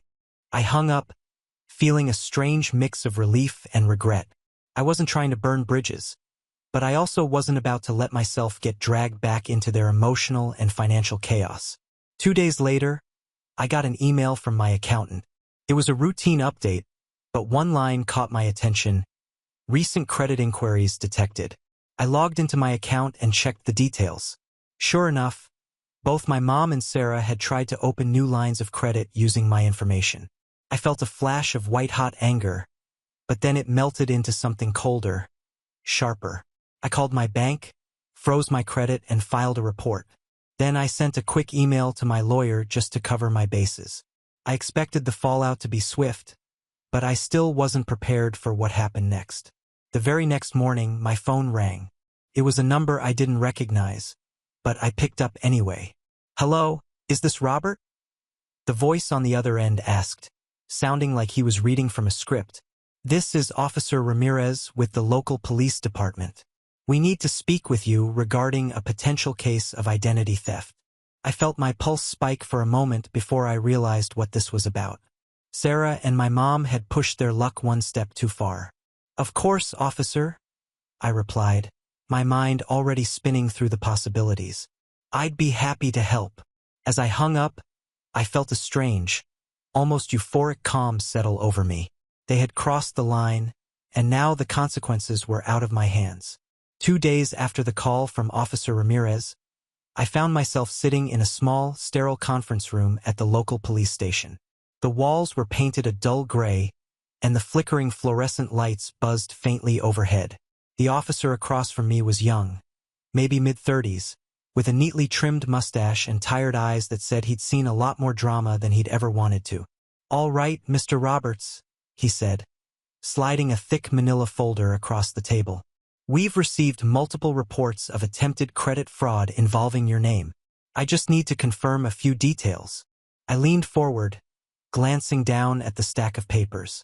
On top was a printed email, one I recognized from my own inbox, the fraud alert from my bank. They had tried to open 2 new lines of credit, both denied thanks to the freeze I'd put in place.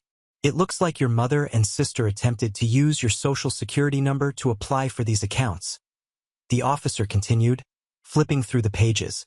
Normally, this would be considered a family dispute, but given the amounts involved, it crosses into felony territory. I felt a slow, cold rage building in my chest, but I forced myself to keep my expression calm. "I see," I said, my voice steady. "What happens next?" The officer scratched his chin, leaning back in his chair. "Well, that's up to you. If you want to pursue charges, this could get serious. It might tear your family apart." I stared at the folder, my mind flashing back to years of unpaid debts, backhanded comments, and emotional manipulation. I thought about the way they had tried to guilt me after everything I had done for them, and how quickly they had turned on me the second I pulled my support. "I understand," I said finally. "File the charges." The officer didn't even blink. He just nodded, sliding a form across the table. "All right, I'll need you to sign this statement and then we'll handle the rest." I signed, feeling the weight of years of resentment lift off my shoulders. As I left the station, my phone buzzed in my pocket. It was a text from Jake. "What the hell, Robert? Mom and Sarah just called me in tears. They said you're trying to get them arrested. What's wrong with you?" I didn't respond. 2 days later, my lawyer called. He had a tone in his voice I hadn't heard before, a kind of cautious approval. "Robert, I've just been contacted by the police. It seems your mother and sister tried to open credit accounts in your name. I have to say, I didn't see this coming." "Neither did I replied, though deep down I realized maybe I should have." He hesitated for a moment. "You know this could get messy. They might try to fight this, drag your name through the mud, even threaten a countersuit." I almost laughed. "Let them. They've already burned every bridge. I'm just making it official." I hung up and leaned back in my chair, staring out at the crisp blue sky outside my office window. For the first time in a long time, I felt completely free. A week later, I got a certified letter in the mail. It was from Sarah's husband, Mike, a desperate, pleading attempt to settle this quietly. He offered to cover the damages, pay back the 10 grand from the baby shower, and even threw in a promise to keep my mom away from my finances forever if I just dropped the charges. I tossed the letter in the trash without a second thought. They had made their choices. Now it was time for them to live with the consequences. 2 days after I tossed Mike's letter in the trash, My phone rang. I glanced at the screen. It was my dad. I hesitated, my thumb hovering over the decline button. But then I sighed and answered. "Robert," he said, his voice a low, weary rumble. "We need to talk. I know things have gotten out of hand, but this is still family. There has to be a way to fix this." I leaned back, watching the sun cut through the blinds in thin, bright slashes across my desk. I had a choice to make. I could give him the same speech I'd given Jake, the one about being tired of being their doormat, or I could just let him talk. I chose the latter out of some lingering sense of duty, I suppose. "Go ahead," I said, keeping my tone neutral. "Your mother is a mess," he said, sounding more tired than angry. "She's scared, Robert. She's never been in trouble like this before. I think she thought you'd never take it this far. She didn't think you'd actually press charges." I felt a flicker of something like regret, but I snuffed it out quickly. She had crossed the line, and I wasn't about to let her guilt me back into submission. "She stole my identity, Dad," I said firmly. "She and Sarah both. This isn't just about a few hurt feelings. They tried to open multiple lines of credit in my name. They committed a felony." There was a long pause. I could almost hear him rubbing his temples the way he always did when he was cornered. "Look, I'm not saying what they did was right, but you can't do this to your family. They're desperate. Sarah's baby is due soon, and they're scared. They don't know how to handle this without you." I closed my eyes, feeling the familiar weight of their expectations pressing down on me. It was always the same story. I was the one who had to fix everything, to clean up their messes, to make sure their lives stayed intact, even if it broke me in the process. "I'm sorry, Dad," I said, my voice steady. "But I'm done. They made their choices. Now they can live with the consequences." Before he could argue, I hung up. The fallout came faster than I expected. Sarah and my mom were formally charged a few days later. I heard through the family grapevine that they had both been slapped with felony fraud charges. Their once carefully curated social media lives, all brunch selfies and baby bump posts, had gone dark. I got a furious email from my aunt accusing me of tearing this family apart and ruining Sarah's life. I didn't bother responding. Then the real hit came. My parents' house, the one I had bailed out of foreclosure years ago, went back on the market. My mom had apparently overextended herself, counting on me to cover the gaps, and now the bank was closing in. Jake tried one last time to get me to reconsider. He showed up at my office unannounced, looking haggard and a little desperate. "Man, you can't do this," he said, leaning over my desk, his hands gripping the edge like he might fall over. "You're ruining Mom. She's losing the house. Sarah's on the verge of a breakdown. You're destroying this family." I just looked at him, feeling a strange icy calm. "No, Jake," I said quietly. "They destroyed this family when they decided my only value was my bank account." He stood there for a moment, his jaw working like he wanted to argue but couldn't find the words. Then, without another word, he turned and walked out, slamming my office door behind him. A month later, I sold the lake house, the same one they had treated like a family retreat, always leaving a mess and never bothering to thank me for the upkeep. It sold for a nice profit, and I used the money to take a long, well-deserved vacation to the Maldives. As I sat on a sun-drenched beach, a cold drink in my hand, and the ocean stretching out endlessly before me, I felt something I hadn't felt in years: freedom. I was finally free of their expectations, their guilt trips, their constant need for financial support. I had cut the last threads, and I felt lighter than I had in decades. When I got back, I moved to a different city, closer to friends who actually cared about me. I blocked my family on every platform, changed my number, and closed the last remaining joint accounts. It was over. For the first time in a long time, I felt like I could breathe. We have reached the end. If you enjoyed this video, please be sure to like and subscribe to the channel for more videos like this, and give us your thoughts about the stories in the comments section. Thank you and see you in the next video.